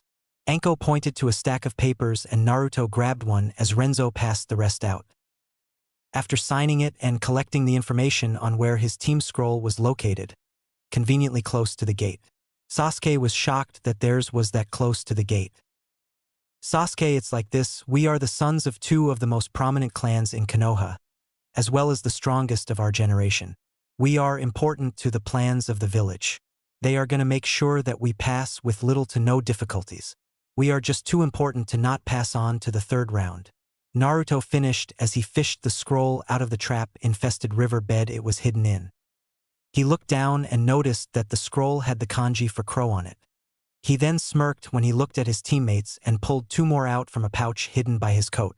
When they looked at him questioningly, he pointed out that the 2 scrolls were the Sakura scroll and the Hawk scroll. I pilfered these whenever I saw the teams that were supposed to get them fail. I merely did what was expected and confiscated them. He then sealed the 3 scrolls into a tattoo on his arm. Let's head out and try and get to the tower as soon as possible. On the other side of the forest. Rika wasn't happy. Her team was on the opposite side of the forest as Naruto's, and that Naruto apparently had home field advantage in the woods. While most of the creatures could sense that she was stronger than them, the damn giant spiders wouldn't quit attacking whenever they got too close. If she hadn't saw Naruto take one out with blades made from his blood, then she would have thought they were unbeatable to normal shinobi. As it was, she was using her grandfather's sword and loving it. Siren was a truly remarkable blade. She never actually used its transformed for due to it not matching her style. She was the perfect match between her mother and father. Strong enough to match her father and agile enough to evade her mother. Even so, Naruto was an enigma. He was powerful, and that much was obvious in his displays of strength. He was also humble. He knew he never stood a chance against a member of the Tagala family. She suddenly blushed when she realized that her thoughts were doing nothing but praising the man who she wanted to fight, as well as other things. She suddenly blushed as her thoughts took that sudden drop into the gutter and made its home there for the time being. She then noticed that her teammates were looking at her in shock. "What are you two looking at?" They just shrugged and continued on, her teammates smirking at her when she back was turned. She then turned around and glared at the two. "Would you two like to have an advanced training session back home?" The two shut up almost instantly. They then felt one of the most sinister killing intents that they ever felt. Well, for two of them, one simply does not forget the killing intent of a pissed of Tomohiro in full combat mode. That being said, she then felt the flow being accessed in the same area. She suddenly took off in the direction. She came across the Kusa Kunoichi attacking Naruto and his team. Naruto had used Thanatos and was using her transformed form to cut at the Kunoichi, who seemed to be moving like a snake. Naruto's POV. Naruto was pissed. Of all the people he could fight, it had to be a fucking Sannin. He had enough problems with Zabuza. Naruto then finally snapped and resealed Thanatos into the special seal on his palm. Ketsueki 2. Kaimamire no Tenchi. When Naruto took his winged form, he suddenly started a long line of hand signs, before yelling out his most dangerous technique in this form. Ketsueki 2. Kaimamire no Tenchi. Kuzashi no Chizai. Orochimaru was suddenly dodging spikes made of blood. Hardly a threat. He then noticed that he was surrounded by a large amount of the blood bubbles. "Sorry, hey team, but this your end." Ketsueki 2. Kaimamire no Tenchi. Tenchi no Bochi. Roughly blood style. Bloody Angel. Angel's Graveyard. Orochimaru noticed that he was surrounded by blood and even covered in it. Katsu. The blood all exploded, taking Orochimaru's arm and causing him to flee. Naruto then dropped to the ground while waiting for his team to come and help him. He then noticed Rika looking down at him from a branch higher up from the ground than he was. "Sup, Miss Tagala." He then sat with his back to the tree he was in. Rika was floored. This guy just did more damage than even she could. What the hell was that? That was one of my more deadly blood-based attacks. It covers everything, and then I use my ability to make my blood a bomb to finish off whatever I hit. The attack, like most of my blood-based attacks, has the unfortunate weakness of using my blood as a weapon. However, by being the Jinchuriki of the Kyubi no Kitsune has its perks. "Well, looks like my team is here," Naruto said as Sasuke appeared next to him and helped him up. "See ya around, Miss Tagala." With that, Naruto and Sasuke disappeared in a shushin. Chapter 8. Prelims and Recollection of a Snake. Naruto was sitting against the wall in the room in the tower. He was recovering from fighting the damn snake Sannin, and he was in pain. It all started a few minutes after they got their final scroll. Flashback. Naruto and Sasuke were standing next to a river while Sakura was setting up camp. The two were planning on the route they were going to take to reach the tower in the center. "So, Naruto, why can't we take the most direct path there?" Sasuke asked the whiskered teammate. "That would probably be the most expected path, and there is also a spider nest there. Now, normally I would say fuck it and run through there anyway. That particular nest is one of the more dangerous ones. The spiders there protect the queen, and are far from small and weak like the one that attacked me earlier. The queen herself is there as well, and I don't think we can take on a spider the size of a biju," Naruto replied with a dark seriousness. He tried to fight the queen once. She was a tough bitch and she could talk as well. She let him go that once with a warning. I'm pretty sure that the queen is either a demon spider or a boss summon. Naruto finished as he drew a path that led through a rather thin area of trees. So what would happen if you went and fought the queen and won? Would we be able to pass straight through? Sasuke asked, curious. Yeah. Problem is fighting her is damn near impossible without using all of Natsume's chakra. Naruto then looked up. Do you smell something like snakes? Sasuke shakes his head in the negative. Anko never comes out this far until the third exam. To have that smell out this far, it would mean either her or him. That traitor better not be here. Naruto thought before he ran his hand through his hair. Well, we might as well rest now, and then make a mad dash for the tower tomorrow. Sasuke and Sakura nodded at the logic. The next day, on the way to the tower, Team 7 was showing their training and was going faster than most jounin could hope to match. The most notable fact was that each of them was using some technique to scan the surrounding areas. Naruto was using Samahata, Sasuke had his Sharingan, and Sakura was using the sensory abilities that she had gathered during the extreme training sessions with Saya. Sasuke then noticed a large mass of chakra heading towards them and signaled for the other two to be ready. When it hit them, it was in the form of a futon. Diatapa. Naruto held Samahata out and let it eat the chakra in the jutsu. Come on out, snake. Naruto calls out, his hands already releasing a small amount of blood for his Soniku Barreto. Oh, do you mean little Olmi? The Kusa Kunoichi from earlier asks. Naruto fires off the Soniku Barreto and watches as the Kunoichi is hit by a handful of the bullets. She then gets up and rips off her mask, revealing Orochimaru. He spit out a new body and then spits out the Kusanagi. I'll make you pay for that, little boy. I will make you suffer 1,000 deaths for injuring my body. I'll dash. He is cut off when Naruto appears behind him and slashes down with Samahata. Orochimaru dodges the attack and is blindsided when Sasuke appears and kicks him in the opposite direction where Sakura is waiting with her blade drawn. He dodges the attack and is slowly preparing to summon multiple snakes when he suddenly grins. Little boy, I heard you recently adopted my wayward student into your family. Does it make you mad that I visited her before I came after you? Naruto was suddenly quiet. Sasuke, Sakura, get out of here. I'm gonna go all out on this bastard. He looks up and his eyes are showing the yellow eyes of his Kyuubi cloak. He then reaches for the katana at his side. The black handle interests Orochimaru until he notices the pure white blade. When Naruto finishes drawing the blade, he puts one of his hands into the half-tiger sign. Tagala Forbidden Technique, Demon Seal Release. With the technique active, Naruto rushes at Orochimaru with his wings still hidden by his cloak. Orochimaru dodges the Jinchuriki's wild strikes and notices that Naruto is calmly staring at him before he ducks, and Naruto suddenly starts moving even faster. For a snake, you seem to be running an awful lot. Here, let me help you, Orochimaru. Help you die, that is. Naruto suddenly appears to form an afterimage that begins to attack Orochimaru as well.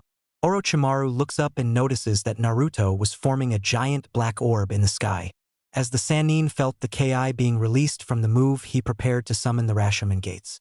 Naruto formed the attack a little longer and began to pull it down, only for the energy to fight him before bursting and flying straight down at Orochimaru.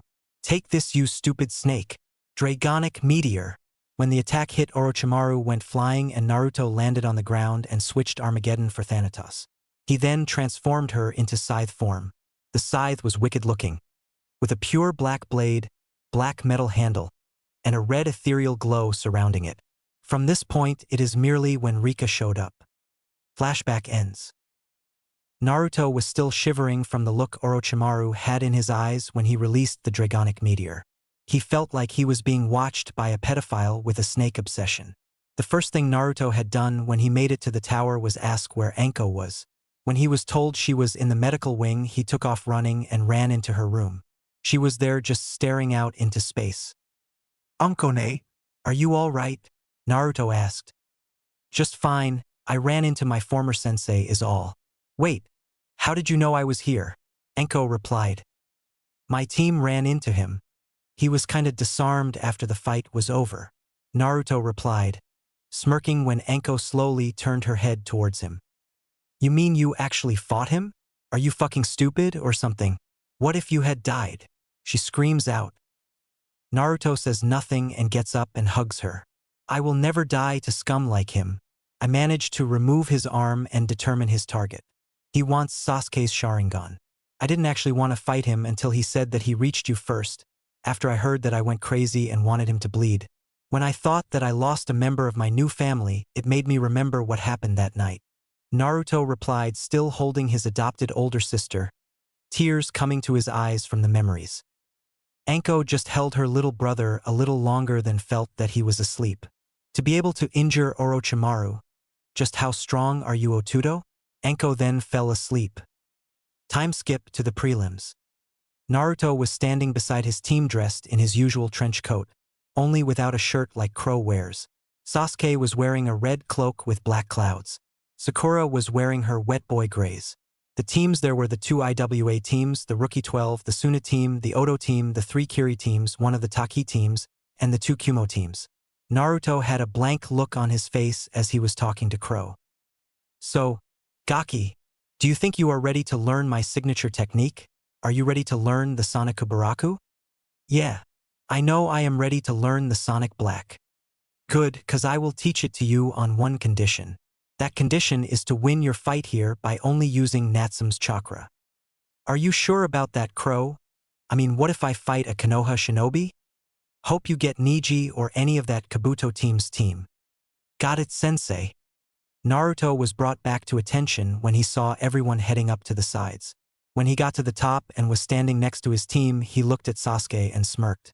Hey Sasuke, I bet you can't win without the Sharingan. Sasuke looks at Naruto and notices the smirk. Before he smirked. I bet you can't win without using your blood techniques. They stared into each other's eyes before smirking and shaking hands. Deal. Kakashi nodded to the two and Sakura smiled. Sasuke then looked at each of the Konoha genin. Hey, would any of you mind if I watched the matches with my Sharingan? Naruto looked up from a book he picked up. Sure, I don't mind. Hinata looked up. Of course, Sasuke-san. The rest all agreed until only Lee was left. Lee looked at Guy and was told it was his choice. On one condition, Sasuke-san. That condition is that if you copy any of my moves, then would you spar with me? Sasuke smiled, not smirked, and looked at Lee. I promise that if I copy any of your moves, I will personally spar with you, so as to not tarnish the hard work you put into it. Lee looked at Sasuke and smiled before standing in the nice guy pose. YOSH. As everyone was watching the board afterwards, everyone was waiting for the first match. Namikaze Naruto versus Yakushi Kabuto. Naruto smirked at the board and suddenly appeared down on the arena floor. He pointed to Kabuto and made a come-hither gesture. Kabuto was wondering what he should do when he noticed that Orochimaru was motioning for him to kill Naruto. Hiruzen was watching the fights along with A and Terumi Mei. He noticed that Mei was watching some of her jounin with a look of slight agitation. A was looking at Naruto and then smirked when Naruto appeared on the ground in a burst of speed. Inoki walked into the room and noticed the name. He smirked before he noticed the fact that he was smirking. Naruto looked at Kabuto and caught the scent of snakes all over him. Yakushi-san, I am sorry, but this fight will probably be your last. Naruto suddenly started using Natsume's chakra, and the entire room suddenly felt the choking hate of the Kyuubi's chakra. All the Jinchuriki in the room were floored when they realized that the strongest contender was not only the son of Yondaime Hokage but also the Jinchuriki of the Kyuubi. Yujito, Fu, Gaara, Han, Rashi, and B all looked at the kid and slowly understood that Naruto was quite possibly the most dangerous opponent in the exams. The Konoha genin were wondering why so many of the foreign shinobi looked scared at the energy. Kabuto just smirked before Heiei yelled out Hajime, and he was suddenly launched towards the wall. However, he was stopped before he could hit it. He was stopped by Naruto's foot, of course. Naruto then proceeded to begin a combo that ended with a kick up into the air followed by an axe kickdown. Endgame. Otella was shocked. Here was a kid using her older brother's most feared hand-to-hand technique. This technique could lead to up 1,000 strikes before the final strike. She saw the angle of the final kick and the fact that the kid used the corrosive chakra from his Biju to completely kill his opponent. She noticed that Naruto seemed to smirk in a wolfish manner before she saw the image of Suijin behind the genin. So you really did train the kid, big bro? I wonder if you think he'll be able to control all 7. She then saw the kid walking up the sides and moved over to him. Hey kid, so you were really trained by… Yep, little sister, he was trained by the best of the motherfucking best, Suijin said as he appeared in a swirl of ice and snow. All the people there who knew the power that was present in the Tagala family understood that the strongest person to exist from the family was present. You see, I noticed that he had Fire Boy's sword and Leech Boy's blade, so I decided why the hell not. I gave him a few techniques such as my taijutsu finishers and even our family's secret technique. I honestly believe that he will be able to reach stage 3. However, it will be impossible unless he gains the rest of the 7. So, Tagala family members and loyal fangs, if he meets your standards, let him see if he matches the Cataclysm standards. Oh, and Rika, your father wanted me to tell you that he expects you to win. Or at least lose only to Naruto. Any less and your training will be covered by moi. Suijin then reappeared next to Chihiro and the two shared a look that spoke words that none but those in the fangs could understand. As Naruto walked over to his team, they asked why he killed Kabuto. The bastard smelled like he bathed in essence of snake. Unless Anko was deciding to give a pathetic genin the chance to be surrounded by her possessions for a couple of years, then the only other reason would be a connection to Orochimaru. The only thing that happened was my killing a possible leak in the chain information. Orochimaru was furious. His best spy was murdered right in front of him. He needed to rethink his entire plan now, and to make matters worse he noticed that Naruto was the Kyuubi Jinchuriki and was thus unable to have the cursed mark applied to his body. He remembered that he had a certain secret that could get the boy to lose his cool. I'll just tell him that Danzo ordered the death of his mother and that Danzo was doing so he could get Naruto on his side by having him become an emotionless puppet. Kukukuku, I will eventually be uneatable and… Wait, if I use Edo Tensei and bring back his mother and father to fight him, it will crush him. Doing this will make him rue the day he decided to kill my second-in-command. Oblivious to Orochimaru's insidious plans, Naruto walked over to his team and looked at Sasuke. Beat that Sasuke. Sasuke Uchiha versus Omoi. Sasuke watched as a white-haired shinobi from Kumo jumped down from the stands. He had a long sword and was looking at the Uchiha. Well, Naruto, you won in one move, so I guess I will too. Omoi was watching the kid walk down the stairs and draw a wakizashi from his cloak sleeve. What if I kill him and it starts a war, or he wins and Karui tries to kill me for losing? Omoi almost missed when Heiei yelled out Hajime and had to dodge the sudden strikes from the black-haired shinobi he was fighting. He blinked when he saw the image of the Shinigami behind him. He quickly dispelled the genjutsu only to notice that Sasuke had just finished a series of hand signs ending on the tiger sign. Katon, Ryuka no Jutsu. The Chunin hopeful fired the large fire dragon at Omoi, who switched with a random rock that was on the ground from Naruto's beating of Kabuto. Sasuke appeared behind him and held his wakizashi to Omoi's throat. Surrender or die, Kumo Nin. Omoi nodded his surrender and Sasuke helped him up. Sasuke then looked up at Naruto and smirked.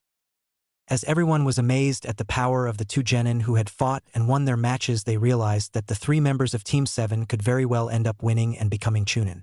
To make matters worse, there was still the pink-haired member of the team. As most of the genin were shocked by the abilities displayed by the 2 Konoha genin, Gaara was talking with Shikaku. Mother, why can't I kill the blonde? Because he is much stronger than you. He could kill you and prove that his existence is stronger than yours. Fine, I will listen to you, mother.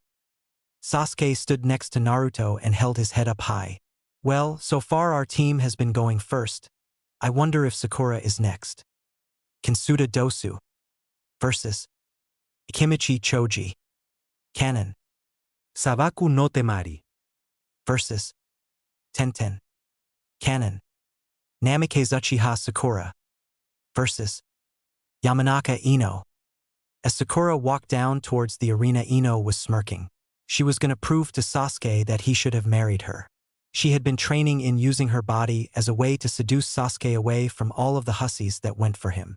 She was going to win and Sasuke would have to choose her.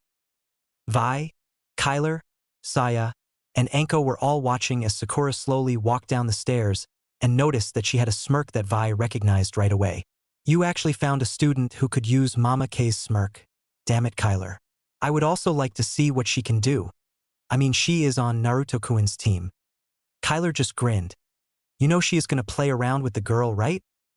Saya and Vi just smirked. Of course, Kyler. Down in the arena, Ino was spouting nonsense about how she was going to win and Sasuke would love her instead of Sakura. Sakura just stared at Ino and shook her head. Just cut the shit, Ino. You and I both know that I am much stronger now than I was in the academy. Ino just charged at Sakura as soon as Hayate said to begin. She tried to punch Sakura, but Sakura stepped back and brought a roundhouse kick to connect with Ino. Give up, forehead. Sakura smirked before she swung her hand out and threw several kunai at Ino. Ino dodged them only to see Sakura flashing through hand signs. Futon. Chakra Diatapa. The wind pushed Ino into the wall at such speeds that Ino was out like a light before she hit the ground. Hayate and the others just grimaced at the blonde fangirl. Winner. Namikaze Uchiha Sakura. Everyone was surprised. A whole team made it through the finals. A team that many in Konoha thought wouldn't even make it this far. The ones who trained the team were looking around with looks of superiority. Ni Yukito. Versus Hyuga Niji. As everyone noticed the village that Niji's opponent was from, they were worried about whether or not he would be able to control himself. He had a smirk on his face that told everyone the answer. He was going to draw this fight out as long as possible. He then glared hard at the girl and noticed that she was looking up at Naruto with a small blush every now and then. You should just quit. A Kumo shinobi against a Hyuga prodigy. It's almost my fate to win. Yujido looked at the Hyuga. Did you say something? Kakashi suddenly smiled and looked at the kunoichi before going back to reading his porn. Niji activated his Byakugan and slipped into an advanced Juken stance. Your village killed my father, and I will take your life from you. Yujido suddenly sighed. Really? You are going to try and take my life because of something that happened in the past? You're pathetic, and your words are meaningless. She suddenly starts to be covered in chakra that reminded people of Naruto's. For you are facing the Jinchuriki of the Nibi no Bakemono. She then appeared behind Niji and punched him into the wall. Get up, Fate Boy. I'm not finished with you just yet. Niji stood up and glared at the kunoichi. You Kumo bitch. I'll kill you for that. Yujito suddenly stopped moving and everyone was starting to get worried. Kyler and Vi were preparing to move and intercept her before she killed someone who wasn't her opponent. Saya was preparing to protect the Kages. Naruto was prepared to stop a rampaging Jinchuriki. Sasuke had his Mangekyo active, prepared to control the Yuki of the demon. I'm sorry you feel that way, but you really shouldn't have called her that. A voice said from Yujito. She really doesn't like it when someone calls her that, so she decided to let me play around with you.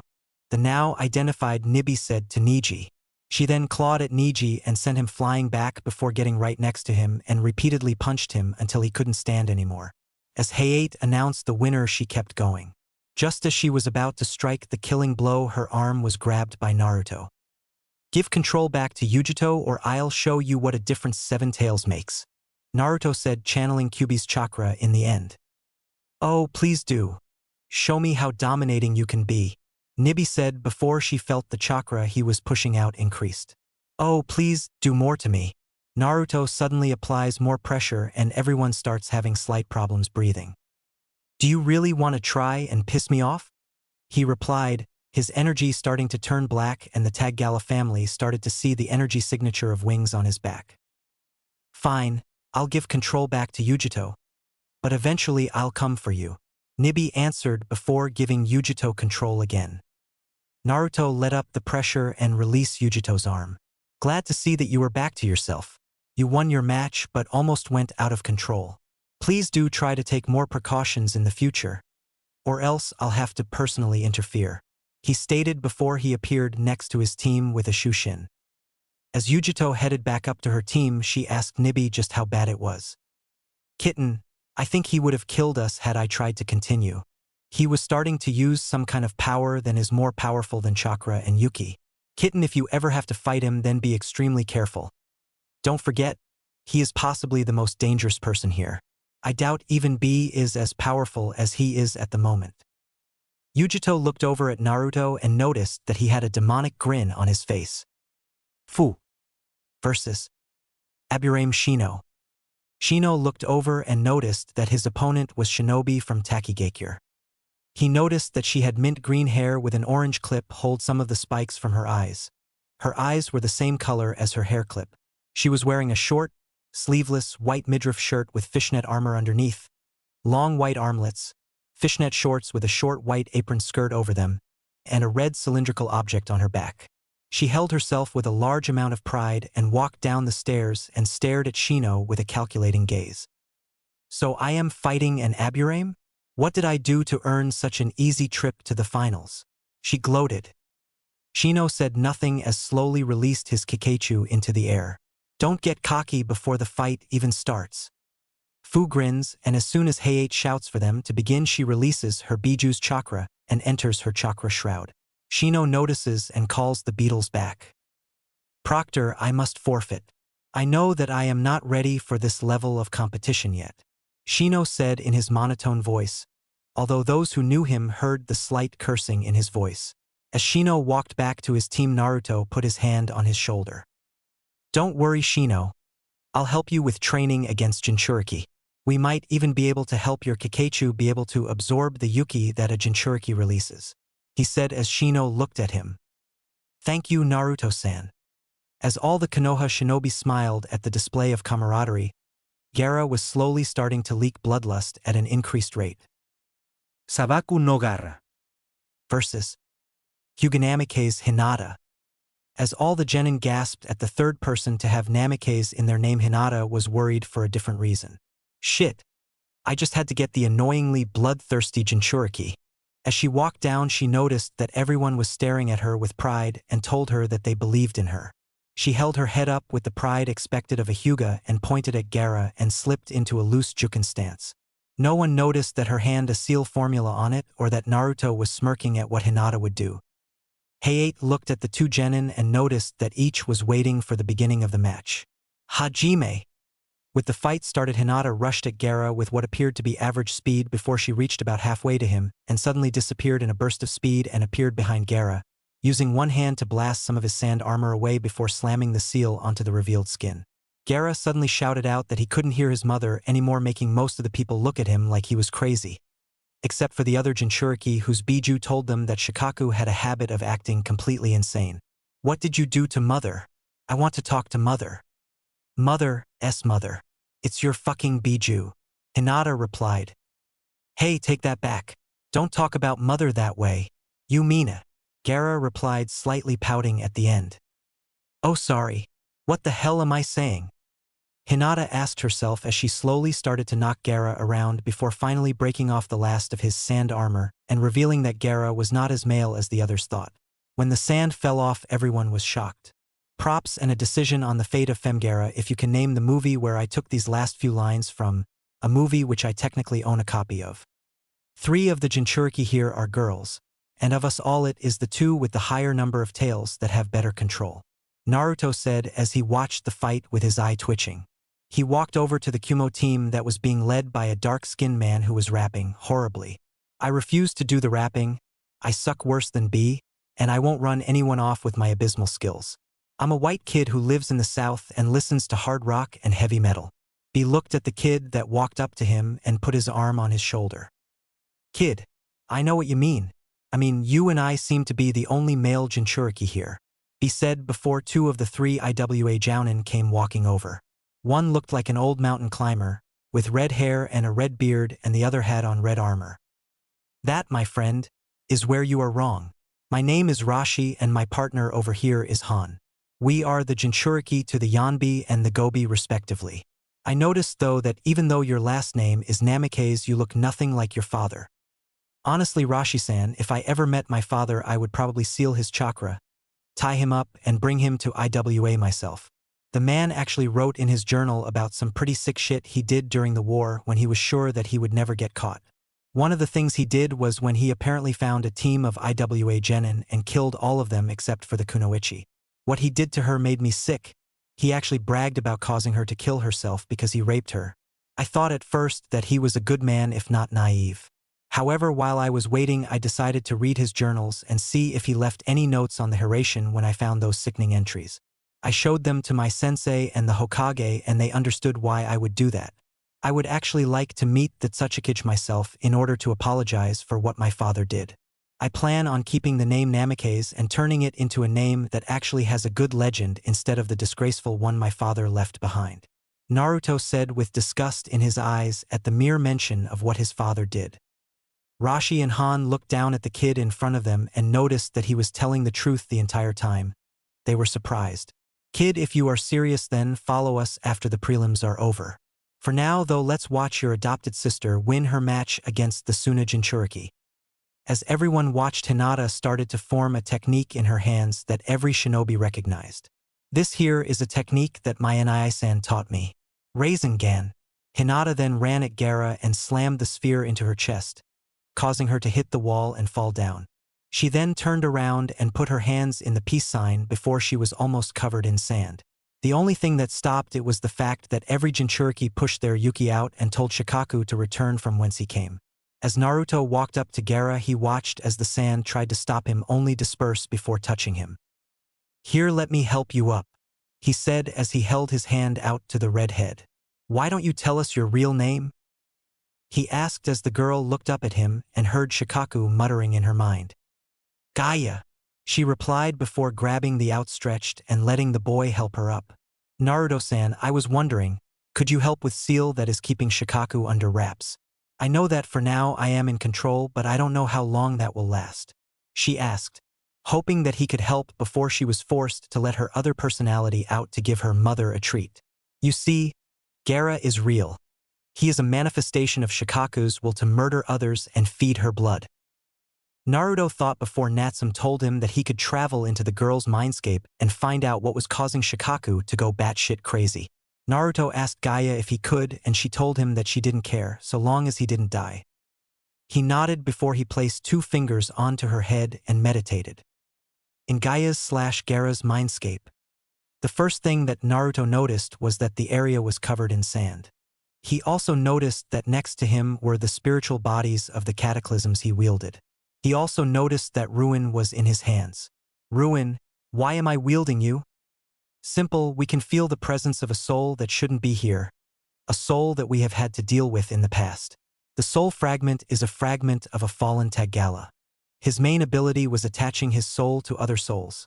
He was also the one who tried to kill Tomohiro and the others. The man's name was Satsujino Taggala. Ruin replied, Murder King Taggala, he sounds like a right bastard. Naruto replied before he heard a roar from the distance that sounded like a woman yelling for someone to get out of her head. When Naruto found the voice, he saw what appeared to be a giant tanuki with a spider about to bite it. Oh hell no! Kuro Ikazuchi! Naruto swung Ruin and a large blast of black lightning flew out towards the spider. The spider just barely turned and deflected the attack with one of its legs before jumping at Naruto and stabbing him through the leg. Naruto gasped in pain before he used the blood that covered the leg as explosives and sent it flying backwards.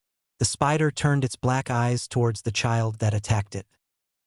Boy, I hope you know that you are fighting someone who went up against the best the Fangs and Fates could throw and walked away after kicking the ass of all of them. The spider taunted before dodging Nilfheim, who had appeared behind him with an evil look and striking him into a wall.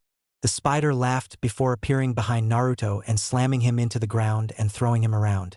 Naruto attempted to get up but was stabbed through the leg by the spider. Just before the spider could hit him, a fierce flame appeared and sent the spider flying back towards the wall. Naruto looked up and saw both Crow and Natsum. Crow had a look of extreme anger on his face, while Natsum was silently thanking Kami that Naruto was safe. So you had to call for help, boy? Don't worry. Maybe I'll take over your mind after I kill this girl's mind. Now die for me, Satsujino's avatar said before he was cut in half by Thanatos. As he disappeared, he made a mental note of the boy who had attacked him. He would be sure to show this boy why he was king. As the spider dispersed, Naruto walked over to the tanuki that was slowly shrinking to form a human-shaped figure. When the sand was done falling, everyone there saw Shikaku in all of her glory. Crow was sent flying back with a nosebleed while all the other guys just stared in slight awe. When Shikaku turned to look at who had saved her, she saw her older sister. Natsume, what are you doing here? Natsume pointed to Naruto, who explained what had happened to the Biju. So that mean man made me seem to be a horrible monster? When everyone nodded, she burst into tears and told everyone to tell Gaia that she would be able to sleep now. Outside of the mindscape, Naruto suddenly opened his eyes and looked at the tag galas that walked over and told them that he had to tell them something in a minute. He then looked at Gaia. Gaia-chan, Shikaku is now back to her usual self and told us to tell you that you would be able to sleep once more. He then turned to the Tagala family. The reason she was not herself was that she was slowly being devoured by Satsujino. Impossible. I watched Hiroshi and I kill Satsujino. Otella replied, scared to think what it would mean if the boy was right. Are you sure that was the name of the person you fought in there? Hell yeah. I mean, how many people out there could really kick my ass and the ass of a Biju? Naruto replied. Otella looked at the boy and was slowly cursing out the possibility that Satsujino was alive. The boy would definitely need oblivion at this rate. I'm sorry, but I will need to think about this before I can do anything. You do understand it, right? Naruto nodded his head before he passed out. 2 days later, Naruto woke up and the first thing he noticed was that he was in his room at the Namake's residence. He groggily wondered if he had just dreamt all the shit that had happened. He noticed his calendar and saw that it was at least 2 days after the prelims. What the fuck happened? Did I win? Who am I fighting in the finals? Did the IWA group think that I avoided them? He then groaned and noticed he had a new weapon at his side. What the hell? He noticed that the blade had the energy he had come to place as a sign of a cataclysm. I wonder which one it is. He noticed that a weird symbol was on the bottom of the hilt. The symbol appeared to be a tree that seemingly had millions of branches. The branches led up the hilt to the sheath. The sword had the appearance of a djinn. The blade was a metallic gray with a red stripe that went through the center. Naruto looked at the blade and wondered which of the cataclysms he had been granted once again. He then noticed that it was almost noon and he was hungry. He put on his clothes and headed out to Ichiraka's ramen. When he got there, he overheard one guy talking about what the IWA Kunoichi had done to poor Kiba. He had a spear of lava aimed at his nuts with the threat that next time she would aim a little up. He also learned that the IWA team was after him and that he was also considered to be lying for claiming to a member of the Namake's clan. Oh well, idiots will remain idiots. Chapter 9. Rock's Princess, Perverted Summoners, and Portals to Nowhere. Previously on Naruto. The Crow of Konoha. Naruto woke up and the first thing he noticed was that he was in his room at the Namake's residence. He groggily wondered if he had just dreamt all the shit that had happened. He noticed his calendar and saw that it was at least 2 days after the prelims. What the fuck happened? Did I win? Who am I fighting in the finals? Did the IWA group think that I avoided them? He then groaned and noticed he had a new weapon at his side. What the hell? He noticed that the blade had the energy he had come to place as a sign of a cataclysm. I wonder which one it is. He noticed that a weird symbol was on the bottom of the hilt. The symbol appeared to be a tree that seemingly had millions of branches. The branches led up the hilt to the sheath. The sword had the appearance of a djinn. The blade was a metallic gray with a red stripe that went through the center. Naruto looked at the blade and wondered which of the cataclysms he had been granted once again. He then noticed that it was almost noon and he was hungry. He put on his clothes and headed out to Ichiraka's ramen. When he got there, he overheard one guy talking about what the IWA Kunoichi had done to poor Kiba. He had a spear of lava aimed at his nuts with the threat that next time she would aim a little up. He also learned that the IWA team was after him and that he was also considered to be lying for claiming to a member of the Namake's clan. Oh well, idiots will remain idiots. To the present. Naruto was walking down the road on his way to one of the many training grounds that he knew would be free when he heard someone mentioning an invasion. As he snuck into a small hidden place on the roof of one of the nearby buildings, he saw a member of Otogekure talking to some Suna shinobi. He was slowly inching closer when he noticed that the Suna shinobi was one of the Suna teams that had not passed the exams. He got as close as possible and slowly let a little of his blood pool before forming one of his blood clones. After giving the clone the mental order to inform the Hokage, he dropped down behind the shinobi in front of him and formed one of the Blades of Sin. When he got the memories of the Hokage telling him to kill the traitors, he suddenly dashed forward and cut through the Suna and Odo shinobi before grabbing one of the Suna genin that had moved. Guess you're gonna be spending some time with Ibiki. Here's a piece of advice. Just tell him everything you know. Naruto then used a Chishushin and appeared in front of Ibiki with the prisoner. After dropping the kid off, he suddenly took off and appeared around Training Ground 66. When he got there, he noticed that it appeared as if someone had set a volcano off right in the middle. What the fuck happened to my fucking training grounds? So this is where the heir to the Namikaze trains. I guess it's a good thing that my entire team is here then. A female voice said from behind Naruto. He quickly turned around and had his sin blades ready. Ah, so quick to attack me. And here I thought you said you would talk with us, Kuratsuchi said as she slowly walked out from behind a tree. So are you gonna remove your weapons? No way in hell will I remove my weapons, Naruto said as he slowly started to let even more blood leak from his arm and form a field of blood bubbles around him. You are an Iwagakure Kunoichi and I am the sole heir to the Namikaze name and legacy. It would not be safe or smart for me to do so. He saw that Kuratsuchi then held her hands up to show that she was unarmed. I wanted to talk, but you passed out after doing whatever you did to the sand chick. You even missed me almost neutering your friend that uses the Ninken. Naruto laughed his ass off and released the blades before he sat down and laid his back to a nearby tree. He then nodded at her. So what did you want to talk about? What about how you apparently hate the man that is considered a hero here, your father, and one of the strongest shinobi in history? Kuratsuchi asked as she sat down across from Naruto. I'll answer those in order.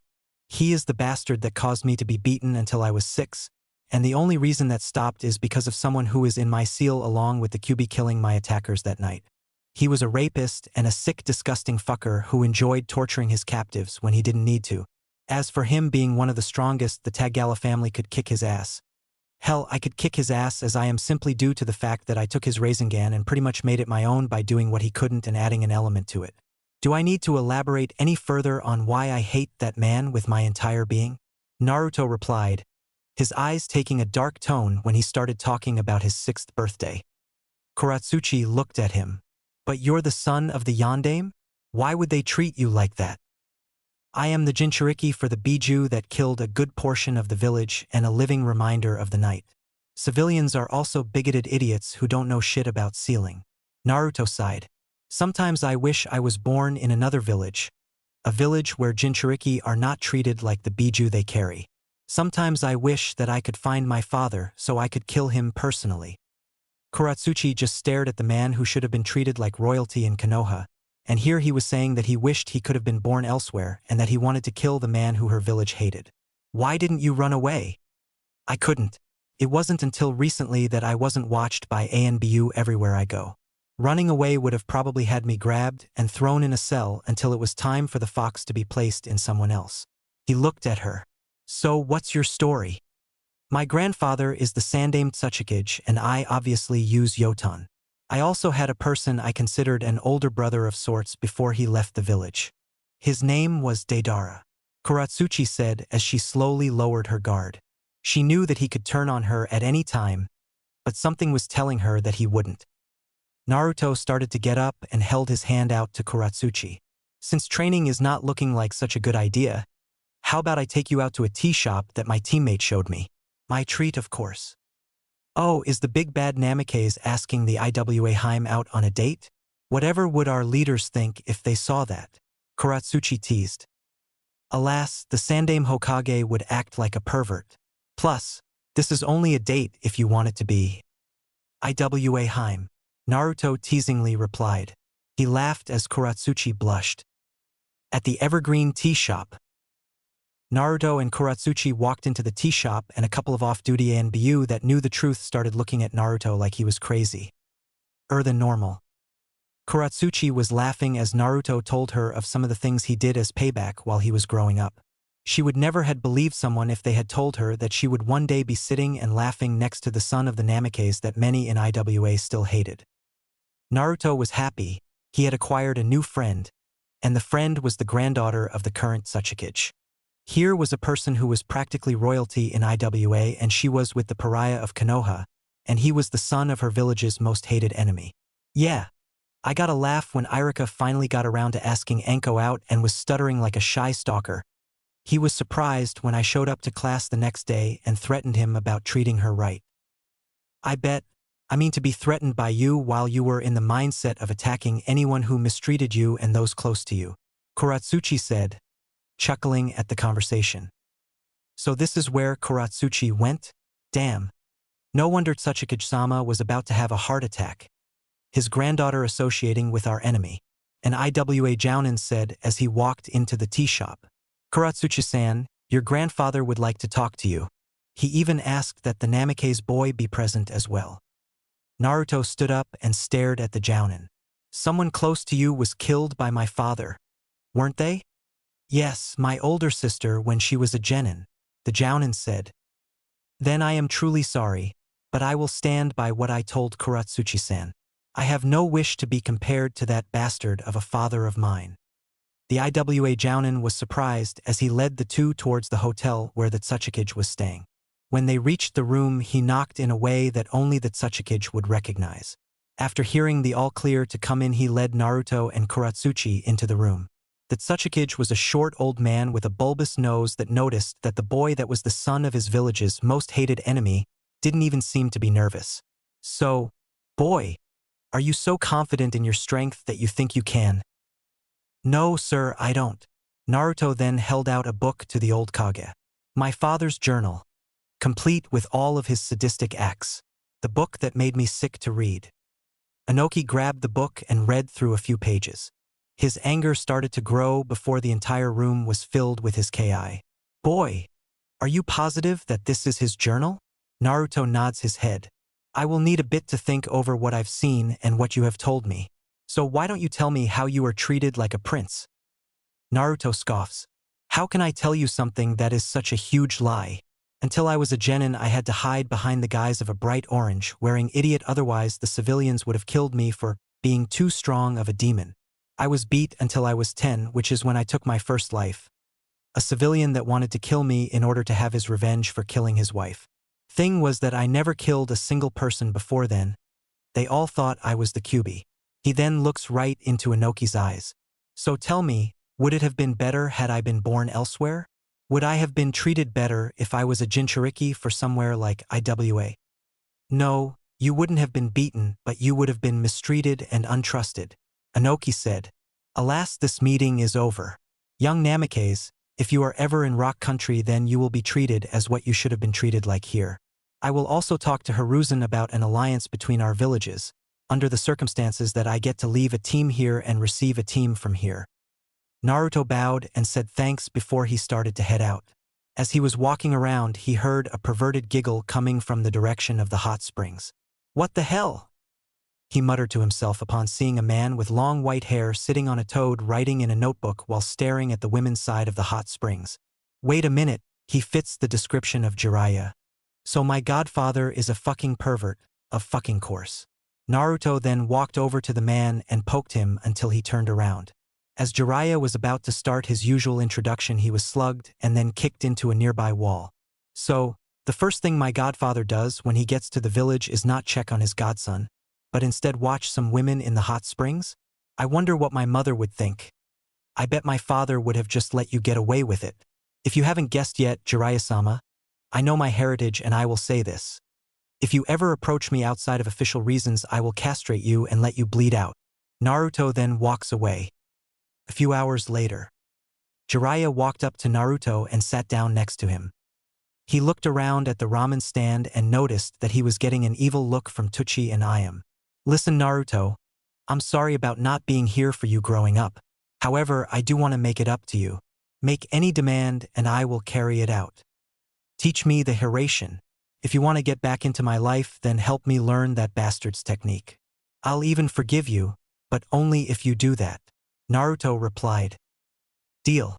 Meet me in Training Ground 23 tomorrow. I'll just say that this is the location with the ravine. The next day, Training Ground 23.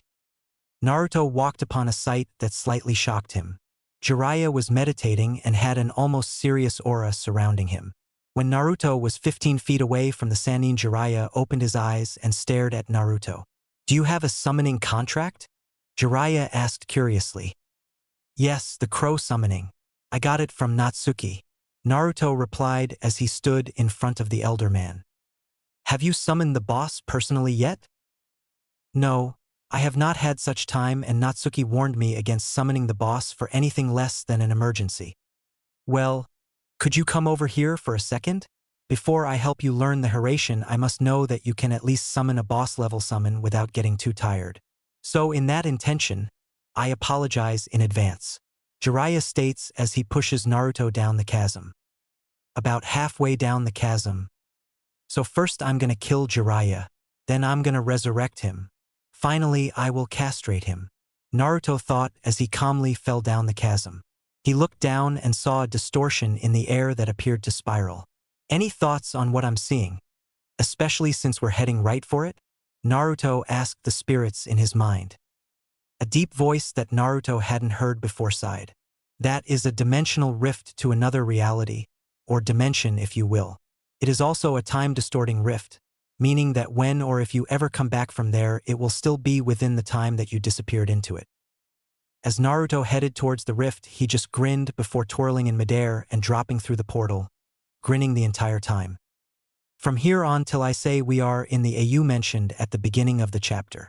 Utai Front. Sephiroth, while planning on killing Giles, saw what appeared to be a meteor slowly falling down to Earth. As he noticed Zack walk up to him, he pointed to Cloud and Giles. You three are coming with to check that out. If you refuse, I will stab you. The four eventually arrived to see what appeared to be a Cloud clone with whisker marks. Son of a fucking bitch, that hurt like a motherfucker, the person said as he slowly walked out of the crater to see the three people and one idiot that was looking at him strange. The oddest thing was that the blonde looked a lot like he would have if not for the random streaks of red and black in his hair. The other one had dark hair and a sword that could rival Zabuza's blade. He looked at the next person and suddenly his hairs went on end and he slowly drew one of his many swords, this one being his Nodachi form of Samehada. Who are you people and where am I exactly? Sephiroth stared at the kid and noticed that he had weapons usually associated with ninja, meaning the kid was more than likely a Wutai spy. My name is General Sephiroth. This is General Zack, Cloud, and Giles. This is the Wutai Front. Naruto watched as the man in the bondage clothes pointed at each person. He slowly relaxed his stance and sealed Samehada back in the seal on his arm. My name is Naruto. I guess you could say that I am from another dimension. If you want to know more, then you will have to feed me. Sephiroth nodded before staring at Giles. You will not be cooking.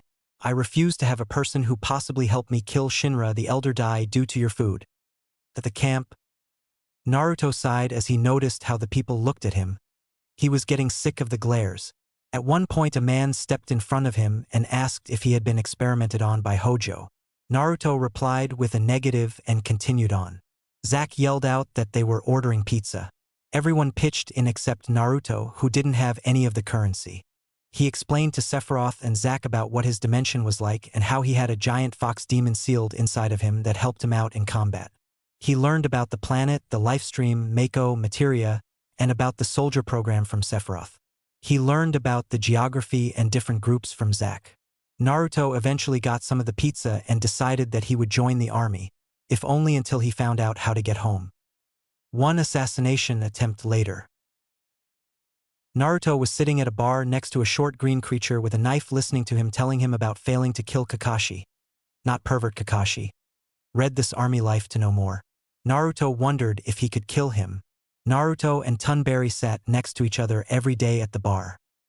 Giles walked in. Message, sir. He handed Naruto the message and ran when Naruto glared at him.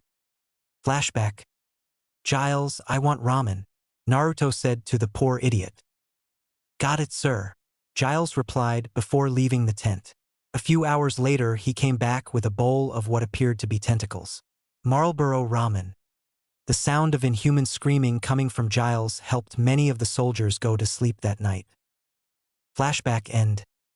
Naruto looked over the message and sighed. Damn. Looks like I have to go to Midgar with Sephiroth and Zack. Chapter 10. Midgar, Assassinations, and Turks. Previously, Naruto had crashed into the dimension of this army life whose author gave me permission to use. Check the story out if you like FF7. and was recruited into the army under the command of Sephiroth and Zack. We last saw our hero upon sitting and talking with Tunberry before getting the message that he was to travel with Sephiroth to the 7th level of hell known as Midgar. With our hero, Naruto was watching as Sephiroth glared at an old man in a scientist coat. The man who Sephiroth had called Hojo. Naruto was told of this man and what he had done. As the two super soldiers, one made by Genova cells and the other due to his training in chakra, listened to the man, all the souls that were in Naruto's mindscape were fighting about how he should deal with the man. The souls of the Crimson Fang's weapons were saying to wait and see what he wanted before determining whether or not to separate his head from his body. Crow, Natsum, Hei, and Amber were all saying to kill him now. Naruto decided to listen to the souls of his weapons.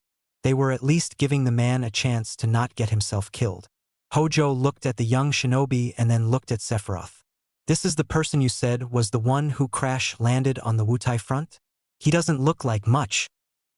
Hojo had stopped talking as Naruto had the sin blades at his throat with a look that could freeze Ifrit solid. I would prefer if you would not underestimate me.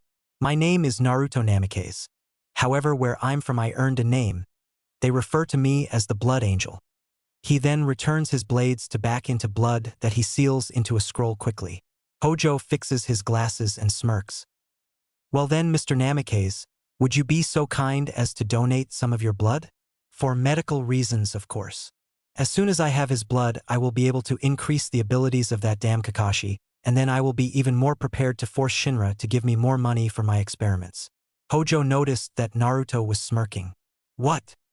Sorry to say, sir, but my blood is poisonous to anyone but myself. So using it to increase one of your experiments is impossible. Naruto said, smirking the entire time. I think that before I leave I will kill him, Giles, and Kakashi. As Naruto and Sephiroth walked away, they both shared a smirk that scared the Shinra employees as they walked by the two. So, Naruto, what are your plans? Well, I plan on training in as many styles as I can, killing Hojo, Giles, and Kakashi before I leave, and also acquiring a couple of new weapons. You realize that Kakashi is immortal, right? If it bleeds, it can die. If that doesn't work, I can always seal him into a teapot. A teapot? Yes, a teapot. Wow, what about Giles? He seems to be immortal. Him? I have a special technique that there is no way he can survive. And if he does, well, I guess I'll seal him into a teapot as well. Besides, how hard could it be to kill a single person? Okay. And Hojo? Well, I will let him be covered in my blood, then cause it to explode, destroying him in his lab. So if there is anyone or anything in there that you want to get out, then tell me beforehand. What weapons are you looking at? Well, I prefer Nodachi class weapons, so your Masamune is on the list. I can use Zanbatsu, so Zack's Buster Blade is on the list, and maybe a few other weapons. If you can kill Giles and Kakashi, then our swords are yours. Awesome. Now let's see what I can do about getting us someone who can cook. A couple weeks later, the men were surprised. After Giles went missing, they suddenly found someone who could cook. The man was blind as a bat, but his food was at least edible. Everyone wondered where the general got the teapot he sent to the president, though. That and what the giant explosion was before the teapot was sent out. They never saw it until the day that Giles disappeared. The general was a happier person, as were most of the others. Now if only they could get rid of Kakashi, who had been hanging around the camp most of the time, since then they would be ecstatic. Naruto was also a usual sight, hanging out with either the Turks or Tunberry. He was usually also seen training in a sword style that seemed more like a dance than anything. He was also somewhat of a flirt, usually chatting up any of the women in the camp or even Elena the Turk. He was somewhat boisterous and loud, except when he was sent on jobs by Sephiroth or Zack. Everyone swore he was some kind of a Turk with the way he acted while on a mission. The only person there with a greater success rate was Sephiroth himself. Naruto often disappeared, and when he reappeared he always seemed to have another weapon, almost as if he was collecting them for some reason. Then there was the incident. Flashback. Naruto was training in a small clearing when he looked up and noticed that he was being watched by a small group of Wutai ninja. He sighed as he looked up at the one that was in charge. What do you want? Can't you see I'm training? The lead ninja then threw a large shuriken at Naruto, who let it pass by him, barely cutting him. The man who threw it then caught it. Seems he is not as good as he makes himself out to be. Come on guys, this will be easy. Ha, you really think that I wasn't in control? I let you cut me, for you see, my blood is very fun. Naruto then formed a half-ram seal and caused the blood on the shuriken to explode, removing the arm of the ninja holding it. You see, my blood is a weapon on its own, and as such that means that every wound I receive makes me even more dangerous. If you can't kill me in one hit, then you have already failed. Naruto then slowly walked over to the ninja and cut his own arm with a kunai before stabbing it into the stump that used to be his arm. The arm and eventually body of the man seemed to boil before exploding in a gory mess. The other ninja looked at the scene in horror as Naruto then formed wings from his blood and flew up. Allow me to at least thank you all for helping me with my training. Know that your deaths were not in vain. At this, Naruto then swooped down and started to kill all of the ninja. The last one looked up at him before closing her eyes in expectation of the killing blow. When she didn't feel the cold sting of death, she looked up to see the boy, no demon, which had killed her squad, looking at her weirdly. You're a Tagala, aren't you? The girl looked up and removed her hood to reveal long red hair and dark green eyes. The name's Saya Tagala, and I happen to be a member of the Crimson Fangs as well. Who are you? Naruto Uzumaki Namikaze. I happen to be trained by Toshiro Teki, Suijin Tagala, and Hiroshi Tagala. I also was granted this sword, but I don't recognize it. He shows her the blade that he had just received and she gasped as soon as she saw it. You may not recognize the blade, but I do. That blade is Nuin. That is Shihiro-sama's blade. The blade that can determine the fate of all it cuts. This blade is what allowed Chihiro to injure Satsujino when he came for him. Saya then noticed Naruto growl at Satsujino's name. What was that all about? I fought an avatar of Satsujino, and if you're telling me that this weapon was what it took just to injure him, is telling me that I need to up my training exponentially. Naruto then growled. I need to increase my abilities and increase my training regimen. Last time his avatar was just playing with me and it still trashed me. If that was just his avatar and it trashed me that badly, God save us all. Saya just stared at the kid. You fought Satsujino's avatar? And you're not dead? Yes, and it was also in the presence of at least 3 other Tagala family members. I also had the help of some of my tenants as well as the souls of my weapons. Without them, I would have had my ass kicked even quicker. Naruto then deadpanned. You just saw me kill your entire team and were still surprised that I survived against that bastard. I don't know if that means that he is that strong or team was that weak. Saya chuckled, and then sighed. Naruto looked around and noticed Kakashi sneaking around. Kakashi looked at him and his tail started wagging. I found you. Hojo was right, you are a spy. When I inform him of this, he will reward me and I will be awesome. Naruto sighed as he cut his palms and forced them together before pulling them apart, and a long blade of blood appears between them and he smirks. Sonic Black. The blade is then split into multiple mini blades and each is fired at Kakashi, hitting him repeatedly. Well, that was easy. Oh, come on. You have got to be fucking kidding me. Naruto growled out, channeling Natsume's chakra as he saw Kakashi get back up. Fine, Hojo wants to send his pet fox after me. I'll show him a fox. Naruto crouched down and was enveloped by the chakra forming the two-tail cloak. Naruto then charged at the foxman and swung one of his claws at him. However, the man ducked and tried to punch Naruto in retaliation. Naruto backstepped, then one of his tails went flying forward and hit Kakashi right in the heart. The Hojo-spawned foxman tried to pull the tail out but was slowly disintegrating due to the toxic chakra.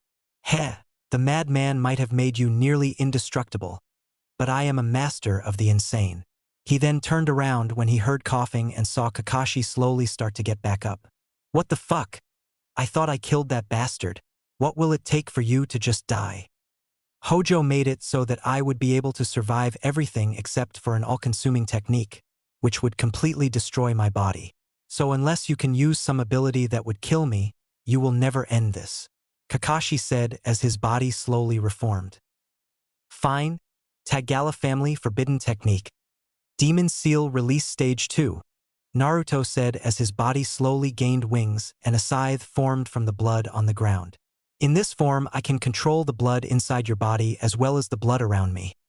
Unfortunately, I can only hold this form for a total of 5 minutes. This is more than long enough to wipe you out. Secret blood art. Dance of the Bloody Angel. Naruto then swooped down from on high and cut into Kakashi, before he suddenly flew up and formed a large orb of black energy. It's been a while since I've used this technique. Anatin. Raisin Shuriken. The orb slowly gains a sickly purple glow and is forced to an even larger size before it slowly has blades formed around it. Naruto then throws it, and when the first blade connects with Kakashi, it expands and swallows the fox/human hybrid in the energy orb. No one can survive that. A move then destroys all that touch it. My ultimate technique. Naruto then collapses,